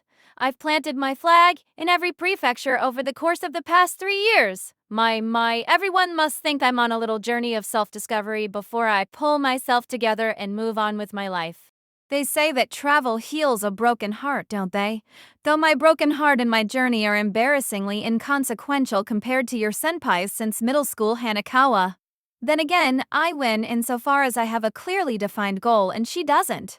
Haha, yeah, I've heard about what Hanakawa's been up to, just like I heard about your left arm. You guys are famous.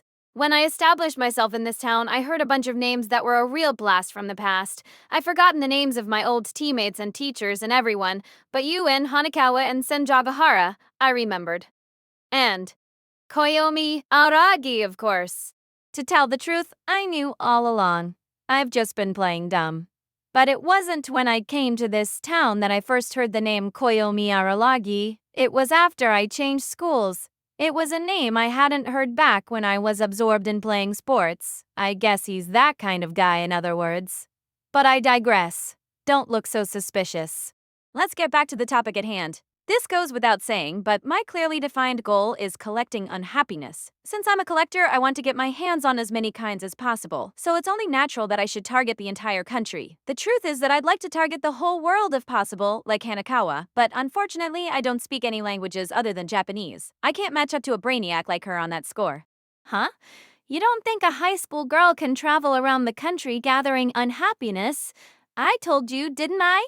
I'm not a high school girl. Sure, there have been plenty of times where it seemed like I was going to get nabbed by DSS. But listen, with time and money, there's not much a person can't accomplish. When you don't go to high school, suddenly you've got all this time on your hands. The only reason people don't leave their locale is because they've got school, or work, or a loving family by their side. Without all that, people are free to go wherever they want. It's the ones who say they can't be tied down who turn out to be looking for a place to call home. Money? Right. No, it's not like I worked for it or anything. The pain isn't so bad now, but when I first started traveling, it was chronic and severe. I kept a stiff upper lip, though. Why has the pain abated? I think you can guess.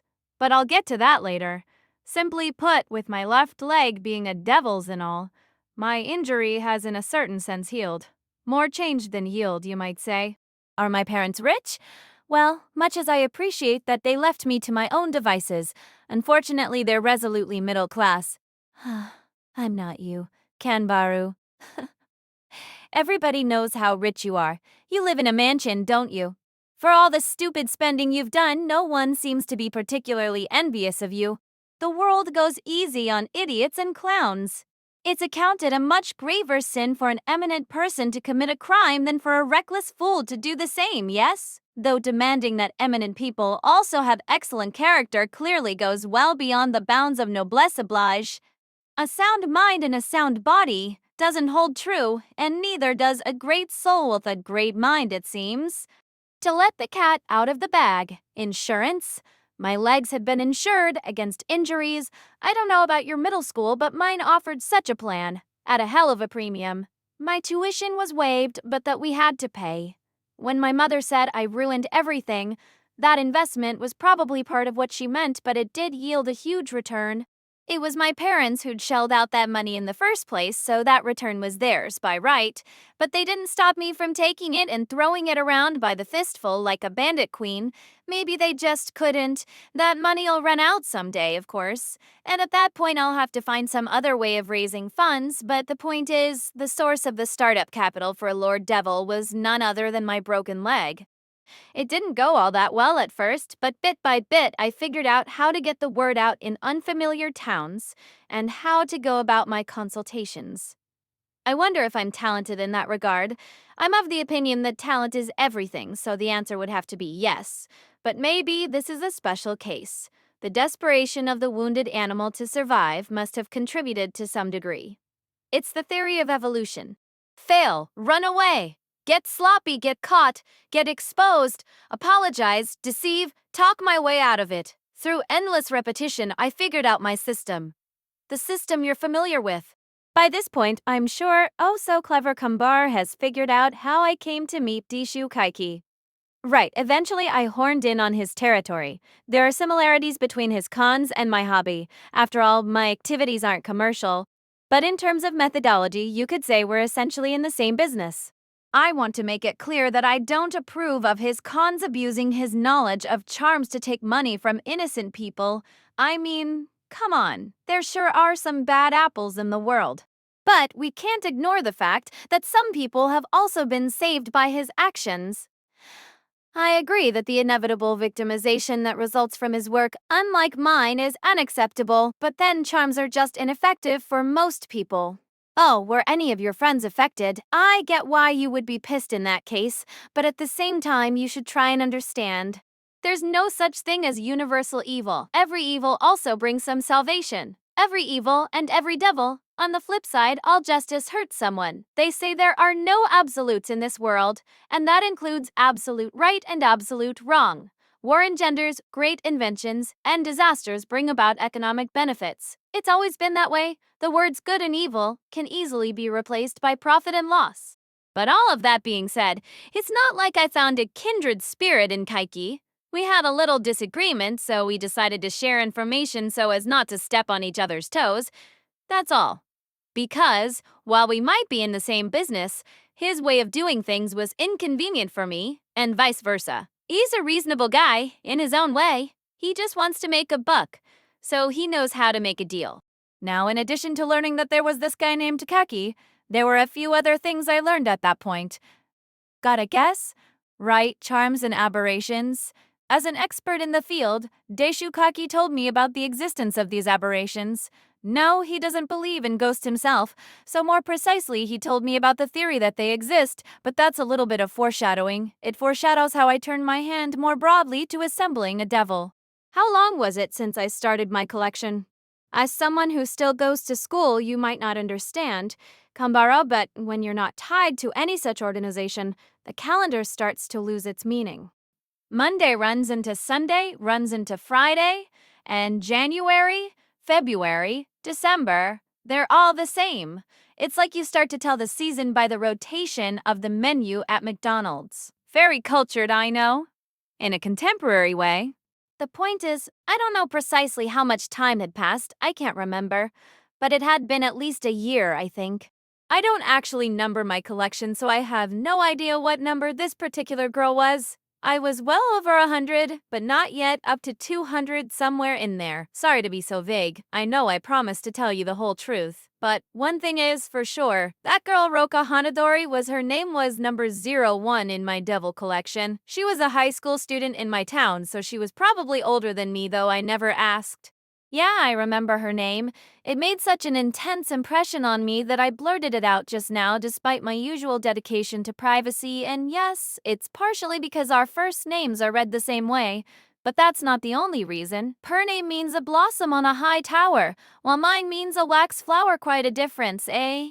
Plus, her family name uses the characters for flowers and birds as opposed to my swamp. Enough to make you jealous, for sure. But the issues she was dealing with completely dispelled any such envy or petty jealousy. I'm telling you this because it's an integral part of the story, but keep it to yourself. And stop prying into Hanadori's life. It goes against my professional ethics. Given that it's not technically my profession, I could turn a blind eye to any indiscretions if I had to, of course. But I have my pride. Let's say it was in a certain town. This story takes place in a town where I'd set up shop and was doing my Lord Devil thing when Hanadori showed up. By then, I had started using my easy, normal, hard filter, and she chose hard. She came to see me face to face. You know what I thought then? Yep. Damn. It might be time to close up shop in this town. The fewer hard mode clients, the better.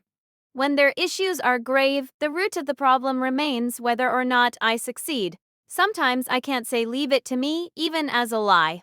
Not to mention the fact that when Hanadori came to me, she looked like she'd been to hell and back 5 times already.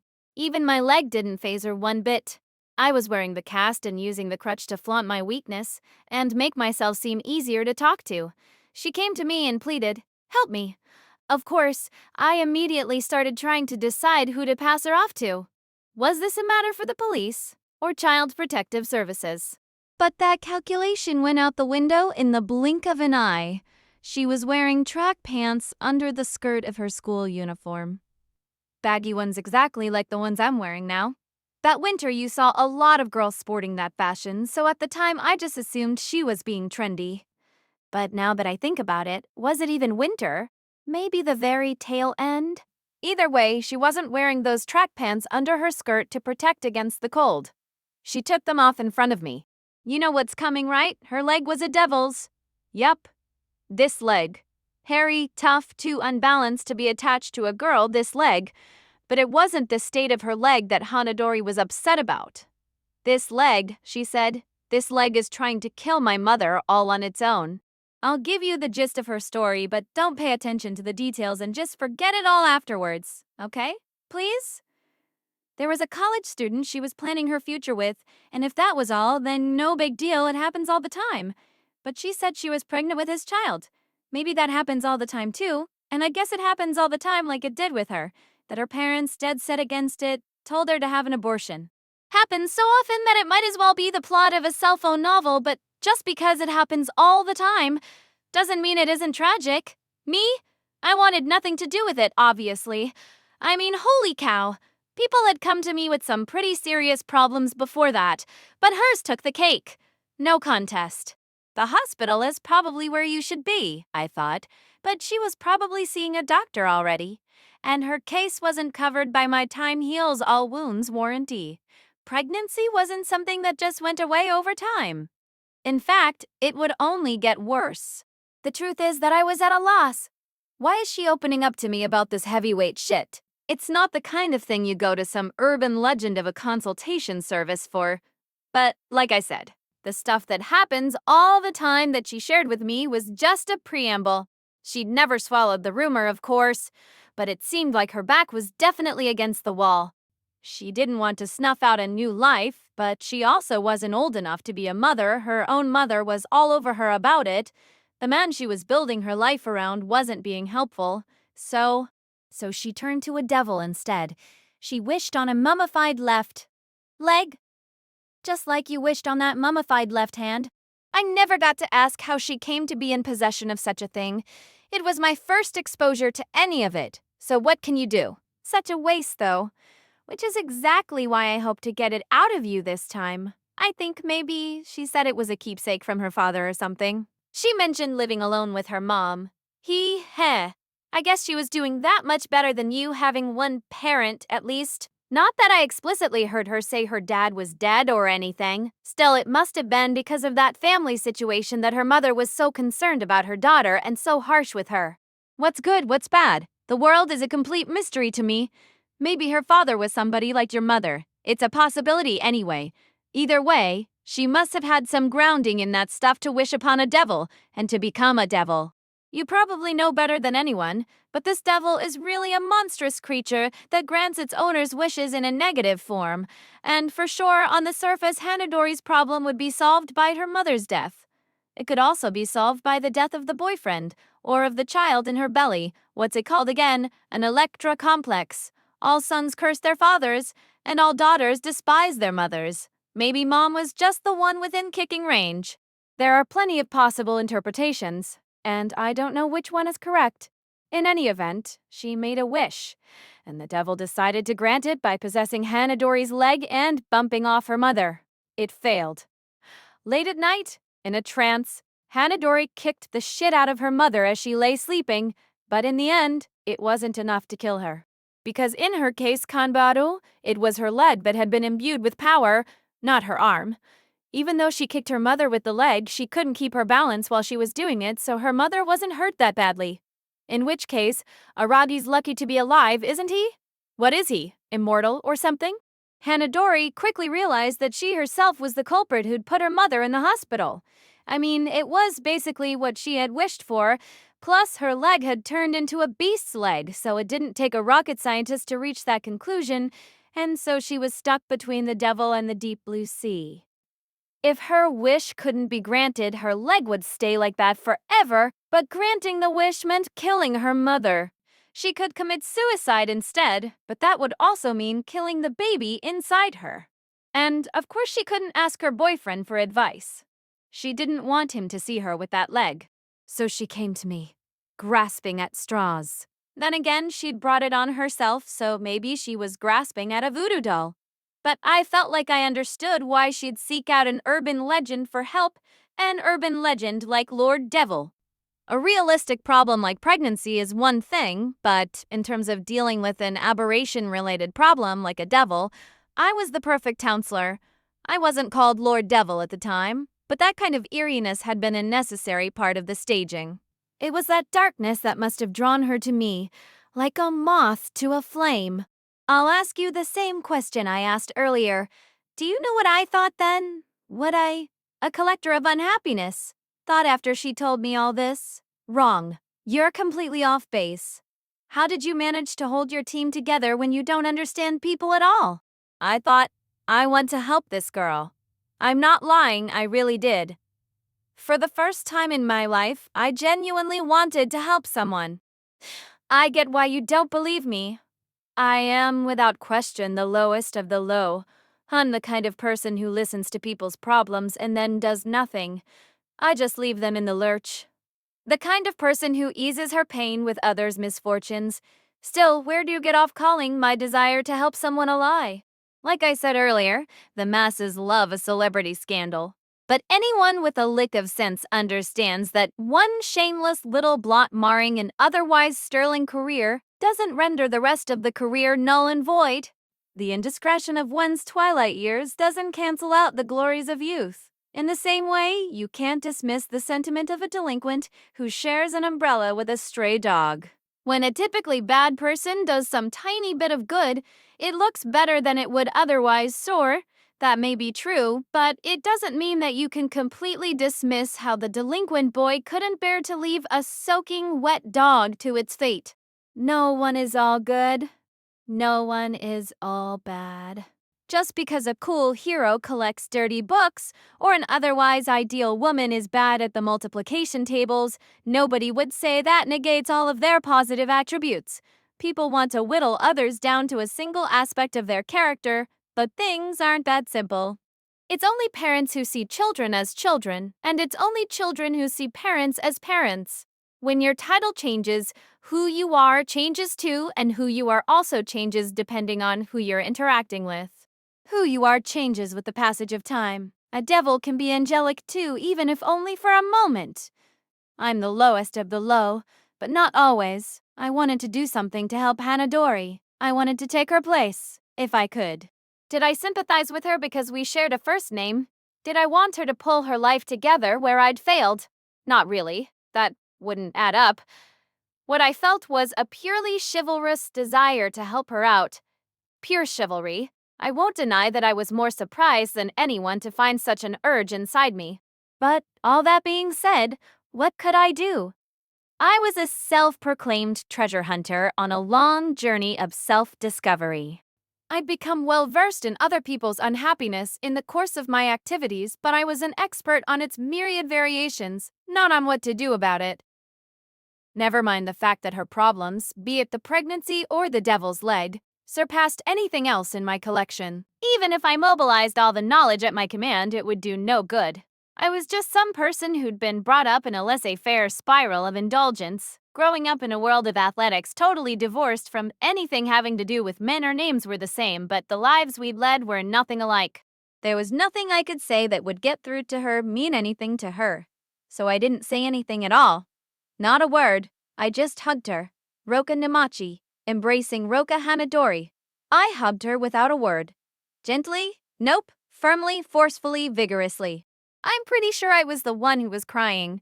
Maybe I shouldn't have hugged a pregnant girl so forcefully, even if it was still her first trimester. But I wasn't thinking. And then I spoke. What I said, who had nothing to say, was something I'd said over and over again, so many times before. It's okay. I'll take care of everything. I'll solve your problems without fail. So you don't need to worry anymore. Those were the irresponsible words I whispered into her ear. Not just once, but over and over again. So many times I must have been crying. It's lame, I know, but I'm pretty sure I was crying the whole time. To be honest, I have no idea what she thought of that, of me. I wonder if it just made her uncomfortable. Maybe she thought I was pitying her and hated it. Either way, after a little while, she left and went home. I think she said something about staying up all night again so she wouldn't attack her mother in her sleep. Yeah, she definitely said again, can humans really go that many nights without sleep? The devil would probably come out during the day too if she fell asleep anyway. What could I do but silently watch her go? Even after she was gone and I was alone, I felt agitated. I kept thinking, I want to do something for her. I want to help her. It was burning me up. Not that there was anything I could do, of course, but I figured I might as well meet up with Dishu Kaiki and see what he had to say. He called himself a ghostbuster, so he might be able to do something even if he was a swindler. Soon I was calling his cell phone. He said, "It's going to cost you." To which I responded, "Money isn't an issue." Cool, huh? But I ended up not having to pay him a red cent. I got up early the next morning to catch the train to meet him, and that's when I realized that inside my plaster cast my own left leg had transformed into a devil's. Your leg problems evince into gestures of 70%. I interrupted, unable to immediately grasp what her words signified. Namachi seemed to have expected the question, but apparently expecting it was not the same as having an answer, because she responded somewhat equivocally. Who knows? My interpretation was that my powerful desire to help her brought about a wondrous miracle, that when I embraced her, the devil's leg was transplanted from her body to mine. The way she put that almost seemed designed to piss me off. It made me feel like her entire story was unreliable. Aberrations aren't such slippery, equivocal things. That's where you're wrong. They're slippery and equivocal like me. Don't just swallow some blinkered expert's bullshit about every aberration having its reason. Basically, we're talking about folk beliefs here, so a layman's intuition should be more on the mark. With a devil residing in parts of her body, maybe Numachi was qualified to make such a statement, which didn't leave me with much I could say, but since she'd told me her story, I had the responsibility to craft some kind of response. The responsibility? No, not really. That wasn't it. I would just speak my mind, period. That girl, Roka Hanadori, what happened to her? I don't know. We only met that one time. One time? Hang on a sec. Don't tell me you don't know what happened to her after the devil's leg was transplanted to you. Even if you didn't actually speak to her, didn't you at least go scope out the situation? I probably should have, but unfortunately, I didn't know her address. She'd approached me via hard mode, so I didn't even know her phone number. And even if I did, a call meant talking to her, so I wouldn't have contacted her. Why? That's so irresponsible. Is that what I was going to say? If so, I should have said it. And yet, what is responsibility? I refused that word only a moment ago, and it felt just as dishonest now. What more could I ask of Namachi, who'd taken over the burden of a devil's limb from a troubled girl, some stranger to her who'd been as troubled as me? I think I can safely declare that not even Aragi-senpai or Hanakawa-senpai could have done the same. You couldn't call it self-sacrifice, and even self-satisfaction didn't do the job. It was such a selfless act that parents might not suffer it for their own children. So, how? How could someone like Namachi? Basically, I wanted to avoid getting too deeply involved. The same as when I was collecting unhappiness. Yeah, if you want to ascribe another reason to it, I was afraid that if we met, if she learned that I'd taken on the weight of her devil, she might feel burdened. Burdened? You mean grateful. Same thing. Since the leg was transplanted to my body, hers ought to have gone back to normal, in which case there was nothing left to do. Kanbari, you may have reevaluated me to some degree, but you're still only seeing part of the picture. What I did probably didn't matter anyway.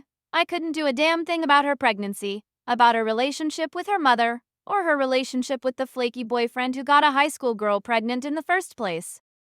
You could say it would have been better to let the devil kill her mother, Namachi added, once again making me wonder how to take her words. Her arguments reminded me of Mr. Oshino's stance, always trying to settle the world into some kind of golden mean.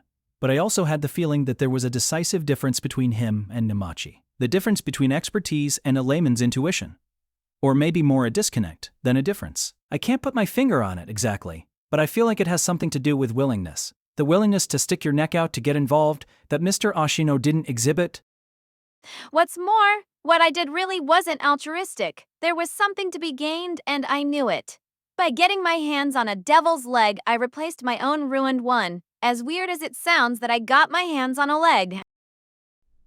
So then the cast and the crutch are fake? Well, yeah, I can walk normally without any pain, but I still can't expose this leg to the world. And unlike you, Kanbaro, my injury was a big enough deal to make the papers. There was no way I could suddenly say, "It got better. I just have to keep on pretending it's injured like you're doing now." Every single thing you say has to end in a barb, and it's getting on my nerves. Do you actually hate me, Namachi? You're asking me that at this late date? You actually thought I was fond of you? Or should I say fondue? What does that even mean? It means nothing at all. But as to why I still keep this leg hidden under a cast, there's another meaning. It's useful for my unhappiness collecting. It's a statistical fact that people find it easier to spill their guts to an injured person, so after all this time I couldn't give up that user-friendly experience. Then nothing changed after that? You just kept collecting people's unhappiness? Obviously, since I'm still at it. Why, you thought I'd have a change of heart. Not a chance. But I did pick up another hobby to go along with it. In other words, collecting devil parts. While I ended up not having to commission Kaiki, we continued to share info, and he told me later what kind of thing this devil is. I realized that it was my rival. Rival? Yeah, my business rival. For the first time, I saw naked hatred in Namachi's eyes as she turned her gaze on her own left arm and leg. No, they were hers, but also not hers. No. A business rival who nullifies people's problems and in so doing renders their unhappiness irretrievable. Kaiki may be a sort of business associate, but the devil is my business rival, which is why I decided to get rid of it every time I caught wind of it somewhere. I visited that town and endeavored to drive it out. Or should I say, to bring it in. You mean? Yup, I told you at the beginning, but it's not just this arm and leg. I've got pieces of the devil all across my body. It's like that line from the Nausicaa movie, if you will. He who becomes my husband shall see a sight worse even than this. You don't think I'm wearing this baggy, thuggish tracksuit because I like the way it looks, do you? Well? In other words, she was wearing it for the same reason that Roka Hanadori wore track pants under her skirt. Was that it? I'm just messing with you. I wear it because I like it. It's obviously convenient that it also hides the outline of my body, though. Guess I'll never be a swimsuit model. Namachi said, tugging down her sleeve and the cuff of her pantlik to cover her devilish limbs. Apparently, when she contrived to split open her cast as part of her staging, she hadn't considered the consequences. The fact that she would have to get home. A tracksuit, which can cope with such a situation, is an exceptional article of clothing, indeed. That's the end of my story, Kanbaru. Do you understand now? That I took your left arm very much for my own personal reasons, based on my extremely personal predilections. I'll make it sound cool and say that it was the last vestige of that long-gone moment when I wanted to be kind to someone, make no mistake. It was never ever for your sake. So you don't have to thank me. That's what she told me. Her words made me feel as though she'd seen right through me, and as though she'd schooled me. Could it be? Yeah, I guess. I'd wanted to thank Namachi, and to come to terms with it. But now that she pointed it out to me with her remark, that road was closed. We were totally incompatible. She and I. How much of the devil's body have you collected at this point? Not even 1/3. If you collect them all, won't you become a devil yourself? Maybe, but my intention is precisely to assimilate the devil into myself. Was that even possible? No, it wasn't about possible or impossible. Numachi wanted to do it, and she was. Sacrificing herself, hurling out her body. But even if she was able to, why did she feel like she needed to? Wasn't she just being dragged along by a moment's whim? It was the same as her unhappiness collecting. It wasn't that she wanted to help people, even if that's what ended up happening. Nor did she wanted to help people, even if that's what ended up happening. Nor did Numachi's life even mean nothing at all. According to Kaki, things stalled in the middle of your second wish, and your plan was that if you left it alone, the devil would depart because it had defaulted on its promise. But the thing about stalled is that you never know when or why it might start up again. It's a dormant volcano, not an extinct one, so I think you should count your lucky stars that I've taken over for you. Yeah, that would make me happy. You really think I can think that? If you can, great. If not, that's also fine. You think I give a shit how you feel? I really couldn't care less. Or do you want to try and take it back? It's right here, this left arm. You wouldn't want to do that, now would you? Well then, having said everything she had to say, she casually turned to leave my presence to leave the gymnasium. No, everything she had to say is a weird way to put it when she told me everything I wanted to hear. What more could I hope for? Only, I got the feeling that it wasn't the gym she was leaving, but rather the basketball court on which we'd been talking this whole time. Maybe she had come to discharge her duty to explain everything to me. Or maybe, as she put it herself, she had simply come to learn the provenance of an item in her collection. But I thought that maybe, just maybe, she came to see me at school that day, just so we could play basketball. Hadn't she said something to that effect, that she wanted to be reunited on the court? She had made that wish, at least come true. Made that wish, come true.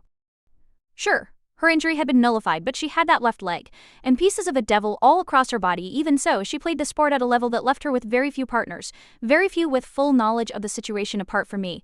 In fact, I was probably the only one. But had I been able to do enough for her? What had I done for Numachi? By listening to her story, did I ease her mind at least a little bit?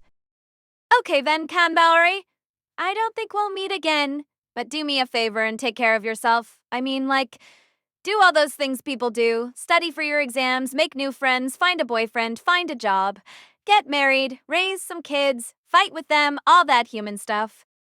All the things I couldn't do. She seemed to have spoken the last bit to forestall anything I might have been about to say, and, holding her crutch with her right hand and waving with her left, which was ensconced in her tracksuit's baggy sleeve, moving at her usual leisurely pace, in no particular hurry, Roka Numachi disappeared from my sight. The now very late members of the various sports teams that used the gym arrived en masse only a moment after. We come to hate the manga we loved as children, while later in life we find great pleasure in the novels we couldn't understand when we were young. We begin to hate the people we once loved, and love those we once hated. We become indifferent to things we valued, and regret getting rid of things we didn't value. If the repetition of this adds up to a life, adds up to living, then it would be dishonest to say that it never seems empty. Which is exactly why we should cherish every moment. What an overblown, insincere way to put it. What we thought were precious memories fade away. We suddenly need the things we discarded as worthless. Doesn't life become nothing but regrets, if you start thinking that way? What in the world should I have said to Numachi? Should I have put on an act and demanded that she return the arm after all? Pretended to be a resolute woman of conviction who could take on losses? I hadn't been able to. Nor could I thank her. In the end, I just let it be. I just let it go. I couldn't do a thing. I'd finally seen her again after searching high and low. She came to see me, for crying out loud. But I still couldn't do a thing. I listened to her story, and I got depressed. It put me in a gloomy mood. That was it. I was convinced that in my own way I'd gotten a raw deal, but my life had been a cakewalk compared to Numachi's. Though of course such comparisons are pointless. Even after I got home, I didn't feel like doing a damn thing, and I just flopped face down on a futon I'd left out on the floor of the disaster I called a bedroom. I didn't even bother to take off my school uniform. But apparently the common sense not to let your uniform get wrinkled works subconsciously and is even more basic than routine. Laying face down where I'd fallen, I lazily began to undo my uniform. Partway through, it seemed like I might never get untangled from it. If I used both hands, I was up to the task of getting my clothes off, even in that position, if I used both hands. Right. That's right. Now there's nothing I can't do. With this left hand, I can take my clothes off, I can play basketball.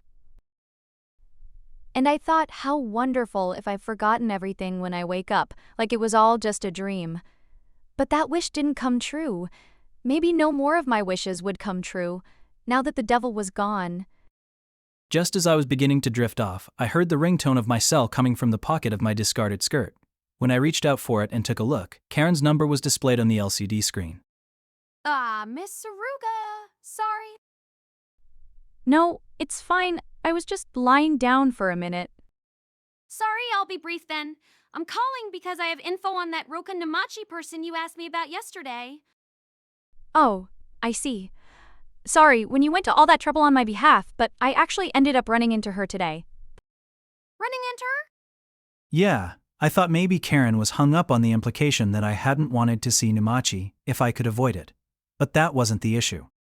Weird. That can't be true. Huh? Can't be true, but I was with her today. Up until... You can't have been. Roka Namachi killed herself 3 years ago. From what I've heard, she broke her leg during a middle school basketball game, and her athletic career was finished. Just like that. So she ended up leaving that school.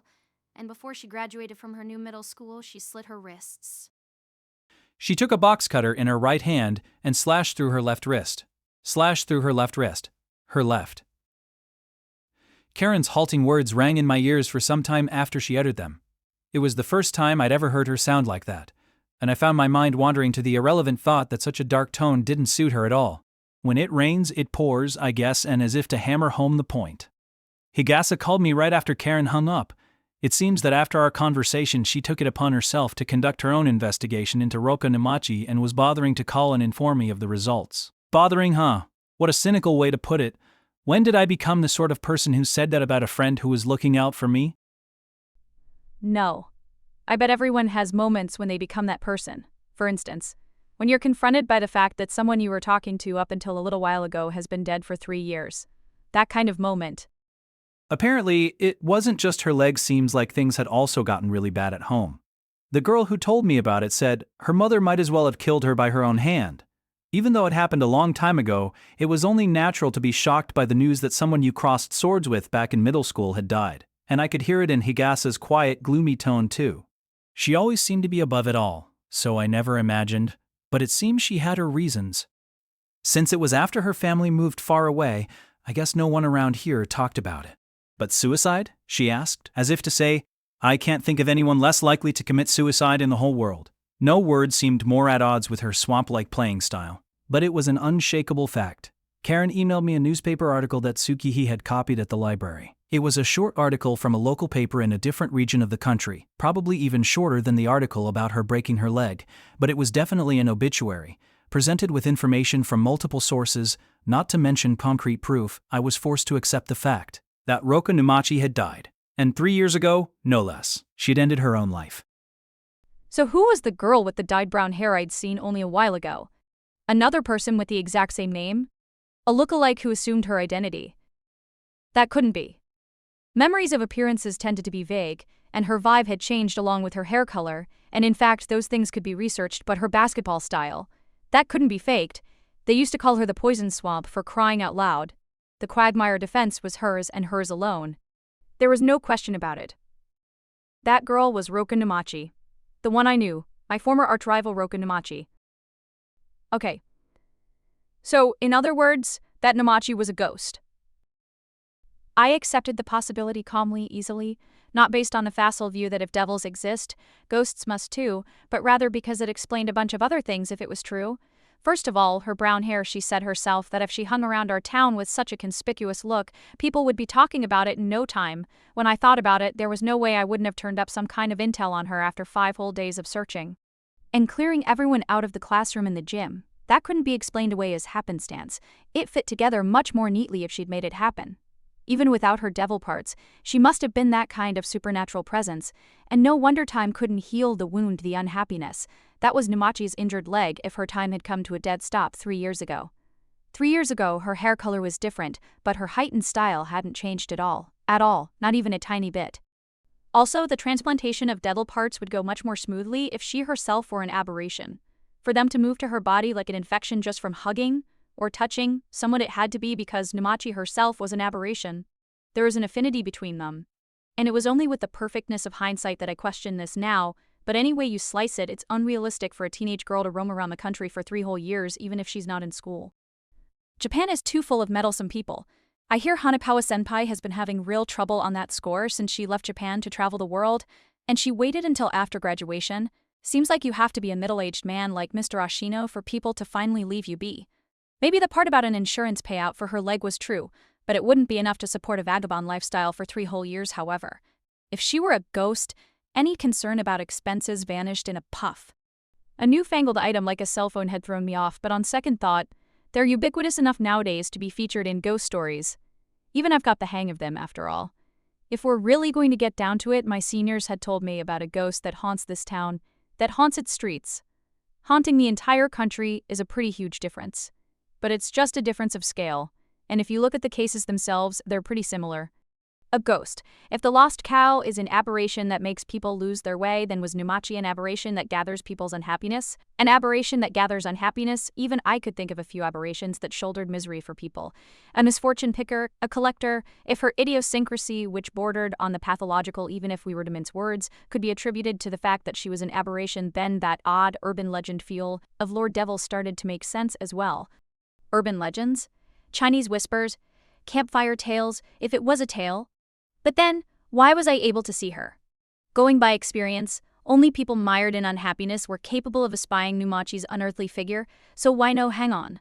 I can't say I wasn't mired in unhappiness that day when I went to the burnt field where the cram school once stood, since for me the devil's arm equaled misery. From her perspective, I must have been like a turkey showing up at the kitchen door along with a baster and a carving knife, or no, not quite. She was operating in this town because she was after my piece of the devil in the first place. She set up shop, and set her trap, and waited for this turkey to waddle into it. Numachi was a hunter. I felt like I'd been taken in, cheated, and I guess I really had fallen into a trap, but on the other hand, so what? I went through hell last year. One little ghost wasn't going to rattle me now. Unbeknownst to me, an acquaintance of mine had died somewhere. That's all summon, whose funeral I probably wouldn't have attended, even if I'd known about it. We weren't friends, and we hadn't spoken much. Feeling sad would be, in fact, dishonest. And it's not like actually talking with her, or her apparition, left me with a good impression. Just the opposite, it was often unpleasant, to put it bluntly. Our 2 interactions this month made me clearly dislike her. So I didn't have to feel sad, it should have been fine not to. Yet, in that case, what the hell was this feeling? This feeling that I couldn't sit still, couldn't stand still, never mind sleep? I forced myself to sit up and look for the cell phone I'd tossed away. Then I called a certain number listed on the business card that Daishukaiki had given me. I made the call because, while he was a swindler, he was also an expert on aberrations, and if he was acquainted with Numachi, he might have more detailed information. But it didn't go through. He must have been toiling away as usual, mobilizing assets that lay dormant here and there in Japan's households, in order to do something about the recession. Or maybe a high school girl who shamelessly and untowardly called him the very next day after being told to get in touch if she was ever in trouble disgusted him. Well, I was glad the call didn't go through.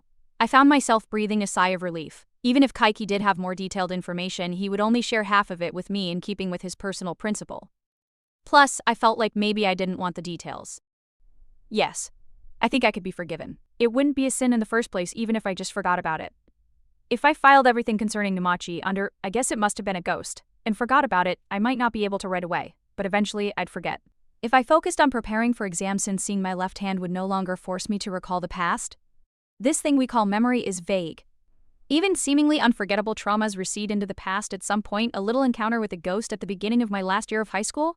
That would be gone before I knew it. Okay. Fixing my resolve, I stood up and began to stretch. Removing the underwear I was still wearing, I loosened up all the muscles in my body, at length and fully. Then I gathered my hair into a ponytail and changed into some light running clothes. Time to run. I'm a bit too empty-headed for thinking, a little too dull for feeling. There's only one thing I'm much good at, and that's running. When I run, I can leave everything else behind. They say the legs are like a second brain. I imagine that comes from people often having a flash of insight while they're out for a stroll. But that only applies to walking. While they're running, humans don't do any thinking at all. We may not be able to walk without looking back, but we can run without looking back. Our minds, our worries, we leave it all on the starting line. That said, I do usually have my course planned out beforehand when I go for my early morning jog, but that night I left even that up to chance. Whenever I came to a corner, I turned it. Traversing roads in my own town that I'd never been down gave me just the slightest feeling of freshness, but I left that feeling behind too. It felt good. It felt good to run with every ounce of strength I had. Come to think of it, isn't running really the only chance we have to use every ounce of our strength? Most of the time, people have a limiter in place. Whatever they're doing, frankly, they're not giving it everything they've got, because if they don't regulate their strength, they'll end up breaking something. Themselves or their surroundings, something gets broken, so they look at their watches, keep tabs on how many lives they have left before game over, and try to avoid leaning too far towards industry or sloth. To avoid using their full strength. In that sense, I guess people regulate themselves while they're running as well. Not a person alive can complete a marathon at the speed they would run a sprint. It's always important to pace yourself, no matter what you're doing. But that night, I even left all thoughts of pacing myself behind and ran with every ounce of strength I had. Push it too far, and your pace drops. But even then, give it everything you've got. Run to the breaking point, run until you run out.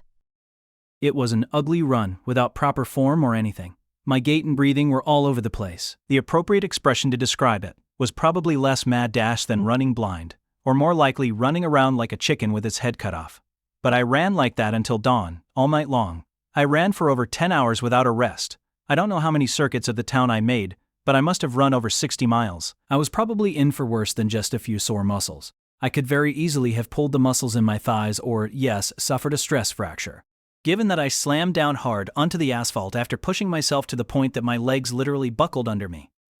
But it didn't feel like a forfeit. It felt like I'd crossed some invisible finish line. I had that feeling of elation, like I'd completed the race. No one had told me to run, and I hadn't actually resolved a damn thing with Numachi, but I nevertheless felt like my slate had been wiped clean. My legs are killing me. Not just my legs, my whole body was killing me. It was a struggle even to blink. But it was probably nothing compared to the pain Numachi had felt. According to Higasa, she'd been dealing with a lot of other stuff too, but it was hard for me to believe that she'd chosen death for any reason other than that pain. What besides that suffering would have driven her to die, since her emotional pain seemed to be eased to some degree by her unhappiness, collecting the foundation for which she laid even before transferring. But maybe that was just what I wanted to believe. At this point, I couldn't really know how much of her story was true and how much of it was a lie. Common sense dictated that she was nothing but a hallucination. Something I saw at a particularly sensitive moment in my life, with my seniors gone and my environment altered, including the devil's arm. I guess I should have at least paid some attention to my form, but if I did, I doubt I would have made it. Only after the words got out did I realize that I had no idea what I'd made, and I looked up at the sky with a wry smile on my face. That reminds me, Sanjogahara Senpai's form was always beautiful, so beautiful. Struggling even to blink was an exaggeration, but the fact is that once I closed my eyes, opening them again felt like too much of a chore. What passed through my mind then, though I don't know why, was the sprinting figure of Hitagi Senjogahara on the track of Kiyokazi Middle back when we were there.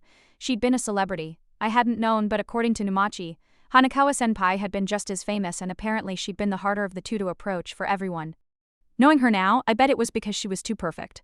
In that regard, Senjogahara-senpai could be silly, which made her more popular with her juniors. She might say that had been a performance too. But when you get right down to it, no one isn't acting when they're interacting with others. You can't live your life without playing a character. That's the way of the world. Numachi wasn't totally off base when she said that I play the clown. I can't criticize Oji on that score. In that sense, Senjogahara-senpai's character was perfect in its imperfectness. When she was running, though, she could leave even that character behind. Beautiful. I'd never found the sight of someone running beautiful until I saw her run. Never thought that the sight of a person huffing and puffing, desperately throwing out every ounce of strength they had, could combine to such beautiful effect. Which is why I also thought, I don't want to run beside that. I didn't want to be compared to her. Having worked so hard at running to atone for the weakness that made me turn to a devil for help, I felt like I didn't deserve to run beside her. It was impermissible. So no matter how many times she invited me to challenge her in a sprint, I turned her down again and again for 2 whole years. I could have just won, packed with the devil or no, but I don't think I even wanted to beat her. Running not fast but beautifully, no match. She started running again last year, saying she wanted to lose weight, and God, it was beautiful. How I'd love to be able to run like that. The uncouth blaring of a car horn dragged my mind adrift on a cloud of reverie and helpless nostalgia no sooner than I'd stopped running back to reality. True, I'd collapsed in the dead center of the road, my arms and legs splayed out like I was making snow angels. It was only dumb luck that the car didn't run me over. Dawn had come, but it was still so early. I had my guard down and very nearly lost my life. When I looked, a dazzling yellow new beetle rested a dozen feet short of where I lay. I'm sorry, I'll get out of the way. My voice was much too quiet to carry to the driver. I felt like a slug. I was too exhausted to stand up. I considered rolling out of the way so the car could at least pass by me, but before I could move, the driver opened the door and stepped out. "Hey, you okay?" Whether he thought I was a drunk sleeping it off or the victim of a traffic accident, he must have been worried. Approaching me, he crouched down and peered into my face as I lay there still unable to stand up. "Wait, Kanbaru?" Ah, Aragi-senpai. What a letdown. What a letdown. What a letdown. What a letdown. You, driving a car? "Shut up. What's wrong with me driving a car?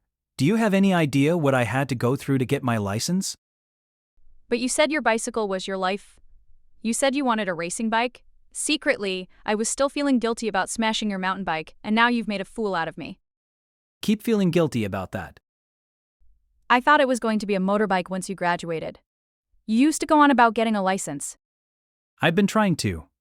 I just got my regular driver's license first. And I mean, a new Beetle? Not exactly the manliest car. Don't you mock the new Beetle. Say what you will about me, but don't mock it. It's the coolest looking car in the world. Didn't you use to say that real men drive muscle cars? Did I? The words muscle car really hit hard when you hear someone else say them. I never wanted to see you like this. I wish you'd stayed a third year forever. Don't worry. In the next book, I'm back in high school as if nothing happened. Really playing fast and loose, huh? But good for you buying a foreign car when you just graduated from high school. Did you take out a loan? No, my parents bought it for me for graduation. What a letdown! He bundled me into the car like a piece of luggage and lay me down across the back seat, then offered to drive me home. First I got taken home in a police car, now I was being taken home by Aragi-senpai. The two felt somehow like opposite ends of the spectrum, but even with my wild imagination, I never dreamed that a precious opportunity to be swept up in my precious senpai's arms would arrive in this fashion. I felt a tiny bit awkward about all the ways our bodies touched, as he picked me up and put me into the car, but I felt too spent even to crack a joke. Well, I certainly felt spent. But more than that, it was the shock of the Araragi/car combo that had taken the life out of me. I feel like I'm being abducted. That's a little disturbing. I could ruin your whole life if I screamed right now. Is it such a cardinal sin that I deserve to have my life ruined by a junior of mine from my high school years? Driving a car, I mean. His high school years. It was obvious, of course, but he'd entered the next phase of his life, after graduating from Naoitsu High in March. Still, my dear senior. The whole time we've been texting back and forth, you never told me you'd gotten a car. Was it because you were ashamed? Huh? Maybe. The truth is, I feel pretty embarrassed that you caught me red-handed zipping around in the early morning with nowhere to go, trying to look cool in my brand new car with my hot-off-the-presses driver's license. You always did have a knack for turning up at the exact wrong moment, he grumbled as he eased to a stop at a red light. His driving still had learner's permit written all over it. The wrong moment? I see, from your perspective it might seem that way. Looking at the back of his head as he drove. Wow! His hair was getting really long. I heard he started growing it out to hide the marks on his neck after he was bitten by a vampire. But now it was so long that he looked like a painter or a musician. I could cover both those options by just saying an artist. Araragi, artist, that sounds so. Just get a haircut. You've always had excellent timing from my perspective though, my dear senior. Hun? Well, I guess it's not actually such a bad moment.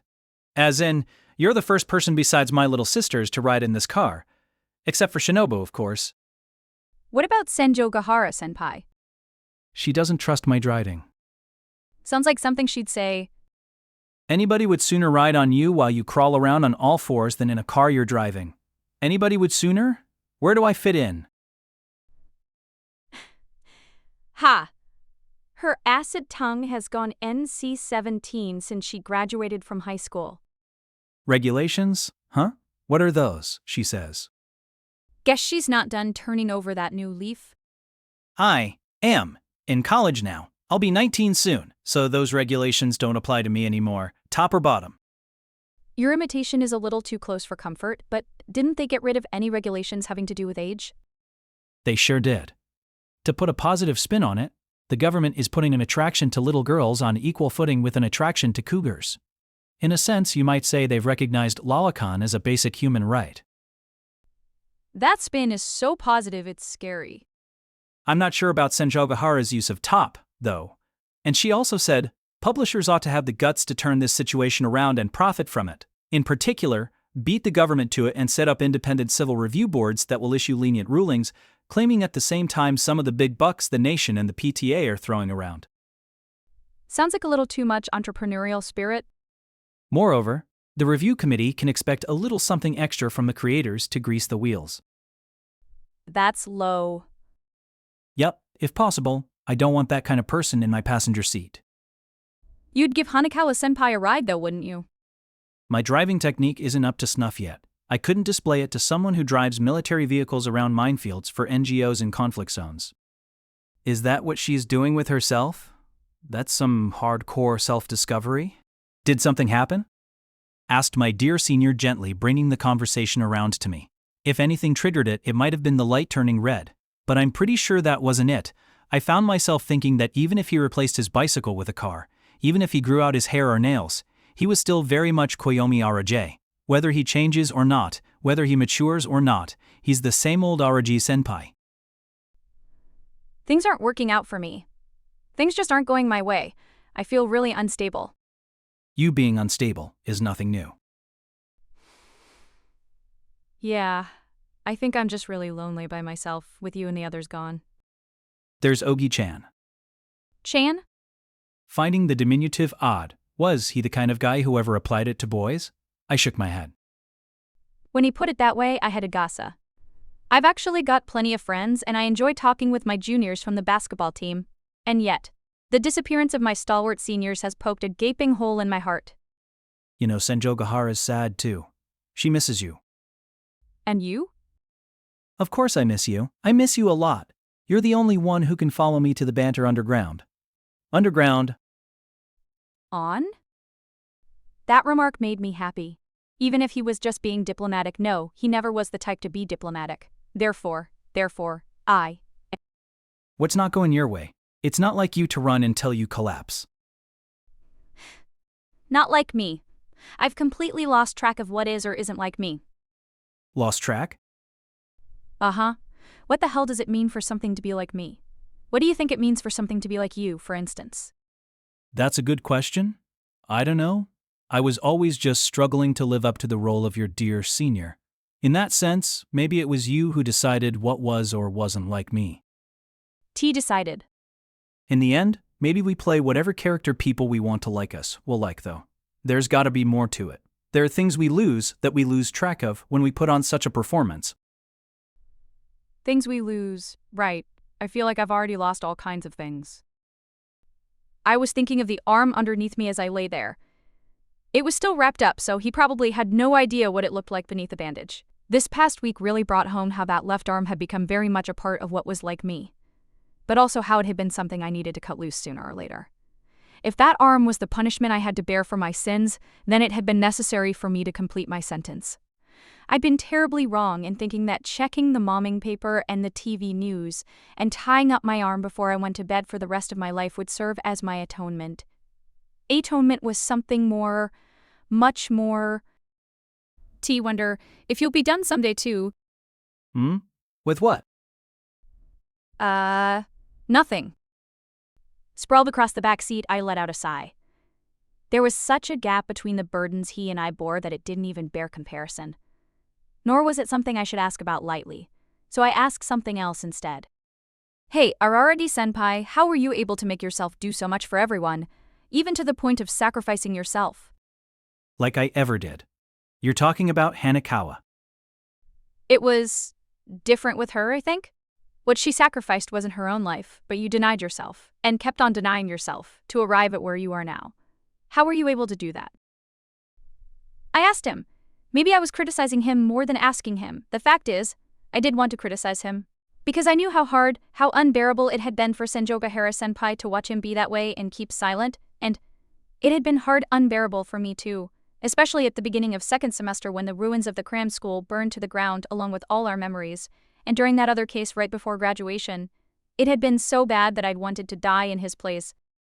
T, don't think it was just your immortal body. In fact, your immortal body is your greatest self-denial and a sort of tomb. Tell me, what makes you go so far? I felt sure that the answer would provide some insight into Namachi and her collections too. What was this about wanting to accomplish something? That's a tough one. The truth is, I've never really thought about it. That sounds disappointing. But, let's see. He made a show of thinking about it. As far as I could tell, he really hadn't thought about it. Maybe he never even needed to. But I wanted to know the reason, or rather, the purpose. I wanted him to consider the principle that governed his actions. Back when I was in elementary school. Huh? During class, I'd think about this kind of thing. If a spaceman suddenly appeared in the classroom and was going to do something horrible to everyone, what should I do? The me in my imagination would take down the spaceman without a second thought. I would thoroughly beat his ass into the ground with a finishing move like the Muscle Buster or something. I think every boy has daydreams like that to some extent. And you, Kanbaru, as a girl, what were you thinking about during class in elementary school? What was I thinking? Well, I don't think I ever indulged in fantasies like those, or at least that's what I'd like to think. But upon reflection, the first time I asked a devil to grant my wish was during elementary school. In that sense, I had no right to laugh at his story. It was too similar to my own. Guess I'd be lying if I said I never had such thoughts. TC. Well, after I graduated from elementary school, I learned that everybody had been thinking the same kinds of things, and I felt embarrassed about how not special I was. At the same time, I was also kind of relieved. It was reassuring more than anything. Reassuring? Yeah, because there were so many students in that classroom who wanted to protect their classmates. When I realized that, it made me think the world was still doing okay. If that many people wanted to be heroes, world peace had to be just around the corner. T was quickly disabused of that notion, though it was a pretty weak basis for such a revelation. But if there's something besides Hanakawa that contributed to making me who I am today, it was probably the feeling I had back then. I still couldn't tell if he meant it. In fact, with a punchline like that, it seemed like he must have been joking. And yet, it didn't. I was pretty sure he'd given the most sincere answer he could to my question. For the sake of others, for everyone's sake, as fishy as that sounded, it wasn't entirely a lie.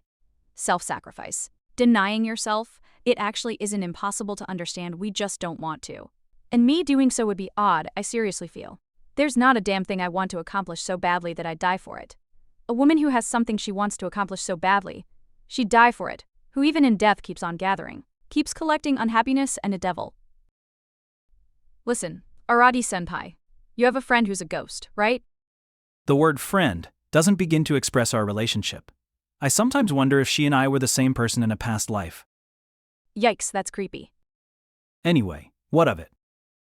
What do you think is the difference between people who turn into ghosts and people who don't? Not all people become ghosts, right? If they did, it'd be trouble. The whole town would be overflowing with them. In which case, what separates them? Does it have to do with the presence or absence of regret? Do they become ghosts because they've left something undone or because they have a grudge or something? But when you put it that way, surely no one dies without at least some regrets. Everyone leaves behind loved ones, not to mention unfinished business, when they die. That's a good question. I've never thought about it, but I wonder, maybe everyone actually does become a ghost. Maybe our town is overflowing with ghosts, and it's just that most people can't see them. So with any given ghost, there are people who can see it, and people who can't. Then it's not that some people become ghosts and some don't. It's that people can see some ghosts and not others. But wouldn't life kind of lose its meaning if everybody could just become a ghost after they died? True. The part after you die definitely seems more fun. I agreed. I bet ghosts and the afterlife and stuff were originally invented by people who couldn't accept someone else dying. I mean, I don't feel like I could become a ghost even if I died. Then, do you think ghosts ought to pass on? Probably. But if my friend passes on, I might feel sad. Or no, not sad. I just won't like it. Which might be why she's sticking around this town without passing on.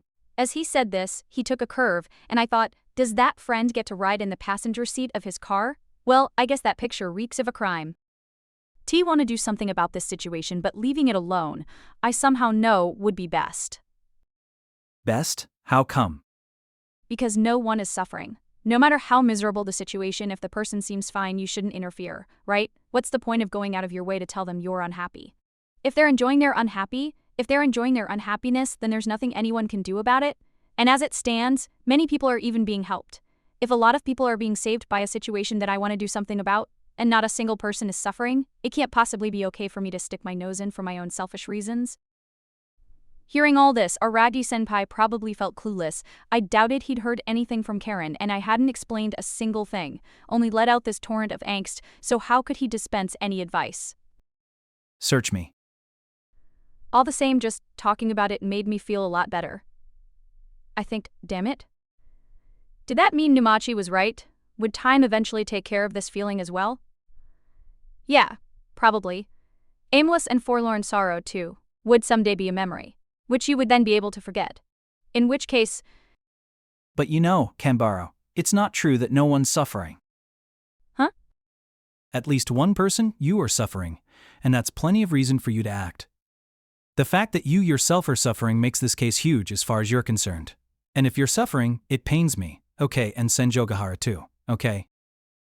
More so than warm, his words felt natural, like I'd come into contact with the temperature of a human being for the first time in a long time. But, right, that's right.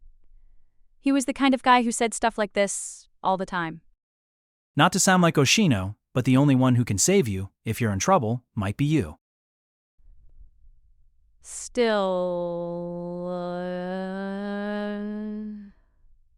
This feeling I have, it'll just go away at some point. Time even takes care of troubles that settle in your heart. What the hell? Those words, if anything, don't sound like yours. Did someone say something like that to you? Don't think too much, or think more, that crap? Yeah. Different people have said a lot of different things to me. Numachi, Kaki, and my mother, they all told me whatever they felt like telling me. Forget them. And just like that, Aragi-senpai gave all that whatever the boot. That someone isn't you. When did you get so smart and start worrying your head about different people's needs? Just like I've done everything my way, you've got to do it your way from now on. Just as I was the me who wanted to live up to your expectations. If you want to conform to someone else's view, then fine, but if you don't find it persuasive, then you've got to fight. Like I have. Against Senjogahara, against Hanakawa, against Ashino, even against you, and your expectations of me. TC. I saw that I ought to have kept it simple, wavering at length until I was hemmed in. That definitely wasn't in character. Not like me, at all. At my senior's words, I sat up in the back seat, though we couldn't have been driving for more than 10 minutes. Certainly not long enough to relieve my exhaustion. Team persuaded by your view. So I'm going to fight. Good luck then. Anything I can do to help? Nope. I was pretty sure that he wouldn't be able to see Numachi. But that wasn't it. What had to be done next, only I could do. Yes, I had to graduate as well. From him and from Senjogahara-senpai, I had to become a new me who could get by on her own. In fact, I should have been showing such a me to my esteemed senior that day. In that sense, I hadn't been on my lonesome at all. It was from here on out that I would be alone. I needed to be just me. Ah, glad to hear it. Yup. Though if you really want to do something to help, you can come and clean my room. Put that first on the list of things you need to graduate from. Ararabi-senpai drove me right up to the gate of my house and was about to drive off without even getting out of his new Beetle. But I hadn't actually recovered to the point of being able to walk on my own, or at least I pretended that was true, so he helped me into the house. I was hoping to be carried in those arms one more time, wishfully thinking that Senjogahara-senpai would be totally fine with it, but of course he didn't go that far and just gave me his shoulder to lean on. It was its own kind of intimate contact, and that was good enough for me. But, bad luck for him, we bumped into my grandma who was cleaning the front hall. Just at that moment, they'd met a number of times before, and she had taken quite a shine to him, so before he knew what hit him, he was invited in for breakfast. I told her I'd been running all night long and the last thing I wanted to do was eat, so I was going to take the day off from school and sleep all day. I started to head back to my room. When my grandpa called out to me, apparently, a package had come for me early that morning. A package? Yes, a package, my grandfather nodded. He said it had been left outside the gate and that he'd put it in my room for me. Left outside the gate? What the hell? That seemed pretty suspicious. Was it a bomb or something? Thinking that my grandparents, old-fashioned as they were, tended to be too lax about these things, This time I walked on my own towards my room, or maybe crawled would be a better way to put it. The thing that had been left in my room was a box wrapped in bright white paper. Because my grandpa said that a package had been delivered, I somehow imagined a cardboard box, but when I touched it, I discovered that what was beneath the wrapping paper was actually wood. When I tore off the wrapping paper, I saw that it was a Paulownia box. It seemed somehow familiar or perhaps strange, but no, the Paulownia box I knew all too well was smaller than this one. Attached to the lid was a piece of paper with a note. "This is something Gain asked me to hold on to, so you don't need to pay me for it. If you want to use it, use it. If you want to throw it away, throw it away." The handwriting was infuriatingly good, and it wasn't signed. But it was pretty easy to guess who it was from, given the unprompted talk of money, especially since the sender referred to my mother as Gain. In which case, the Paulownia box had to be his response to the phone call I'd made yesterday. I held my breath and opened the lid. Sure enough, the thing crammed into it was the mummified head of a devil. I did end up taking the day off from school. And the next day and the next. I had no choice. That's how horribly sore my muscles were after an entire night of running. It was like I had wrecked my entire body. I had plenty of time to reflect on what came of acting without considering the consequences, but at the same time, I'd gotten to see my senior again thanks to that lack of consideration, so let's call it a win. All's well that ends well are profound words indeed. That being said, I may not have needed my third day of rest, but I wanted to be back in tip-top shape when I returned to school, so I decided to be extra cautious. I had options, of course. To put it in Lord Devil terms, I had the easy, normal, and hard options. Easy would naturally be to take the mysterious mummified object that had been delivered to me and to say, "Ooh, gross," and smash it to bits. Then live out the rest of my life in calm, composed contentment. That would be simplest. If this were a novel, it wouldn't be a bad ending for my coming-of-age story. The last page could close with the masterful line, "And so the girl grew into Adwoman." Normal would be, yes, handing over the mysterious mummified object to the junk collector who desired it so much. Then we could make believe we were friends and act out a proper farewell accompanied by a catchy line. Not a bad ending either. "Sorry, thanks, farewell." That would wrap up the story nice and neat, and it might leave a surprisingly pleasant aftertaste as well. But I chose hard as a matter of course. There never really was another option. That's how I live my life. When I play video games, I always choose the highest difficulty level right off the bat. Which is why I chose to draw a devil using a devil as bait, and as if that wasn't enough, to do my best to exorcise that devil once it graced my presence, as the bonkers way to end this tale. I doubt very much that it was what the mystery man who sent me the mummified object was hoping I would do. He, that swindler, probably wanted me to pick easy mode. But I wasn't going to be the me he wanted me to be. Just as I couldn't do what my mother, not that I know what she expected by bequeathing that mummified hand, wanted me to do. I'm an athlete, so I know very well the significance of living up to people's expectations, but if, in spite of that knowledge, I stumbled onto the significance of betraying those expectations, I might as well go all the way with it. If high school is all about making memories, I should at least make satisfying ones, even if I'm going to forget them someday. I didn't expect to see you again, Kanbaru. This is like suddenly remembering a long-forgotten memory just as you're drifting off to sleep. After school, Friday. Although it was after school on a weekday and not exam week or anything, no one was practicing in the gym. I was the only person there, just like on Monday. While a girl with dyed brown hair wearing a tracksuit and holding a crutch, 2 of her forelimbs encased in plaster casts, stood on the court. I couldn't count her as a person, since she wasn't human anymore. T figured I'd find you here, Namachi. Kaiki told you, I assume. That swindler. He fucking had it all along. And the head, no less, the most important part of all unbelievable. His policy might be to share only half of what he knows, but he fully intended to deceive me all along. Damn it, was his endgame to snatch all the parts I had collected out from under me, or was he going to try and turn a profit on the head? More likely the latter after it reached its peak value, then again, maybe a little bit of both. He could probably maximize his profit by selling an assembled devil to some scholar. Either way, I'd found it kind of puzzling that Kaiki would continue his dealings with Namachi for so many years. She may have thought of him as a business associate, but the relationship couldn't have been terribly important to someone like him, who had such an extensive operation, but this explained everything. Mixing up a ghost in his quest for profit, though. That was just too greedy. It did make me feel kind of yucky that I was the only person he was kind to, but yeah, he'd hoodwink just about anyone if it was on my behalf. So he'd said, then just this once, I'd get on board with that ickiness. I'd exploit every resource at my disposal. Nah, that hackneyed phrase just isn't for me. After all, if I actually felt that way, it would have been most expedient to rely on my dear senior. So, Kanbaru, that mummified head, the devil's head, do you think I can have it? From her perspective, it must have seemed like a compromise, like she was cutting me some slack. She was nothing if not a pacifist. Even at this juncture, she wanted to select a method where we'd both come out unscathed. I don't know if that constituted easy or normal or what, but it was a possibility. Just as it was plenty possible to avoid a clash, to kick the can down the line, and to leave it to the future to resolve the issue. She just didn't think like me, that's all. She was right, she had to be. But I was also right. I had to be. Neither of us was wrong. But when right collided with right, only one could win out. Not a chance. I don't want to be cold to my old arch-rival after she went to all the trouble of coming here to meet me, but I can't give this to you. Why not? Wonder. Half of me was genuinely troubled by Namachi's question.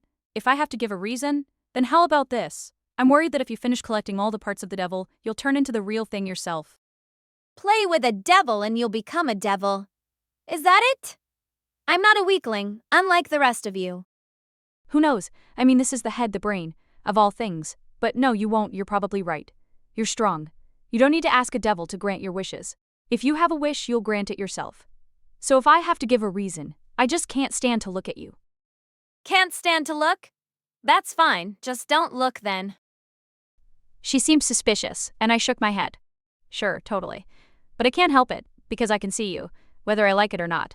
Whether it's because we had both possessed pieces of the devil, or because I was prey to the sort of unhappiness that made someone turn to Lord Devil for advice, or because we were arch-rivals back in the day, I can't say. But I can see you. Since I can see you, I can't stand to look at you. Think every event in the world comes down to that feeling? Can't stand to look. I can't leave it alone. That kind of simple motivation is at the root. Even justice and evil must start out as not being able to stand it. We're forced to look at things we don't want to see, and we can't bear it. Let's settle it with a match, Namachi. This is the showdown. On the court of this gym, one-on-one. If you win, I'll give you this piece of our cultural heritage, and if you lose, you'll give up collecting unhappiness and devil parts forever. What the hell? That's ridiculous. There's nothing in it for me, is there? Sure there is. If you decide to take me up on my offer, at the very least I won't smash this mummified head to smithereens with a hammer. A hammer? You must be joking. One am not. As a collector, I don't see how you can pass this up, but even more than that, if you really were a basketball player, how can you refuse? Warm you. If that mummified head is on the table, this won't be fun and games like it was last time. It'll be an actual match.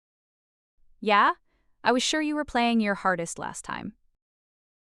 Actual means actually using this devil's arm and leg Kanbaru. Do you really think that a regular human like you has any chance of beating me? I didn't point. One wouldn't play, would I? My reply didn't sound as confident as I would have liked, but I'd mustered as much bravado as I could. Aragi-senpai would definitely have gone for a bigger bluff. So, what'll it be? I'll do it. Of course I'll do it, but there's something I want to ask you first. There's clearly something in it for me. You've proved your point on that score. But what about you, Kanbaru? What the hell do you get out of this little contest? Already told you. If I win, you'll give up both of your collections.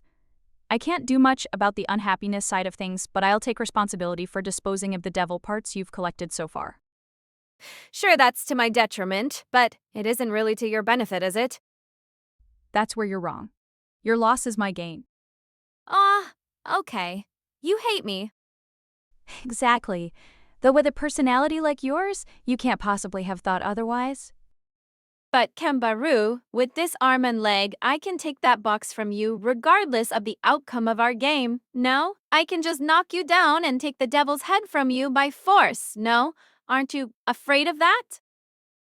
Nope, I'm not afraid. You may be a thief, Namachi, but I don't think robbery is your thing.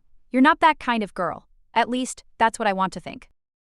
The you, I think, is most like you. As I said this, I started changing my clothes right there on the court. I didn't want to take the time to go to the locker room, and it's not like anyone besides Namachi was watching anyway. It wasn't gym clothes that were in my bag, but the commemorative uniform I'd worn in the Nationals my freshman year. It wasn't a superstitious thing.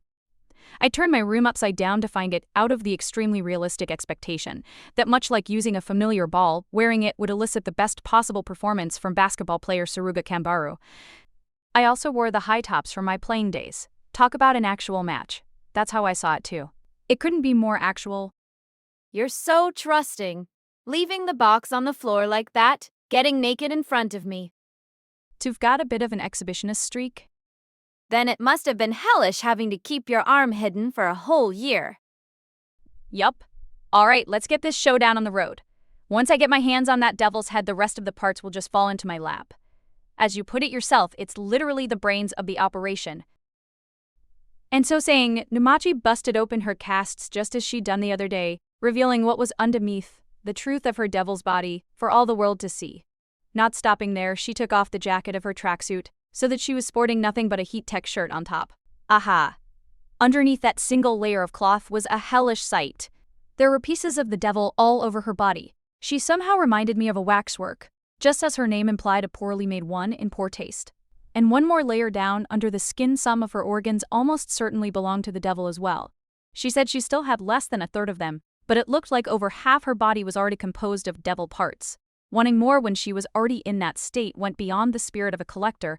It could only be called the act of an obsessive monomaniac, or maybe in the beginning Numachi had been collecting pieces of the devil of her own accord. But now the devil was calling the shots. Literally become its arms and legs. Play with the devil and you'll become a devil. Numachi herself said that she wasn't such a weakling, but who isn't one? If someone told you it would be granted, who the hell wouldn't make a wish? Anyone who couldn't possibly be human, they'd have to be a different order of being entirely a god or a devil. Let's keep it short and sweet though, not like last time. A long, drawn-out game gives me too much of an advantage, in which case, I won't feel like I actually won. What, you don't like having too much of an advantage? It's not that. I just don't want you to call the result into question afterwards. Gotcha. Then let's do it this way. Sudden death with each of us playing to our respective strengths. Sudden death? One-on-one? One play, with me on offense and you on defense. If I can score a basket, I win. And if you can stop me, you win, like a 50-meter dash in my old sprinting days, or a penalty kick when you played soccer. That still gives me too much of an advantage, doesn't it? Just what you'd expect from the poison swamp. Staggering self-confidence. However, I had just as much of my own. Not at all. I wouldn't have suggested it if I didn't think it was to my advantage. Yeah? Well, if we both think we've got the edge, then I don't see a problem. The sooner we start, the sooner we're done. I'd feel guilty if we kept holding up practice for all the active players. Listen, Numachi. What now? Do you have qualms about passing on? I couldn't let our match begin without putting that question to her first, but she responded with a huh. Is that supposed to be some kind of metaphor since I'm turning into a devil? If it is, it's a pretty crappy one. Shouldn't you say call up or something when you're talking about a devil? Pass on makes it sound like I'm a ghost. Anyway, Kanbari, can you lend me some shoes? I've been thinking about it and I'm not sure I can beat you barefoot. They don't have to be high tops, regular sneakers are fine. Sure, someone's spares are probably in the locker room, help yourself. I can't even picture the expression I must have had on my face as I said that. I turned my back to her as fast as I could, so I doubt Numachi saw it, whatever it was. Though I don't think I could hide the fact that my back, my shoulders, my entire body was shaking. Numachi left the free throw line where she'd been standing and headed towards the locker room. The moment she was out of sight, my knees buckled under me, and I sank to the floor. Oh my god! The possibility hadn't even crossed my mind. Roka Numachi didn't realize she was dead. She didn't know that she was a ghost. She wasn't aware that she was an aberration that amassed misfortunes. She'd forgotten. Her own suicide. Is that even possible? Well, it was. When I thought about it, there were lots of old stories about ghosts who didn't realize that they were dead. I was desensitized after everything that happened last year. I'd come to accept aberrations as a perfectly normal part of everyday life. Which they weren't. Not for most people. So it was no surprise if a lot of them had a hard time accepting the ludicrous proposition that they'd become residents of the afterlife. By nature of the situation, there was no way to obtain statistical data, but they had to be in the majority. Nobody wanted to accept that they were dead, or to believe it in the first place.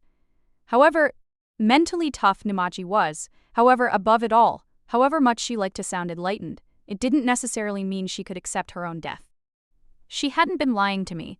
She really did believe that she was roaming around the country on the money from her insurance settlement, collecting unhappiness. It allowed her to make sense of her experiences, which is why she didn't pass on or anything.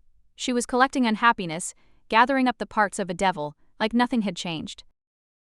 TC, got it, that's what I'm about to do. This was beyond hard mode. I was about to tell my old arch-rival that she was already dead. If this were Fist of the North Star, I might be able to deliver the line in just the right way and make it sound cool.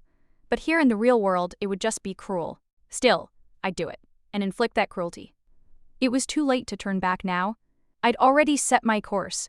If, as a result, I was able to liberate this wandering ghost, trapped in a cycle of unproductive behavior, this ghost with her two pathological collections, then in a certain sense, it might almost be an act of mercy, but I couldn't let that make me feel better about it. That would be unacceptable.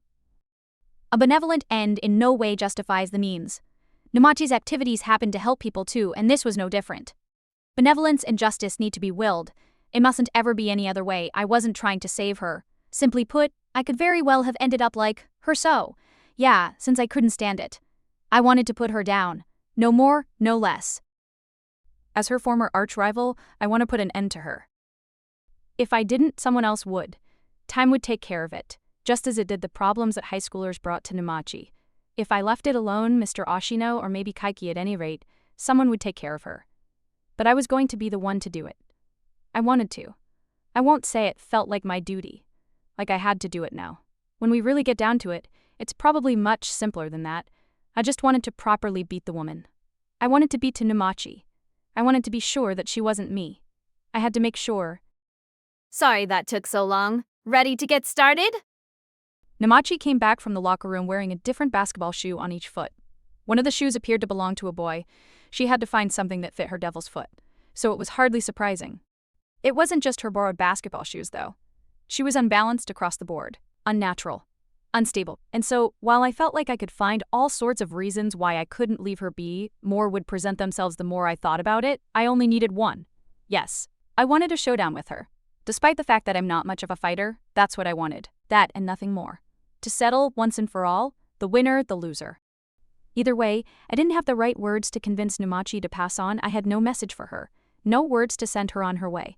All I could do was let my game speak for me. I gently bounced the ball as I walked at a deliberate pace towards Namachi, who stood on the free throw line once again. Every step felt like it took me further and further past the point of no return. But I couldn't turn back now. I crouched down in the ready position facing Namachi and held the ball in front of my chest. You know, it's funny, Kanbaru.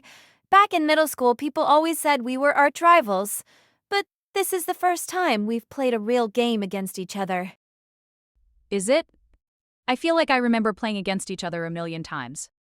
We had scrimmages and joint practices, but we never faced off in a regular season game.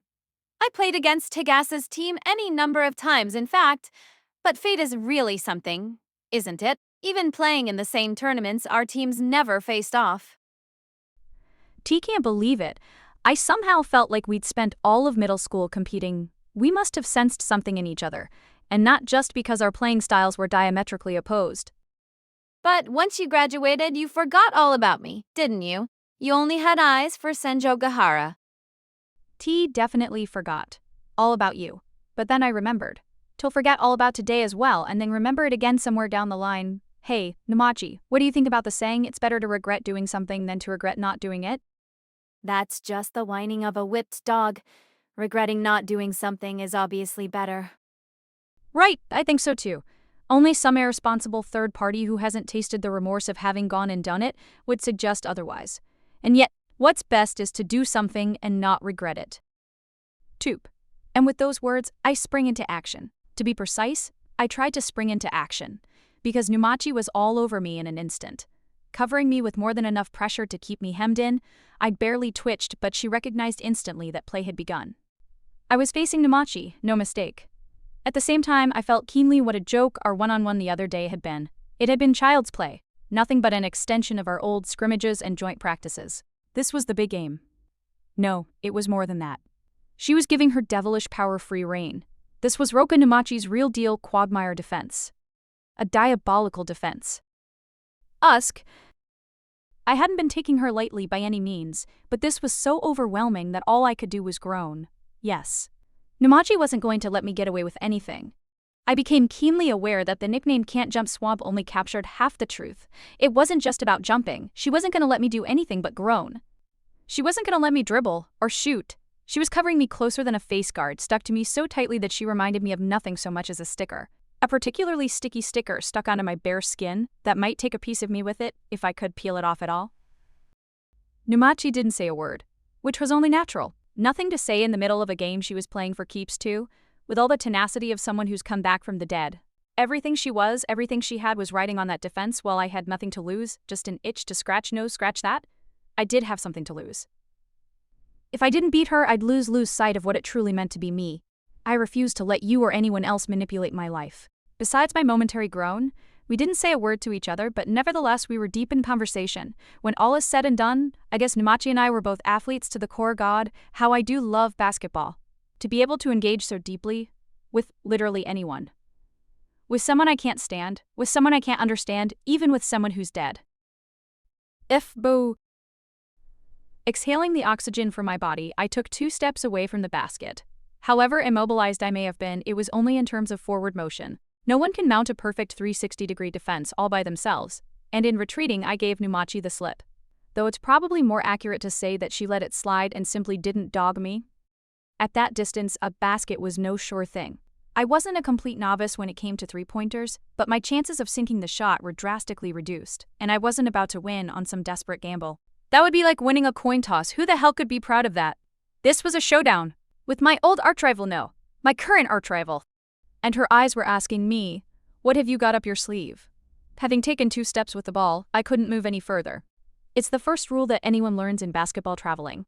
My opponent was an aberration who'd been roving the highways and byways of the entire nation, but traveling would be an unbearable way for our contest to be decided. In other words, if I wanted to settle things with Numachi once and for all, I had no choice but to break through her defense and drive to the basket. Yet I'd experienced firsthand the fearsome difficulty level of doing so. To put it plainly, it wasn't humanly possible to get past Numachi with a ball in your hands. That said, I had no intention of praying to God, much less imploring the devil for help. Forget relying on them. I have someone else I can rely on right here. Numachi, you're strong. I've never been exposed to such a fierce defense, even at the Nationals when I was a freshman. Sure, you're borrowing the power of a devil right now, but even without that, you'd probably be among the greatest players in Japan. The despair you must have felt when you broke your leg, your despair at the enormity of your loss. But I bet it wasn't the injury itself that you were so broken up about. You'd probably deny it if I came out and said it. Either way, it's difficult to penetrate that quagmire defense with my power alone, that is. Never forget, you can't play basketball by yourself. Fact. Though there wasn't actually a timekeeper just before the 5-second rule was up, I threw the ball. A Hail Mary buzzer beater? No, I wouldn't stoop to that. It was a pass. A chest pass. It was impossible to get past the poison swamp with the ball in your hands. But it was another story entirely if someone else was holding it.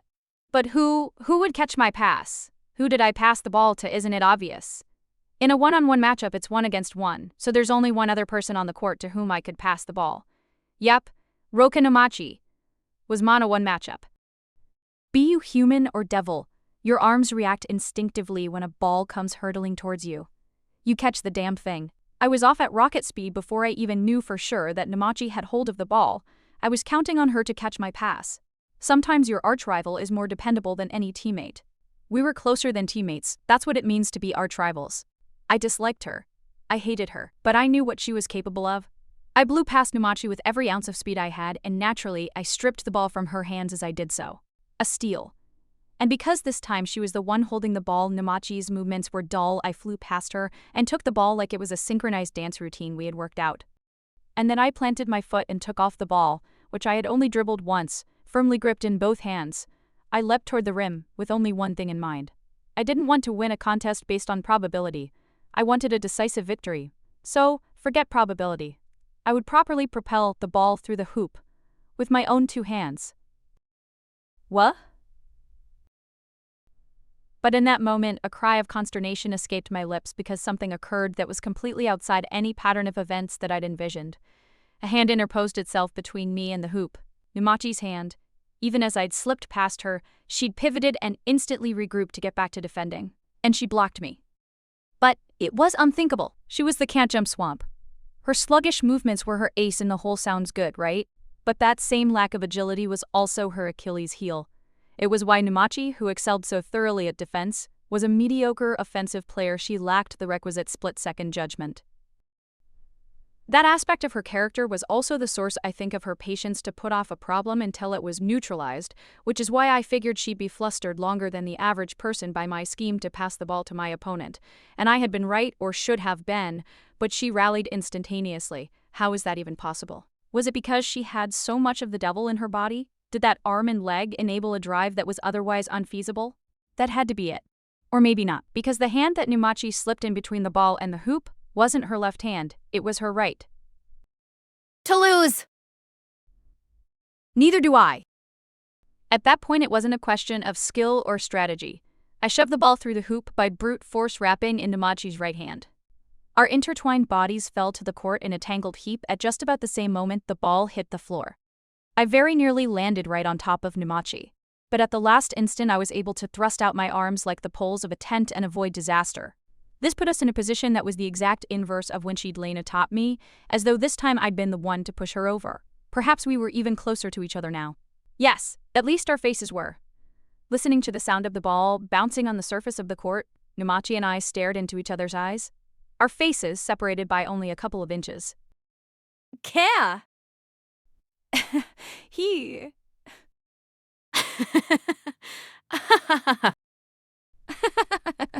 Hey. Didn't I win the second I had the ball? You didn't have control of it, so it was still in play. T had control of it. Are you sure? If you did, you wouldn't have come after me. I was surprised you could. You said dunking felt like cheating? This was do or die. I absolutely had to win. Even my own teammates never really passed the ball to me. To get a pass from my opponent? TT feels good, doesn't it? I guess I've forgotten. No, I never figured it out in the first place. Basketball really is a team sport.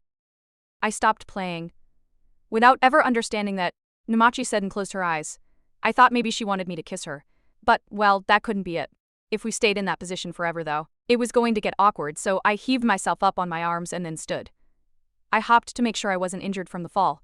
I'd forced myself into an unnatural position to get the ball into the hoop, so a little bruising was probably inevitable. So this is losing. Somehow it feels like the first time I've been able to lose properly. Properly? T never understood my life in terms of what the heck I lost to Dim. Forget about exam prep, Kanbari, and get your ass back on the court. With your talent, you could make it anywhere, not just in some high school club. What are you standing around for? No, in your case, I guess you're lying down on the job. Life doesn't have any timeouts, you know. If I've got to hear that from you, I'm doomed. But it doesn't piss me off so much if I think of it as valuable advice from Lord Devil herself. Should I come up with some cool parting line too? There was no one there to look at. No one but not nothing. In the spot where Numachi had lain face up, desiccated body parts that resembled the mummified pieces of a monkey were arrayed like specimens on a dissection table, neatly in a humanoid shape. Stack. For such a slowpoke, she always beats such a hasty retreat. I was neither saddened nor surprised. I simply accepted it, there it was, then. In the end, did she disappear without ever realizing she was dead, without ever knowing what she was? I never understood my life. Those words were suffused with the truth of her experience. Never understanding her life in terms of what the heck she lost to? But at the very end, she was finally able to lose properly. I'd helped her lose. For my part, though, I don't really feel like I won properly. With Numachi gone, hordes of club members were about to start pouring in late to the gym. I expeditiously packed into a vinyl bag I'd brought the mummy displayed on the court. I'm sure a collector like Numachi would object to the rough handling, but I wasn't about to pay any mind to some connoisseur's fastidious belly aching. I guess you aspired to be a team player, but speaking as an expert team player, I aspired to play like you, taking on 5 opponents all by yourself. To be like you, to act freely, regardless of anyone's opinion, undaunted by their stares. Everyone longs for an existence different from their own, to become something other than what they are, to possess what they don't have. Different appearance, different character, different environment. The righteous are jealous of villains, and villains are jealous of the righteous. That's humanity for you. We'll even covet unhappiness, if it belongs to someone else. Yes, Now that Numachi was gone, having gathered up the collection she'd assembled, I finally realized, right, I hadn't hated her. T envied her. With that recognition, I felt like I'd graduated from something. The epilogue, or maybe the punchline of this story. Or maybe I should call it the finish line instead. That night, I had this dream. The motivation for justice is almost always its envy of evil, and the motivation for evil is an antipathy for justice. Old people are always lecturing the young because they're jealous of youth, while children's disobedience springs first and foremost from envying adults' stock of experience. Underlings can't wait to supplant their strutting superiors, while those superiors long for their days as an underling with no responsibilities. The poor dream of being wealthy, while the wealthy covet the freedom of the poor. Single people long to be married, but once they have a family, they mourn their old life as a swinging bachelor. Wasn't this story basically like that for you, Suruga? At this point, I was thoroughly used to my mother's high-handed manner of speaking, but something was different about that night's dream. This time, I answered back. No, Mother, it was not.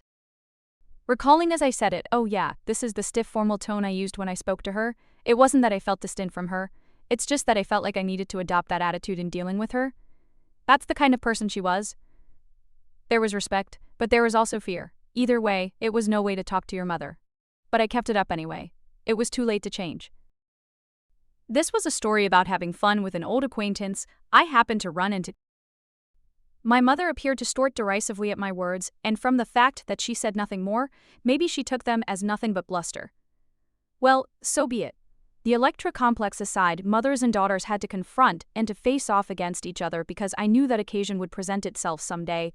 There was no need to eschew conflict in these dreams and hallucinations. Kaki seemed to have some emotional attachment to my mother, but that didn't mean I had to feel the same way. He said it himself. Just because someone likes someone doesn't mean I have to like them too. And the idea that I should be grateful to her for leaving me with that insane object is messed up to begin with. Though that's probably not quite so black and white as it appears either. The time would surely come when I would be grateful to my mother. The day would arrive when I could understand how she felt. But that day was not today, and it wasn't tomorrow. Until I pulled ahead of my mother, or at the very least caught up with her, I would never understand how she felt. If you can't be medicine, be poison. Otherwise you're nothing but water, though.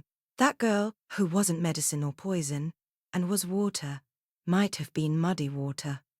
What about you, Suruga? What are you? A flash flood, and water you? Grown. Not even a smile? Well, it was a terrible joke, and that is why I'm not interesting. K mother. See you. Yeah, see you. And then I woke up. Or rather, I was woken up. And it wasn't by my grandma or grandpa. I was woken up by my dear senior of all people. Huh? What? Why the hell are you at my bedside, Araragi-senpai? It can't be… Don't worry, that's not it. Apparently he'd come to drop in on me, and my grandma had given him an all-access pass to my bedroom. You can go right on in. Go ahead and wake her up. Such lax security. What do you know about security? Sleeping buck naked like that? You know, seeing you naked doesn't do a thing for me anymore. That line deserves a lawsuit. Even seeing my little sisters naked is more arousing. A double trial. I've got 2 sisters, so make it a triple. When do you see your sisters totally naked? When I strip off their clothes, for starters. How about we skip the trial and get straight to the sentence? Guess I'd better hurry up and get tidying then. And just like that, he rousted me from bed. It was Saturday, and by rights I should have been at school, but I'd slept until noon, so I couldn't really complain about being woken up like that. But my showdown with Numachi had, in a way, been more intense than my all-night run, so I probably needed the sleep. My muscles were sore, yes. But there was psychic damage as well, which was no surprise seeing as I had just been through a paranormal experience. I'd like to rest just a little bit longer if you don't mind, I thought. But I couldn't give my senior the cold shoulder when he'd come all this way to clean my room. And, for the first time in a while, the appointment for today's cleanup had been made during our previous encounter, and to tell the truth, I'd planned to ask him for advice if I hadn't resolved things with Numachi by this point. His visit was my insurance. Maybe that was a sign of weakness on my part, but I'm not sure I would have had the courage to act without that policy in place. Damn, look at this mess. I've only been gone a little while. That's how I roll. Why so proud? I'll never catch up at this rate, even if I clean the place twice a month. No. This is the last time I'm going to impose on your kindness. Oh yeah? I got dressed, and together we started cleaning up my room. In the past, when he was nice enough to do this for me, I just waited in the hall, so as not to get in the way, but this time he let me help him. It was my room after all, so helping was the least I could do.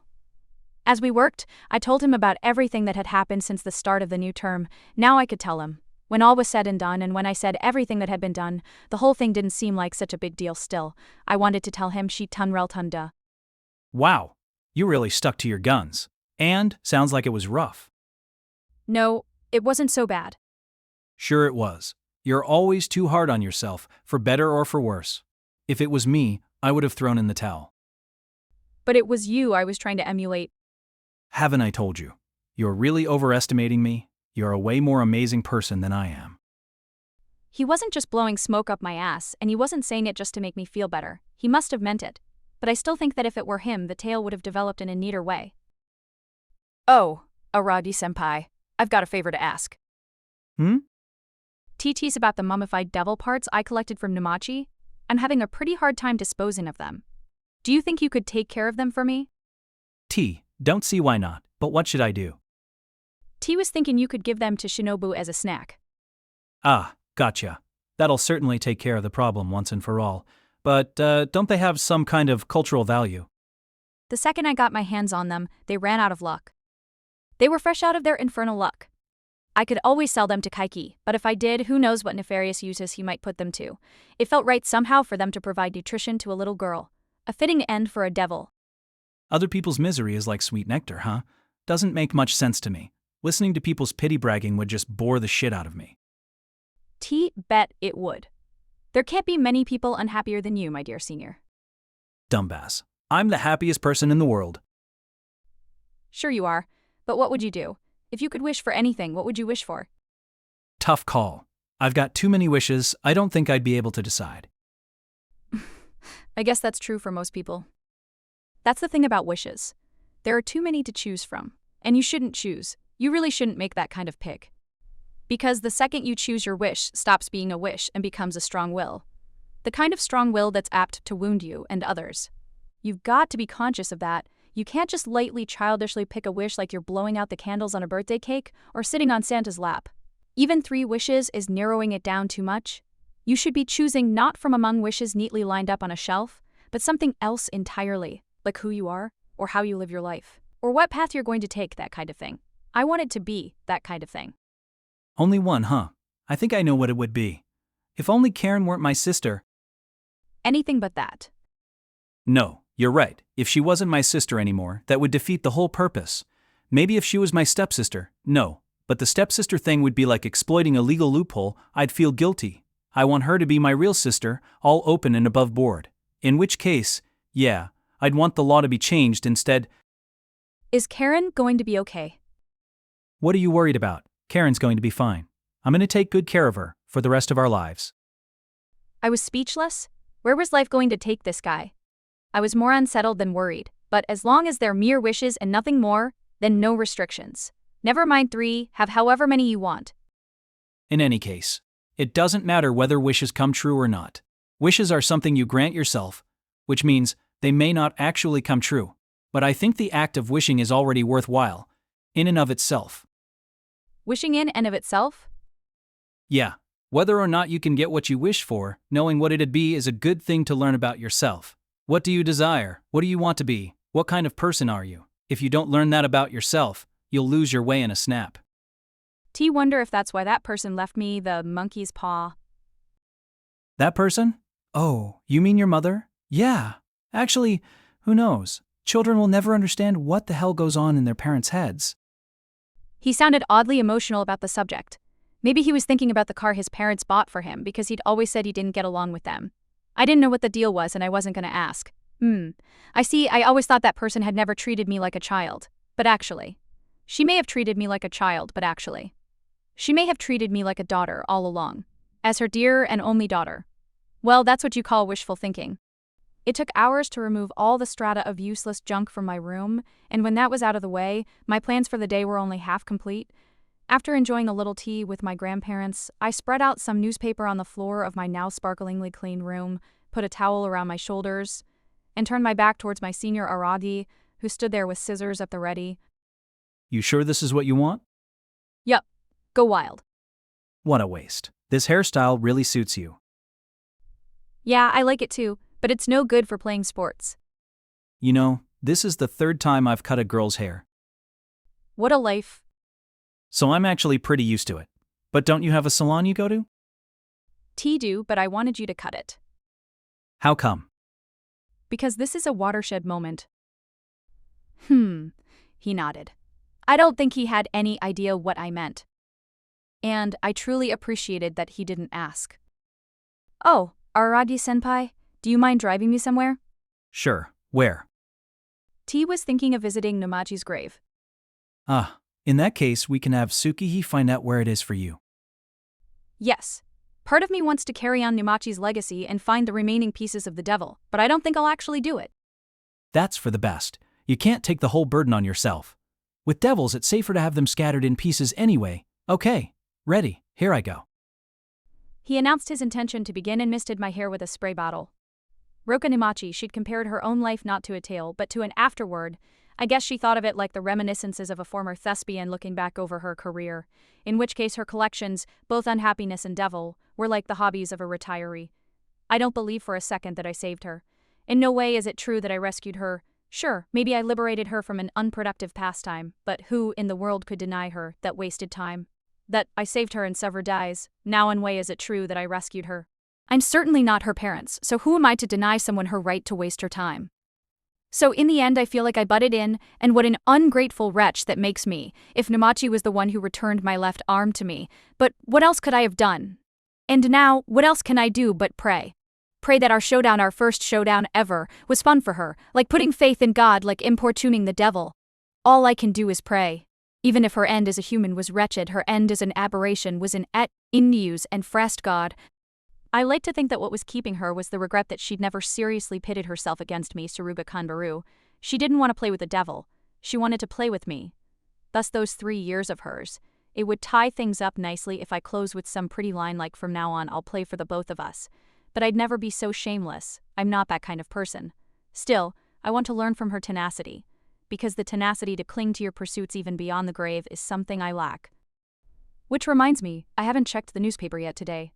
Oh well, 1 day's probably okay. Or 2 days, or 3.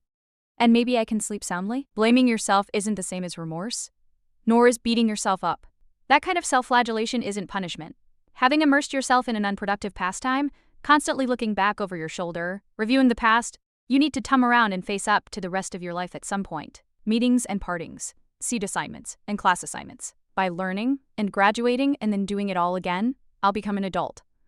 Obtaining something, losing something, experiencing, forgetting, that's how it'll shape my future self. I will almost definitely forget this feeling. That's why I have to live out my current and not past or future self. No, I want to live it out. The blades Aragi-senpai held began their work on my hair. It pained me, like it was my flesh and not my hair he was cutting. But that pain was a rare gift. The experience I couldn't have wished for. Kanbaru, I'm sure all kinds of people will think all kinds of things about what you did when they find out. There'll be people who think you did the right thing, and people who think you did the wrong thing. But that's not what this is about. Don't pay any mind to what anybody else might say, because you didn't do the right thing and you didn't do the wrong thing. What you did was your youth.